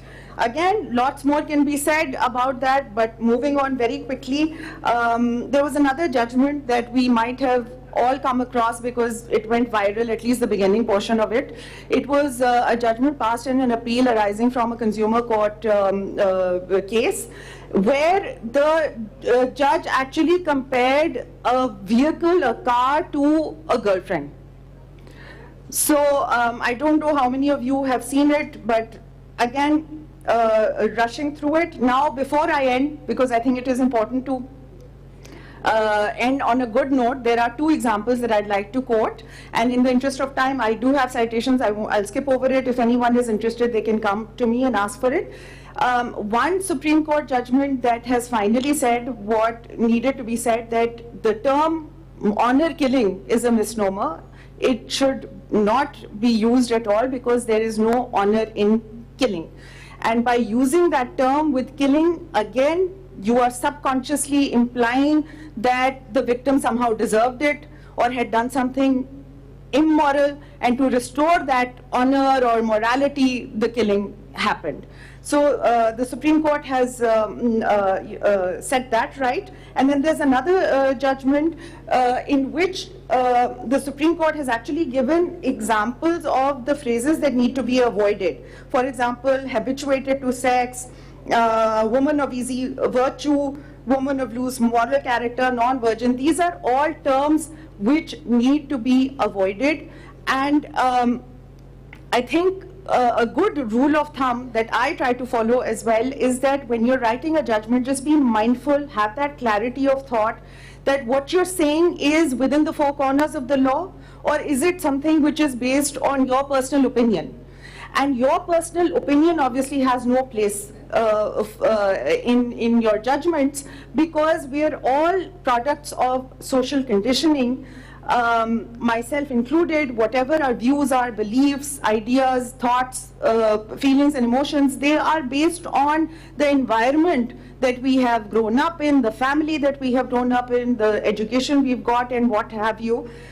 That can be subjective. So to all the judges out there, including myself, one has to remember, it's easy to falter, that try not to bring in your personal opinions and try to stay within the four corners of the law. Well, thank you very much.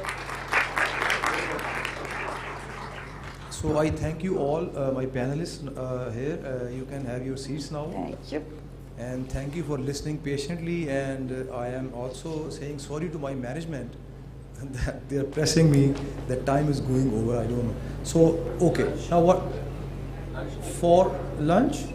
Okay, so now it's the lunch time, and what is the, okay, what is the time to come back? Kindly make it clear. जी thank you so much.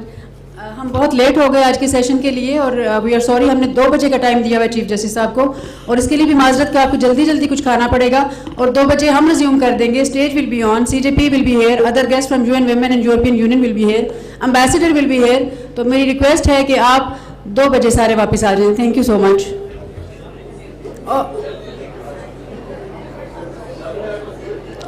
पहले हमारे जो guest हैं, अगर उनको जाने का रास्ता दे दें तो हम थैंकफुल होंगे टू द जजेस ऑफ डिस्ट्रिक्ट.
सब लोग खाना खा चुके हैं, फंक्शन शुरू कर सकते हैं हम? हाथ उठा के मुझे बता दें।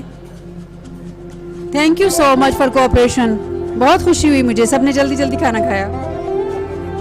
हाँ, मैं रेडी।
बंद करो ना यार।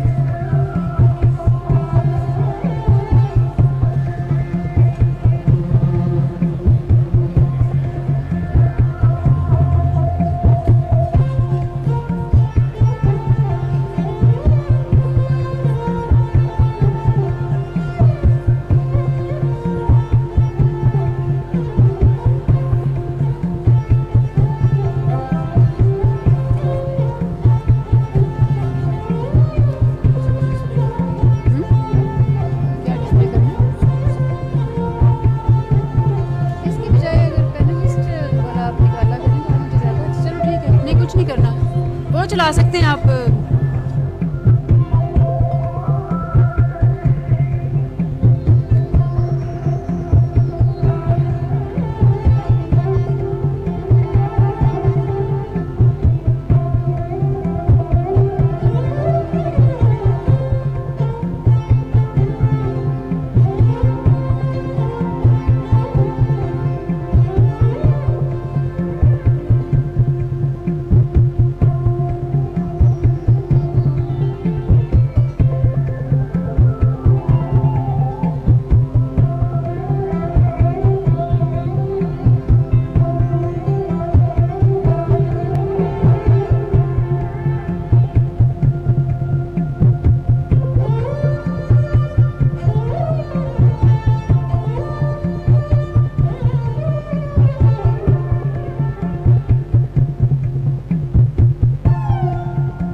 Ladies and gentlemen, can I please have your attention?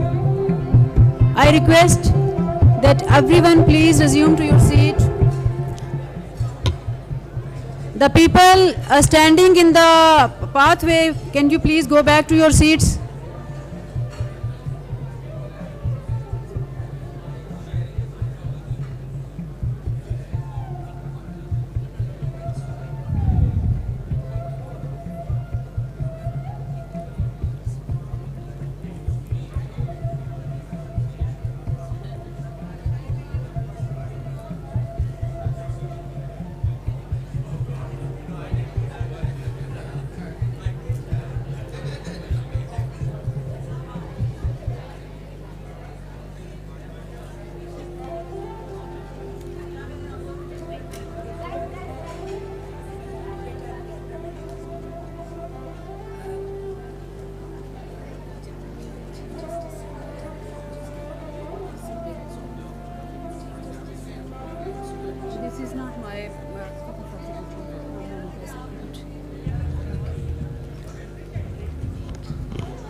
I seek permission of the Honorable Chair to start this formal ceremony. May I have your permission, sir?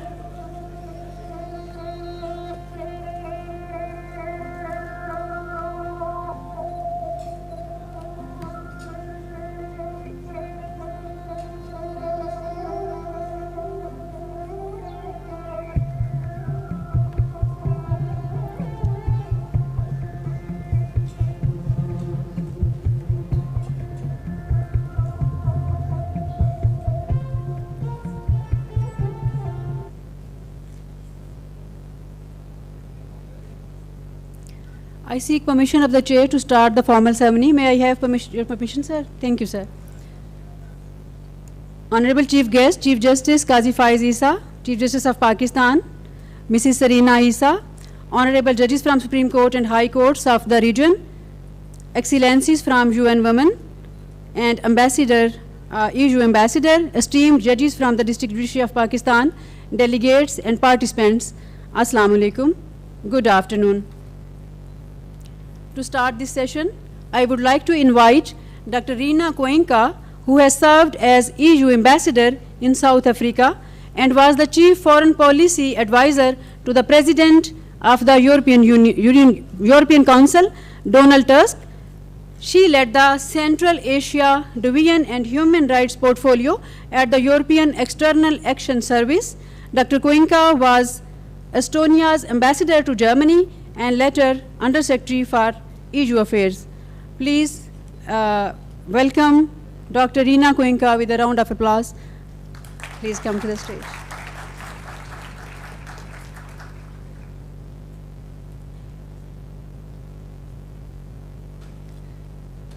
Thank you very much. Assalamu alaikum and good afternoon. Honorable Chief Justice of Pakistan, Justice Isa, Madam Isa, Honorable Justice Shah, Honorable Judges of the Supreme Court of Pakistan, Judges of the High Court, representatives of the Federal Judicial Academy, dear delegates, dear participants who came all the way to Islamabad to talk about this important topic, dear UN partners. It's my great pleasure and my great honor to address this distinguished gathering. This symposium represents a giant leap in highlighting the importance of inclusive justice in South Asia, and we proudly associate ourselves with this event.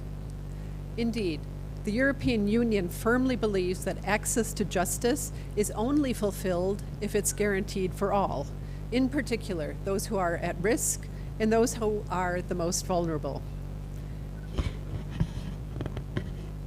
It's a priority, oh that's better, that's much better. It's a priority for the EU's Action Plan on Gender Equality and Women's Empowerment, something that we fondly refer to as the GAP, in external action from 2021 to 27, and it's globally a target under that same program. This legal access to justice is a key priority, and gender is a key priority in EU interventions globally and all over South Asia, in order to increase women's access to justice and to foster a responsive justice system which advances women's equal rights, opportunity, and participation. Let me give you an example of how we do that here in Pakistan. Besides raising the issue politically and in our sectoral dialogues, we provide concrete support under the Deliver Justice program, which is co-implemented by UN partners, UN Women, UNDP, and UNODC. And today's conference is a part of that project. The project, which fits the progressive vision of the Chief Justice, supports the government and the judiciary at federal and provincial levels to improve policy frameworks and to build the capacity of all actors in the criminal justice system. A strong focus of this program is on promoting the effective representation of women and improving capacity within the criminal justice system to promote and safeguard the rights of women and girls.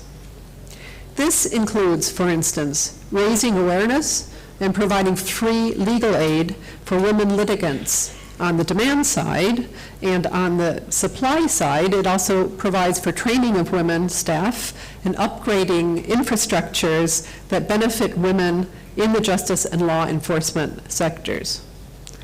So while we are here gathered to support inclusive justice, I note with concern that the latest Global Gender Gap Index is not looking so great for Pakistan. It sees Pakistan sliding down from 142 in the index down to 145 out of 146 countries. This data should prompt questions for all of us about our concerted efforts for gender mainstreaming in all spheres of life, including when it comes to the judiciary and law enforcement. Women's representations in these sectors remains alarmingly low. This presents challenges for providing inclusive justice. It's encouraging to witness a growing number of women asserting their presence in the legal fraternity, or should I say the legal sorority, in the judiciary and law enforcement agencies.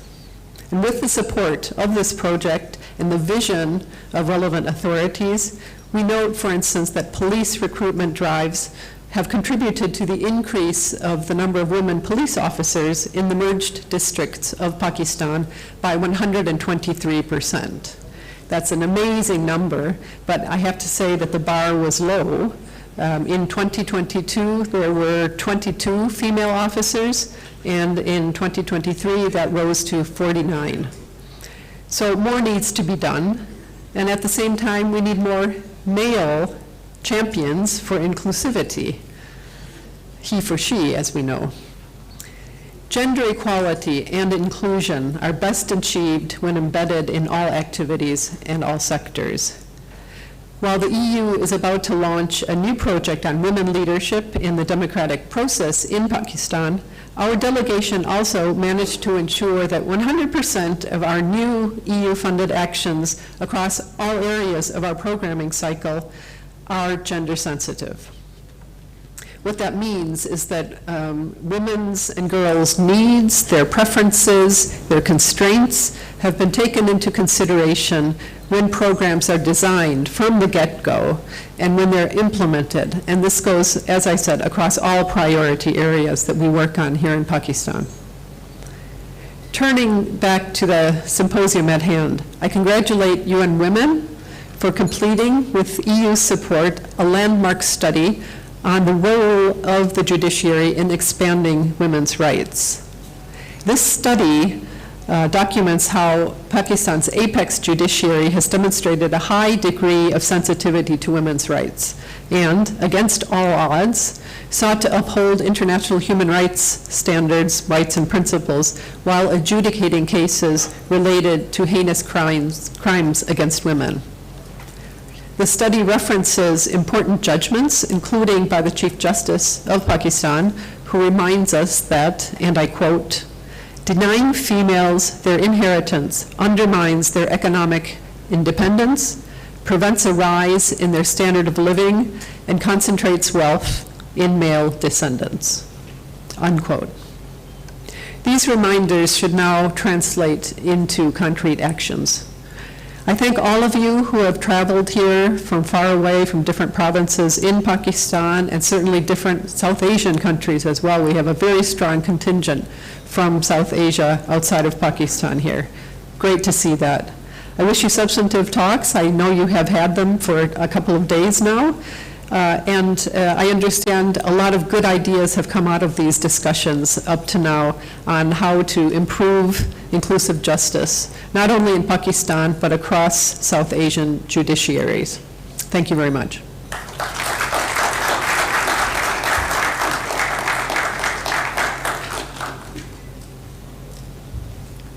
Thank you, Dr. Reena Goenka. Mrs. Sharmila Rasool is the country representative for UN Women Pakistan.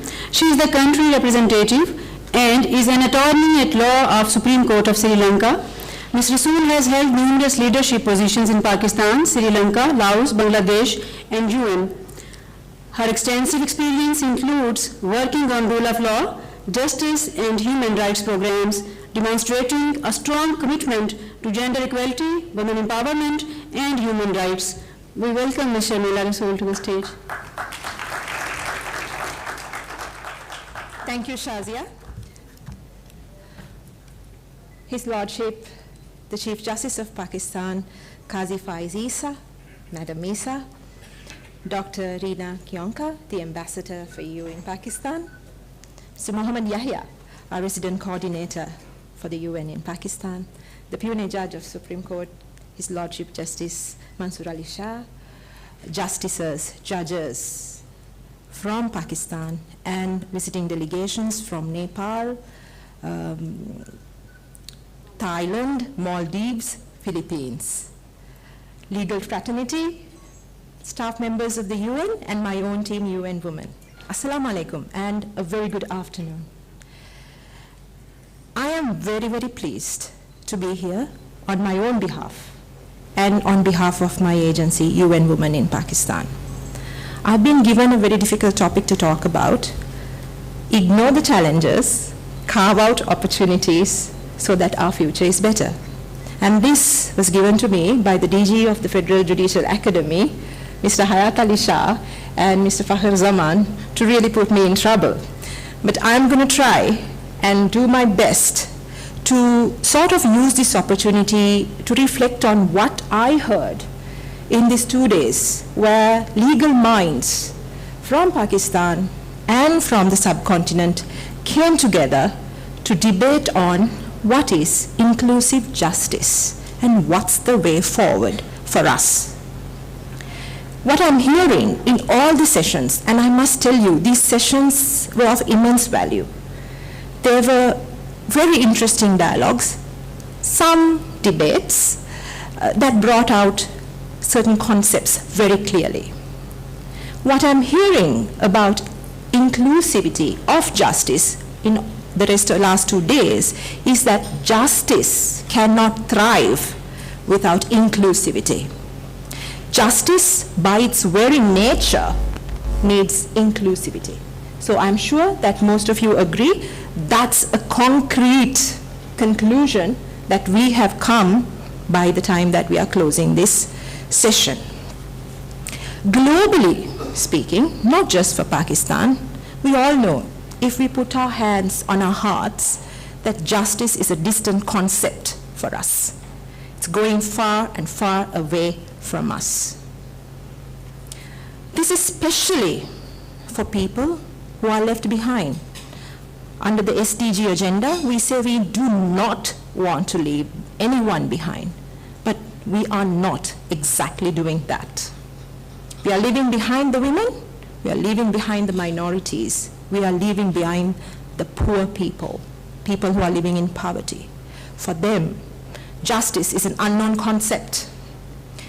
This gap not just takes away the sanctity of justice, which is a very pure concept.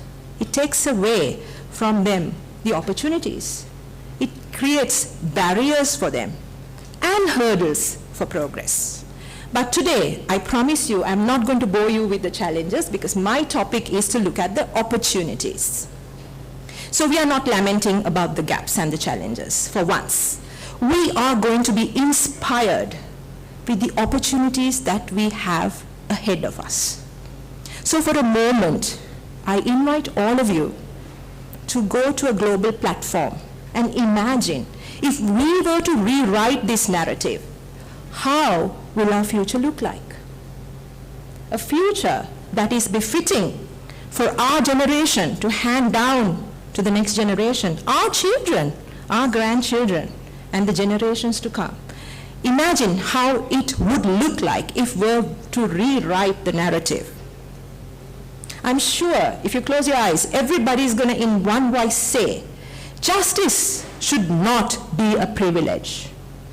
It should be a birthright. A birthright, ladies and gentlemen. By birth, you are entitled to justice. That's the narrative we should rewrite, not just for Pakistan, but for the globe. Imagine, thank you. Imagine how it will look like if we apply that concept here, locally, it will not just be a smart thing for Pakistan to do, to invest on inclusive justice. It is a strategic thing to do. It should be a strategic investment for the future of Pakistan, because it will not only benefit the legal fraternity and the legal system, it will accrue benefits beyond the legal system.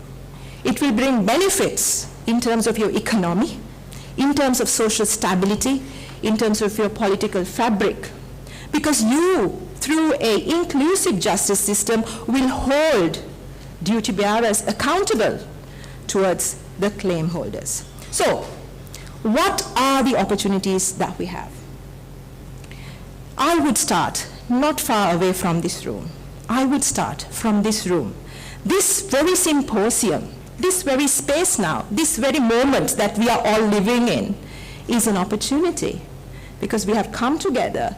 The ones that are advocating for justice, we are all here. So we are like-minded. This symposium could not have happened if not for the openness of His Lordship, the Chief Justice of Pakistan. If not for his willingness to engage with the UN. Now, the development sector would know that it is not a common occurrence where the apex judiciary is engaging openly in other parts of the world.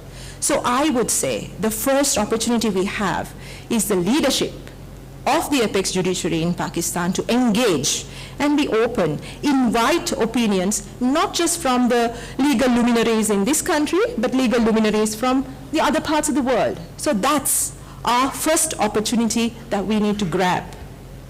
And His Lordship has started telecasting, televising important cases, and that, I would say, is a first step of really bringing the transparency, showing the world, showing Pakistanis, this is what justice is all about, which is a cornerstone. Transparency, I'm sure I don't have to preach to the lawyers who are in the room, is a cornerstone of bringing inclusive justice firmly forward to Pakistan.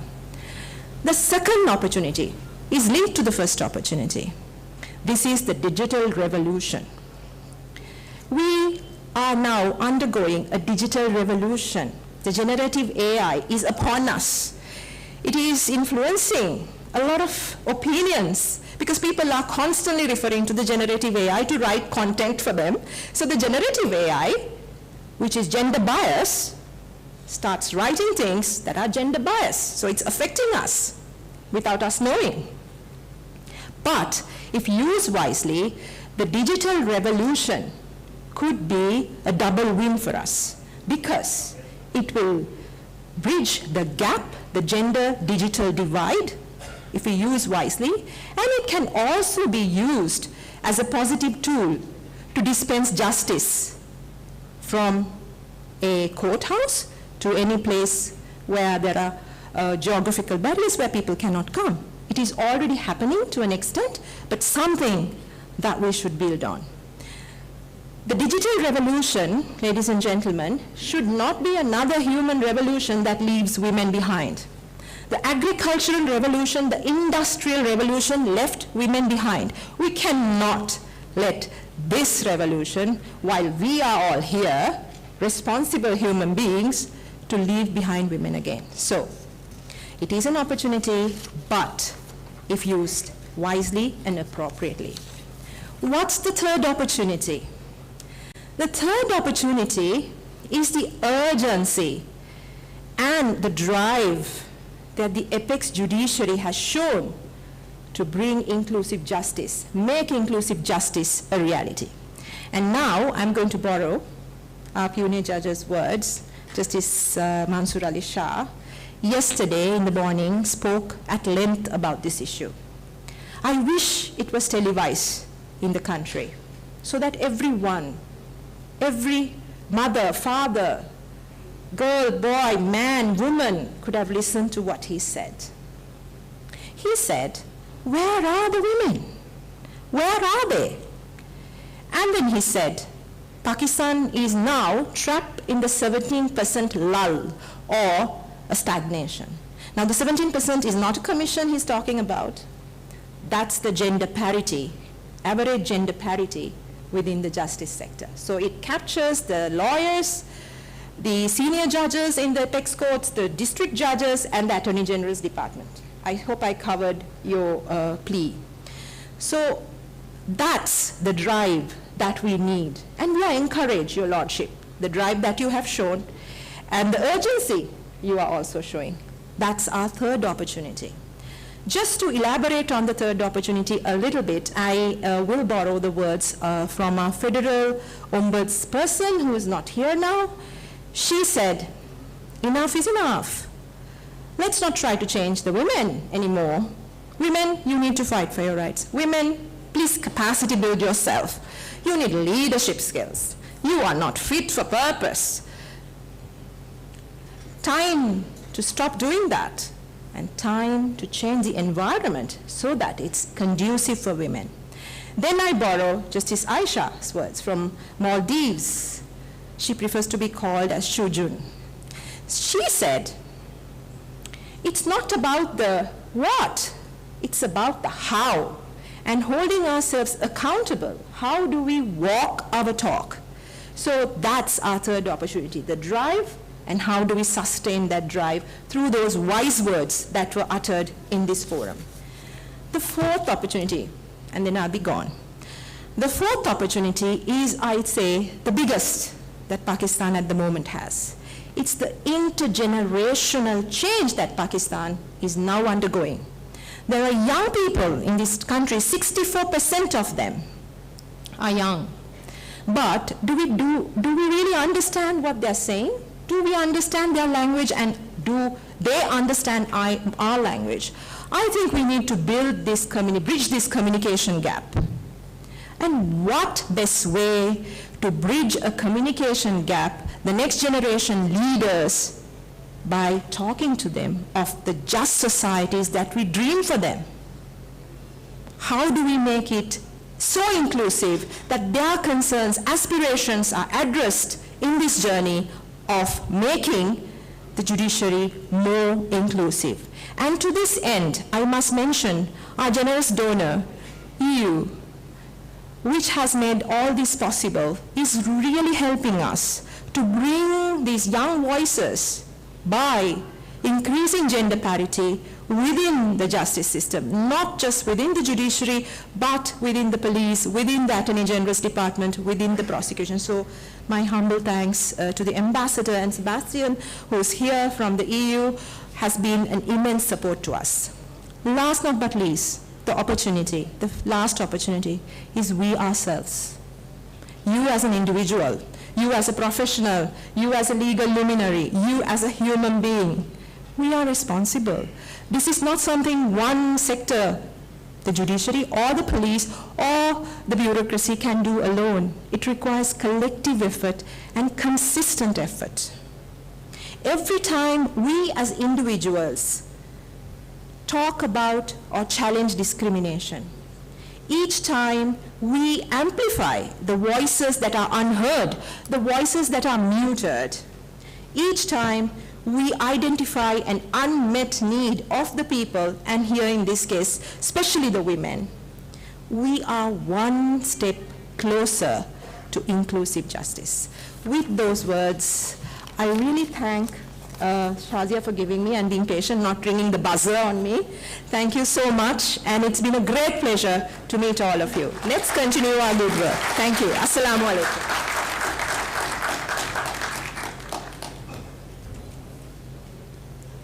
Thank you, Ms. Rasool. Mr. Muhammad Yahya, the United Nations Resident Coordinator and Humanitarian Coordinator in Pakistan since January 2024, has over 20 years of experience in development and peace building. He also coordinated the Africa Regional Program for UNDP and supported post-conflict recovery in Afghanistan and Liberia. Please welcome Mr. Muhammad Yahya to the stage.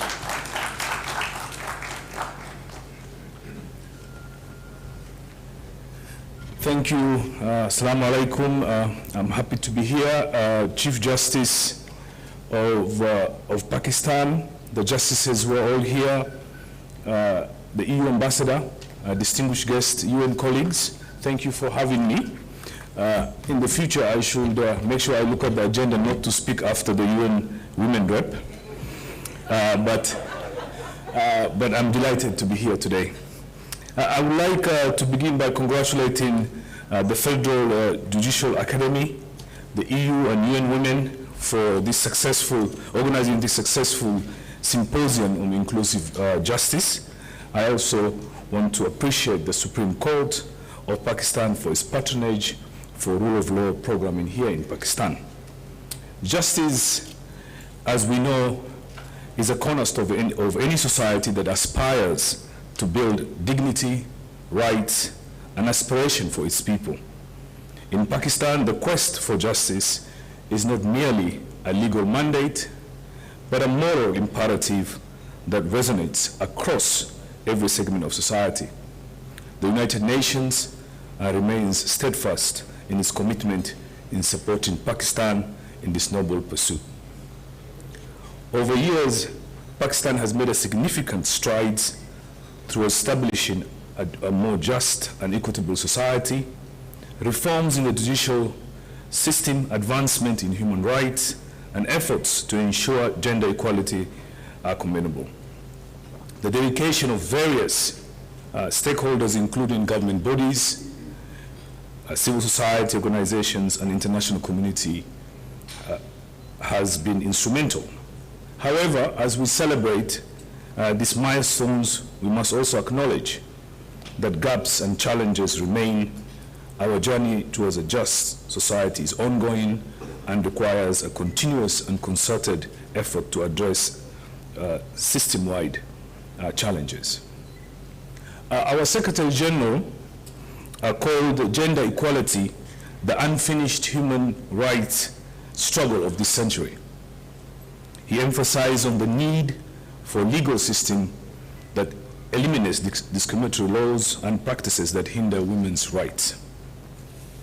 To accelerate towards an inclusive justice system here in Pakistan, we at the UN have identified 5 key areas of priority.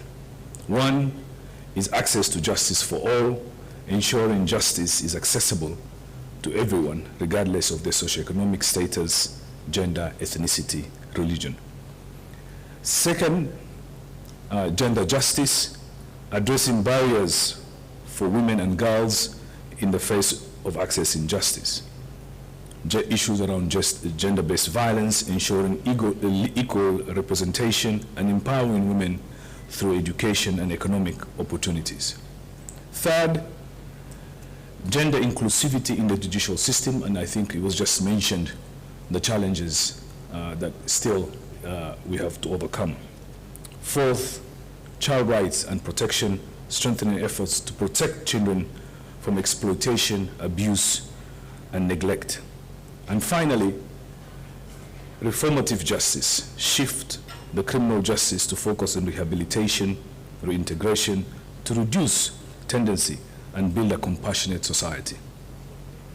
United Nations is committed in supporting Pakistan in these critical areas. Our collaborative efforts span across various dimensions. For example, we have this ongoing initiative, joint initiative between UNDP, UNODC, and the UN Women around collaborating with the justice sector around institutional building.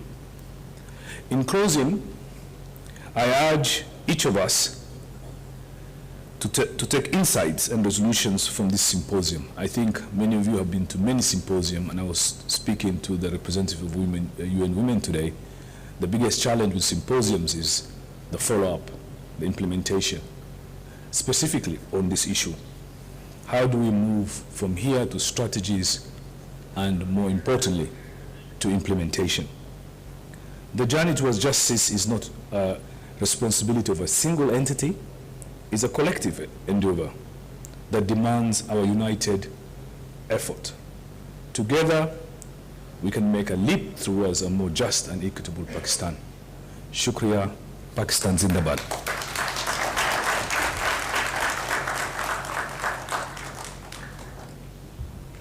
Thank you, Mr. Muhammad Yahya.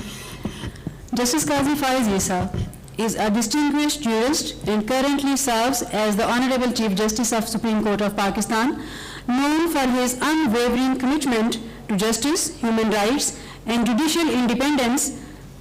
Justice Isa has played a pivotal role in shaping Pakistan's legal landscape.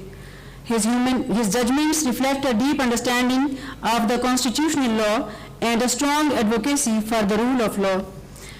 While protecting the rights of women, Justice Isa believed that economic deprivation of women prevents their full participation in all spheres of life. It was held by Justice Isa in a judgment titled Ghulam Qasim versus Razia Begum. Then again it was held by Justice Qazi Faiz Isa. A woman is entitled to her property and it cannot be disposed of without her consent. That was held in Fawad Ishaq versus Marine. Naseem Ullah versus Nahid Begum is another landmark judgment on the rights of wife. Today, we are honored to have Chief Justice Qazi Faiz Isa to deliver a distinguished address where he will share his insights. Please welcome with a round of applause and with a standing ovation to Chief Justice Qazi Faiz Isa.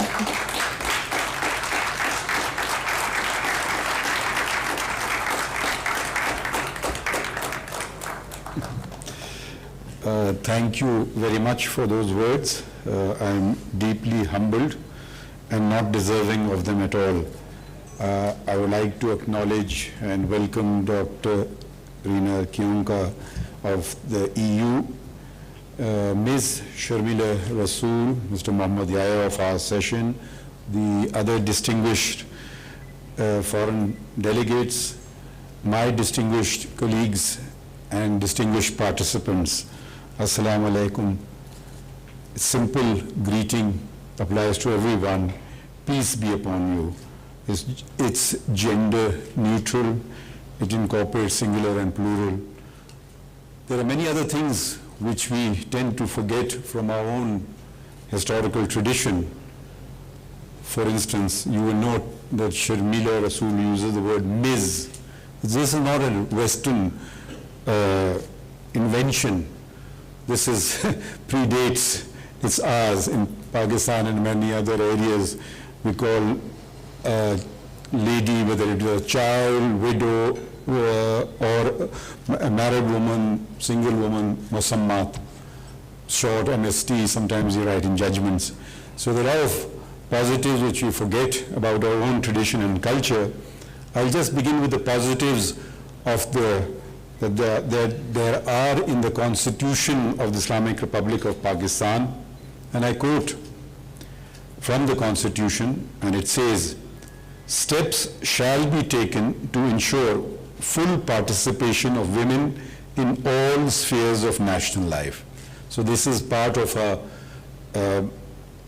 Constitution, and legislation is subordinate to the Constitution and must conform with the Constitution, cannot conflict with it.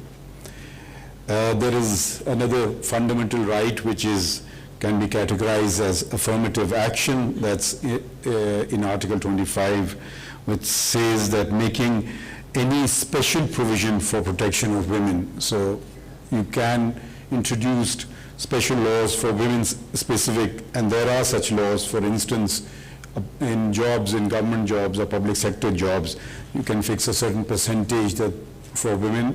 The same applies in admission to universities, and we have such laws as well. Actually, the men of Pakistan are now complaining that because the women come on the merit seat and they also come on the reserve seats, and invariably they're doing better than the men in education institutions. It doesn't mean that they cannot come on the merit seats, but there's also a percentage reserved for them, for women, specifically for them.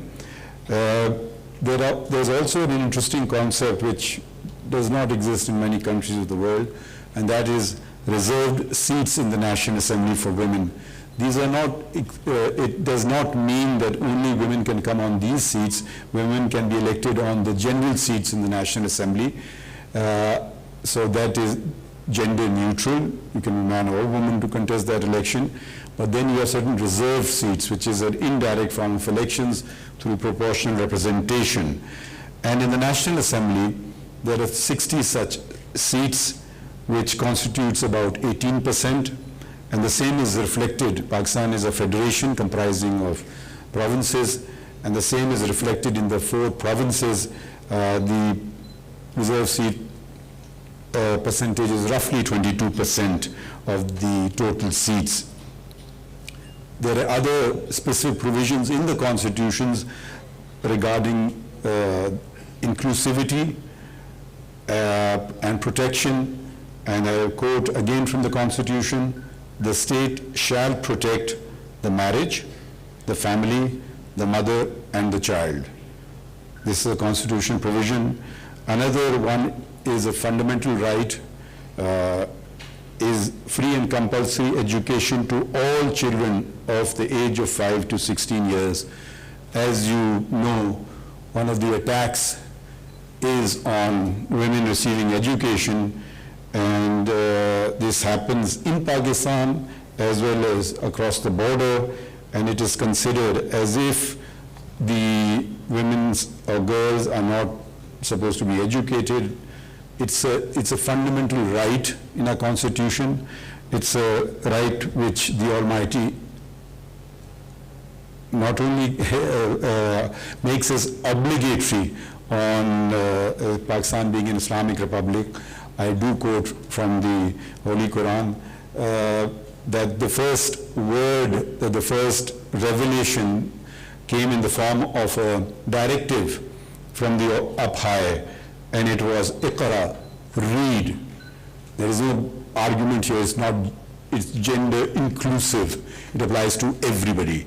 So there is a great tradition of knowledge. I mean, without that is the very first, I mean, it could have been a number of other directives coming from up high, but the word that was chosen by the Almighty, we believe that the words in the Holy Quran are the words of the Almighty, was to read. And it goes on, the same revelation goes on about the qalam, the pen, teaching, so it's all interconnected. That's the first revelation. Having said that, we have, sadly, when we look across the Muslim world, we have forgotten all of our collective history, a religion without which, without the role of women, there would be no religion. The Prophet Muhammad, peace and blessings be upon him, the first revelation that he received, he literally ran to his wife, and she was so scared and terrified, and she comforted him. We as Muslims, it's a pillar of our faith to do Hajj once in a lifetime, if you can financially afford it. It was the running of a mother, and every Muslim has to emulate that example of running in the footsteps of the mother, the Sa'i at Makkah, where we literally run in the footsteps of Bibi Hajira, peace be upon her, and her son, the Prophet Ismail, peace be upon him. So these are traditions which we have forgotten. Maryam is the most revered of women, named more so than in the Bible. Chapter of the Quran is named after her. And many of the laws in Pakistan connect religion with the laws in Pakistan. For instance, there is, in the Pakistan Penal Code, these are the offences that are that various offences are compiled together in the Pakistan Penal Code, and all offences, chapter 16, which is against the body, which includes murder, section 338F specifically states that where the language is not clear, you will be guided by the Holy Quran. I said I'll mention the negatives. A negative is what in the West has come to be known as honor killings. Yes, they do take place. Unfortunately, the word honor has been, the word that is used here is ghairat, which has been mistranslated to honor. Actually, it comes closer to arrogance. And arrogance is takabbur, and takabbur is a sin in Islam. Hell, and I quote from the Holy Quran, hell is the abode of the arrogant. This is chapter 16, verse 29, and again on chapter 39, verse 72. So there is this great tradition. We can easily learn from this tradition, and all the more so when it advances inclusivity, when it advances justice for all. There is, for instance, honor killing cases we come across, but there's another concept of a law which does not exist in any, I have to be careful with language nowadays, with Western countries, for want of a better phrase, let's put it this way. If you accuse, impute the character of a woman, insinuate something immoral about her, in Islam it is a criminal offense. It's called qazf, and it has also been incorporated into the law of Pakistan, a law sadly which is rarely, if ever, applied. And it's in two laws actually. It's the qazf specific law which mandate a punishment, which is the punishment in the Holy Quran of 80 lashes, and also in section 496 of the Pakistan Penal Code prescribing a punishment of 5 years. Sadly, this is, if I've never come across it being really implemented. So, but we have the opposite thing of adultery, for which that is a completely, it is not only morally wrong, legally wrong, it is also purely, from a purely theological Islamic point of view, it is prohibited, because a punishment for that has been prescribed in the Holy Quran, and you cannot exceed a punishment that has been prescribed, and which is not the punishment of death, which honor killings, which they falsely call or honor killings, attract here. The other aspect here is that for the punishment of adultery, the test is so severe, it is almost impossible. Whether loose charge is made against a woman and she's done to death, but if you actually apply the law, which is getting 4 adult witnesses to have seen the act, and if you fail, you get punished for qazf. So irrespective, so it's almost an impossible test to meet, but sadly honor killings do take place. How do the courts come in? How can they nudge things one way or the other? There is a provision in the Constitution, not in the Constitution, in our law of evidence, Article 122. And the article, if I will, you'll understand what I mean after I've read it. Usually the burden of proof in every criminal trial is upon the prosecution, that's a given. And it has to be proven beyond reasonable doubt. What happens here, it's also connected with honor killings, or killings in the house. I don't know how she died. She is got a bullet wound in her thing, and who are the witnesses? There are no witnesses. All the witnesses are complicit. So the Article 122, when any fact is especially within the knowledge of any person, the burden of proving that fact is upon him. So in a way, the burden of proof shifts. This has been interpreted by the Supreme Court. I cited other precedents also, but the point was clearly made. And I just read a bit from that judgment, that with, quote, that with regard to vulnerable members of society, such as children, women, and the infirm, who are living with the accused or were last in his company, the accused ought to offer some explanation of what happened to them. If instead he remains silent or offers a false explanation, he casts a shadow upon himself.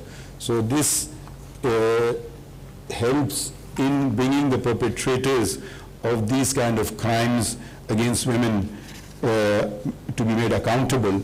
So this is how criminal law judges can interpret existing legislation to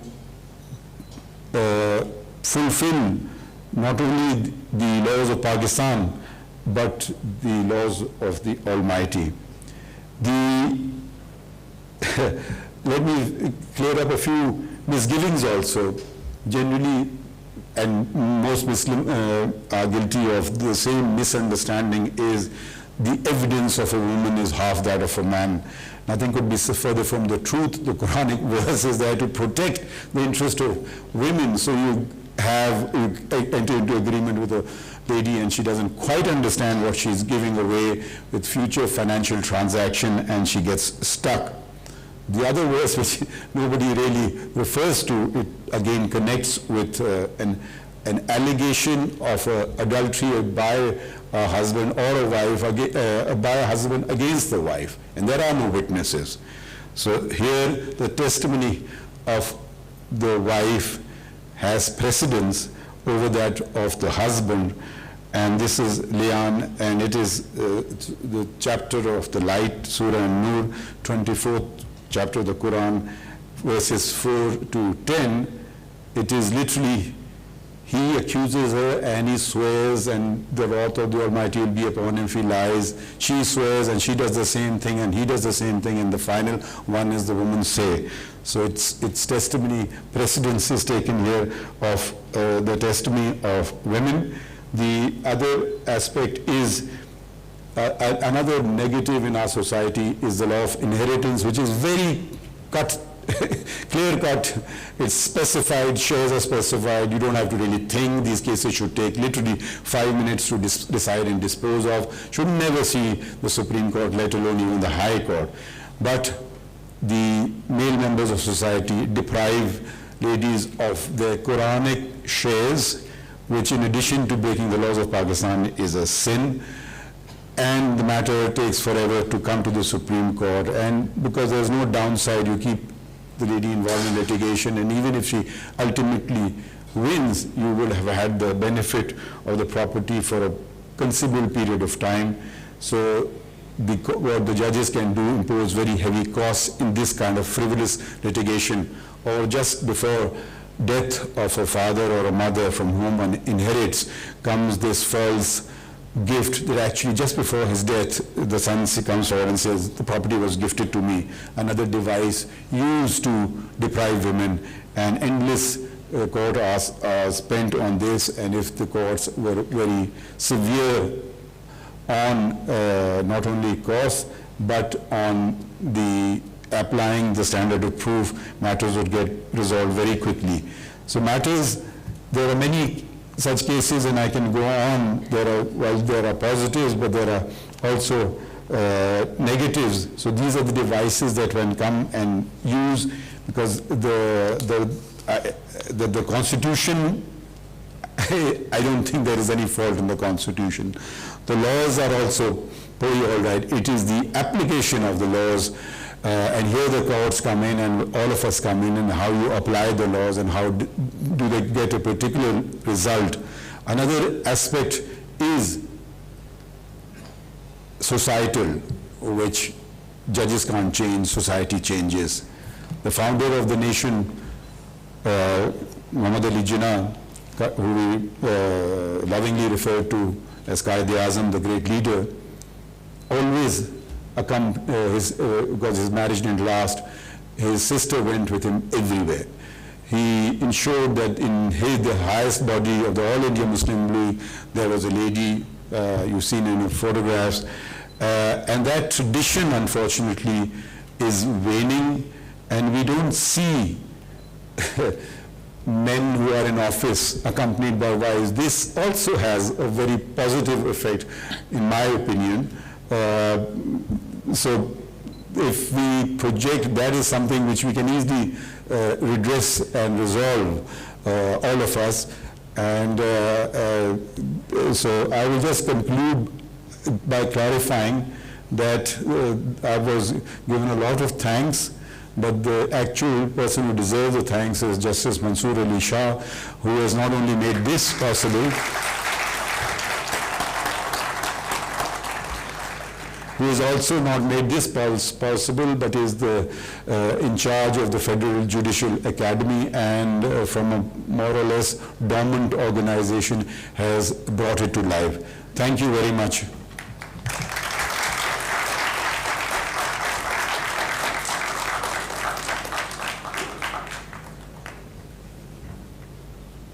Thank you so much, Honorable Chief Justice of Pakistan. Now I request Honorable Director General, Federal Judicial Academy for a vote of thanks to the participant of this symposium. A big clap for our DG because he has been a driving force behind all this. Thank you.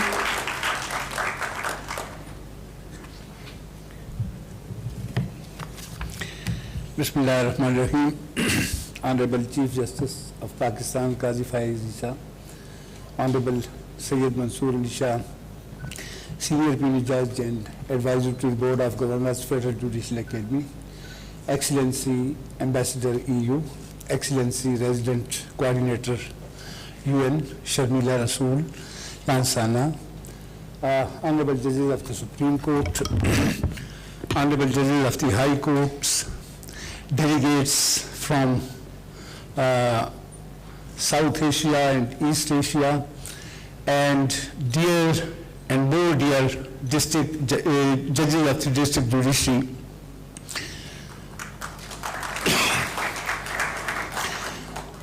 You always need words to say thanks, and today I don't have the words to say thanks, because the kindness which Honorable the Chief Justice has shown to the Academy and to this conference, I don't find words for that. I don't find words for Honorable Justice Mansoor Ali Shah, who not only gave us time during the conference, but if I say that this would have been impossible had he not given all his time, and for the last almost 1 month, he has been with us. He has been with us even when he was in America, and daily we used to receive his chats and his directions. So I want that I should thank him through a very big clap.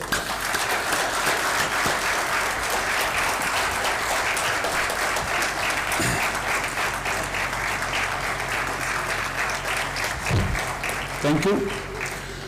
I am thankful to Honorable Justice Aisha Malik, who guided us at the time when we needed the guidance. And he gave her full time, and it was really, we felt while interacting with her that women when they are in the leadership, they prove to be, I don't want to use the word more than men, but she proves to be more than men. So a clap for her as well. I must pay special thanks to our Honorable Serena Isa, the wife of Honorable Chief Justice. She behaved like a mother, and always we saw her and we felt that some mother is with us, she is praying for us, and her hands are at our heads. So clap for her, please. I am thankful to the foreign delegates who gave their time and they shared their experience. Really, we are grateful for them, and I want that we should also give a big clap to them, for them. We are thankful to EU for funding this conference. We are thankful to UN Women, and particularly Lansana and Sharmila.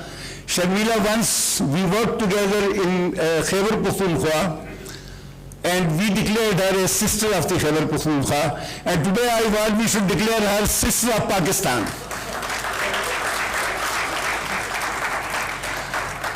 I am thankful to my team, rather our team of the Federal Judicial Academy.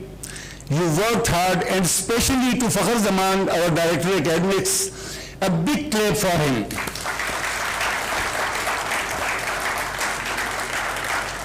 Shazia, you did a lot, and a clap for her as well. So, without wasting further time, I am thankful to all of you, and to particularly to the judges of the district judiciary. Thank you all. Thank you very much.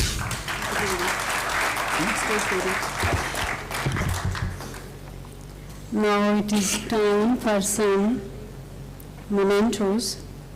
So I would request Honorable Director General, Federal Judicial Academy, to please be on the stage, and I request Honorable Chief Justice Qazi Faiz Isa, the Chief Justice of Pakistan, to please come on the stage for a souvenir which we want to present. I request Honorable Justice Sayyid Mansoor Ali Shah to accompany Mr. Hayat Ali Shah in presenting the souvenir to Chief Justice of Pakistan.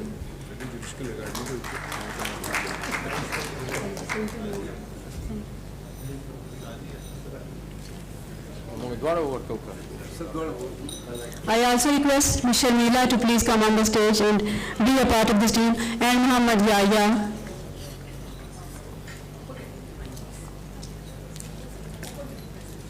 Okay. Before the souvenirs, UN team wants to present something to Honorable Chief Justice of Pakistan, Honorable Justice Mansoor Ali Shah. That is some he-she champion ceremony. So Ms. Nabila and her team is also here.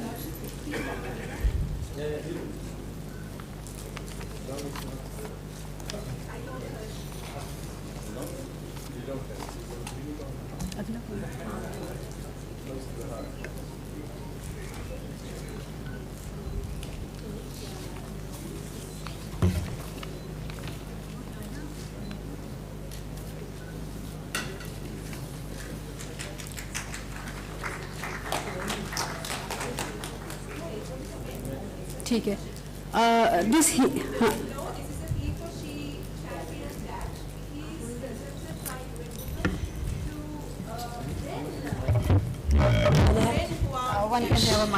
Can I say that?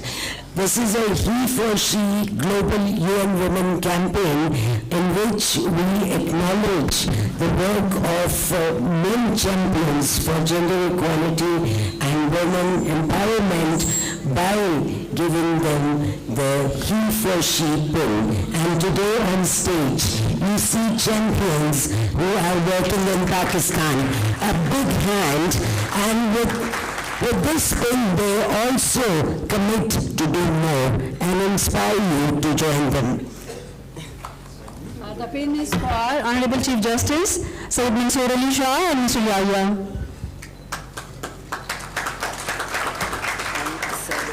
And our Director General for Judicial Academy, Mr. Hayat Ali Shah.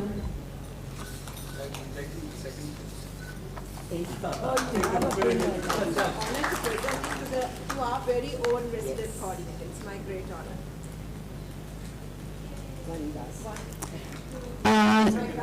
No. He's my brother.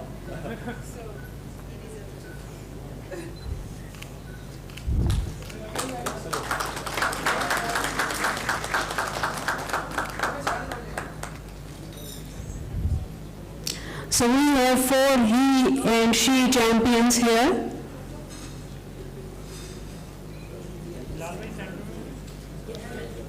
And we really are proud of them.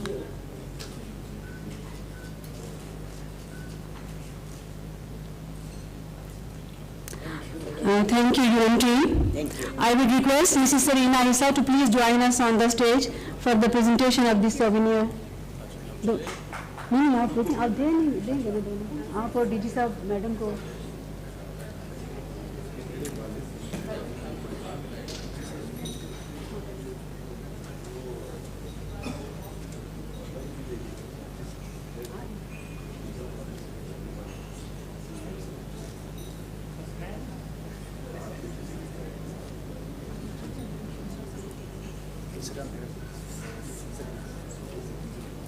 शास्त्र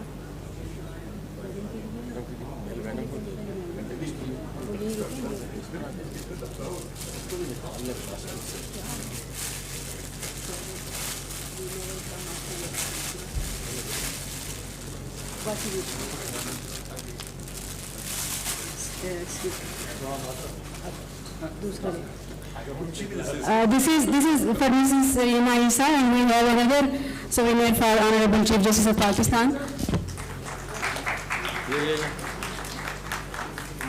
ये ले लीजिए जी आप पीछे खड़े जी And then Another souvenir for Honorable Chief Justice.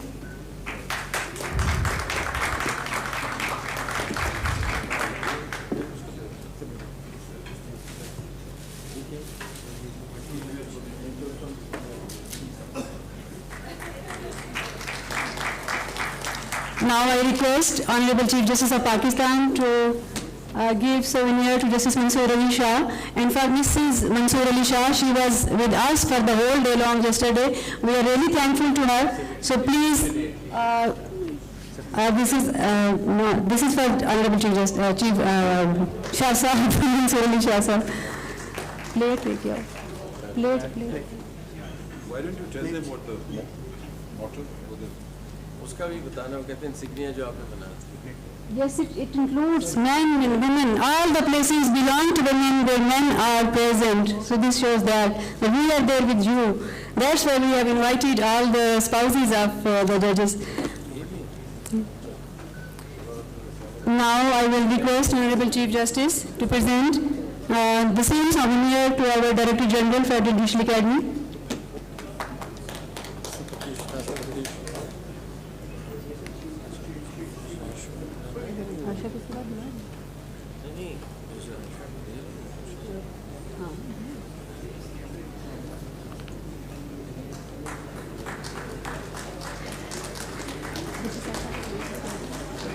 ये रखे हैं प्लेट कहाँ गई?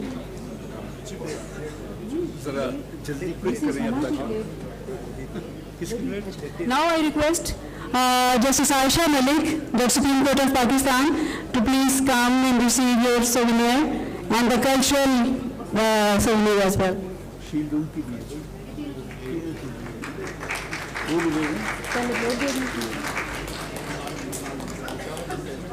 थोड़ा सा जल्दी करिए.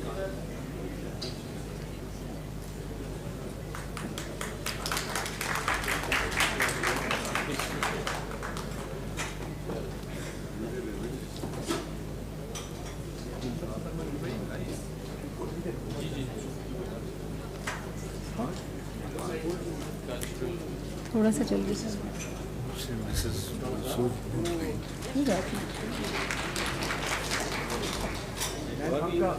There is another one. That was a shield, just a memory, and this is gift from the UN Women. Now I request Justice Sapna Pradhan Mala, Supreme Court of Nepal, to please. Okay. I will request Honorable Chief Justice to please hold, stay back. आप D साहब को पकड़ाते जाना होगा. जी sure देखिए नूर खुले issues ना bag भी है बेग भी है जल्दी जी बक्सा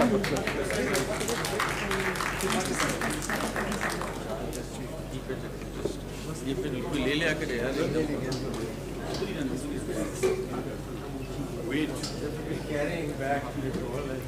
We have already presented something cultural to the honorable delegates when they visited Federal Judicial Academy. I request Justice Santaria, Appeal Court, Thailand, to please come on the stage and receive your souvenir.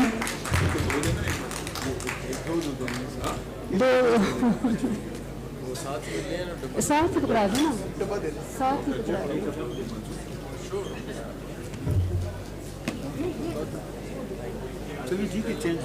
Now I request Justice Aisha Shadeen Mohammed, Supreme Court of Maldives, to please come on stage and receive your souvenir.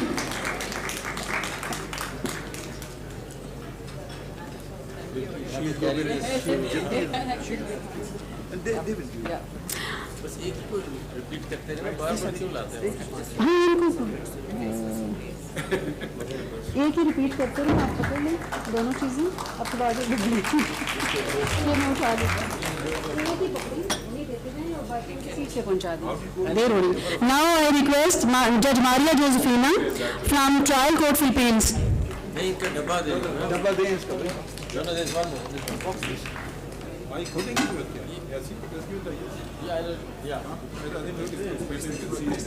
This is more better than showing up things.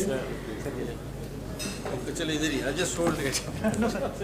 Judge Maria Josefina, एक ही चीज पास रख ली और मुझे बार-बार देती जाए.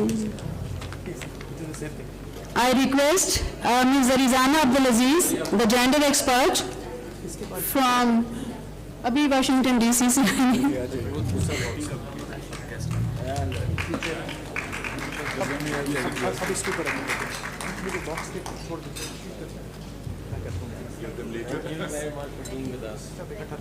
ये पकड़ते जाएं, यही देते जाएं.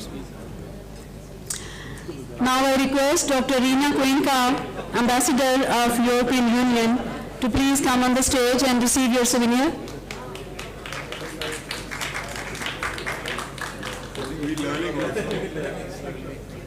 Thank you for being with us. Thank you so much. We believe in inclusivity and that our logo also shows. So next is Mr. Lansana Women, country representative of UN Women Pakistan. Pakistan. Thank you. Please, So include more men. I request Muhammad Yahya, Mr. Muhammad Yahya, UN resident coordinator in Pakistan, to please come to the stage and receive your souvenir.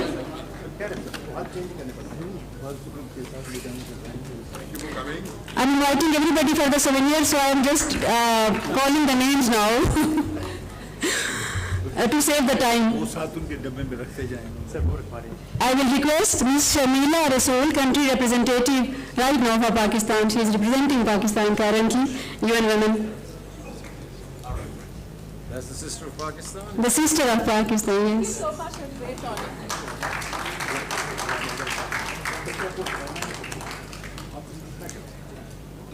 I request Justice Alia Neelam, Judge Lahore High Court. I request Justice Alia Neelam. She has left. So we will be sending her there in Lahore. Yes. She has left perhaps for some emergency. Justice Muhammad Amir Nawaz Rana, Judge Balochistan High Court.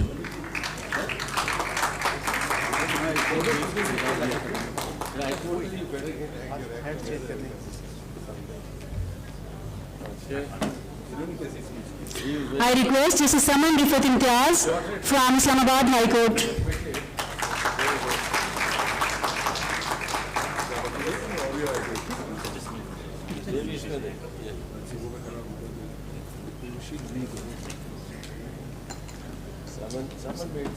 Next, I request Justice Umar Syal from High Court of Sindh.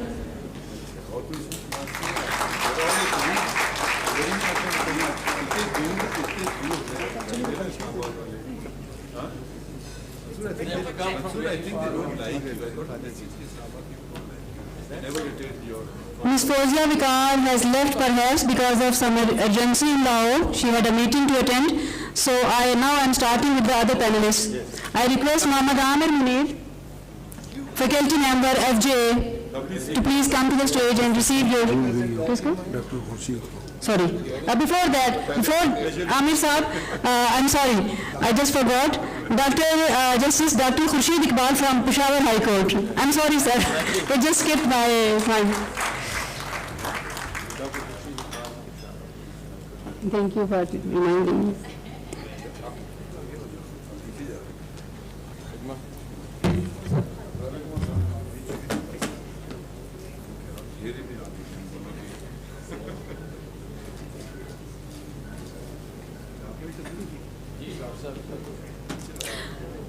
Now, Mr. Amir Munir, faculty member of J, the panelist, the moderator who moderated the fourth session. Just this? Mr. Amir Munir, Judge Amir Munir, I would say.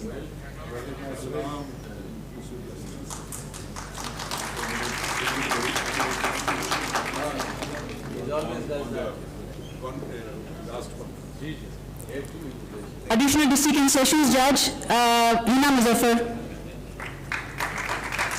from Lahore High Court. करीब बैठाया हुआ था. वदिया Mushtaq Malik, Additional District and Sessions Judge from Peshawar High Court.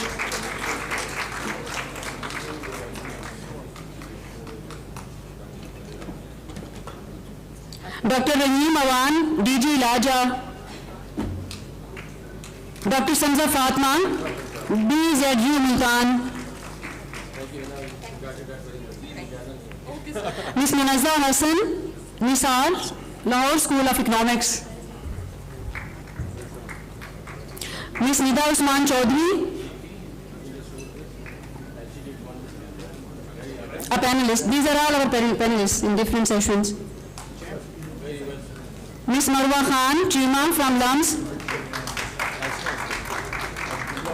And Ms. Rida Hussain, FGEH Law Firm.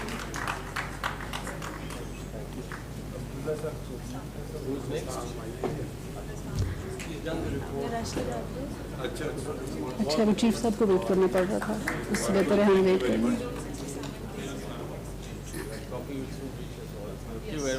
I request Mr. Fakhr Zaman to please receive your hard work souvenir, reward of your hard work. Mr. Fakhr Zaman, the team leader of jail. District and Sessions Judge from Peshawar, but currently he is the Director of Jail. She's a linguist.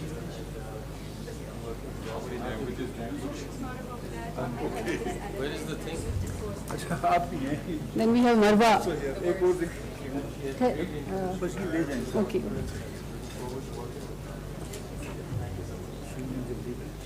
Young Rida, please come.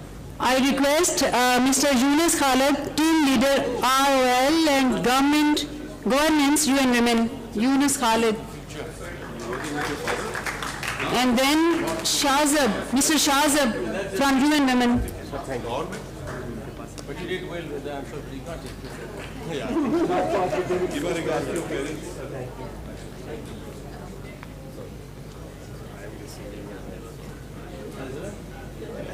Madam पहले हैं, madam मरवा, इसके बाद फिर आप जाओ, ठीक है?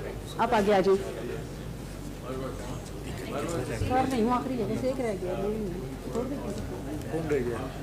Mr. Fakhr Zaman, please come forward. यहाँ पे आ जाए आप.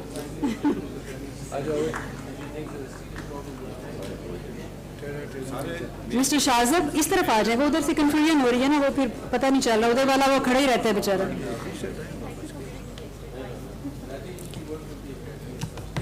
And I think for my own hard work, I also have earned a shield.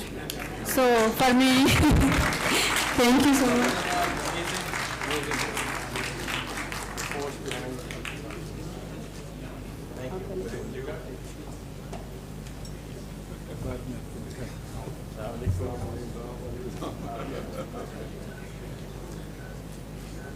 Very well done. Thank you. Last but not least, thank you,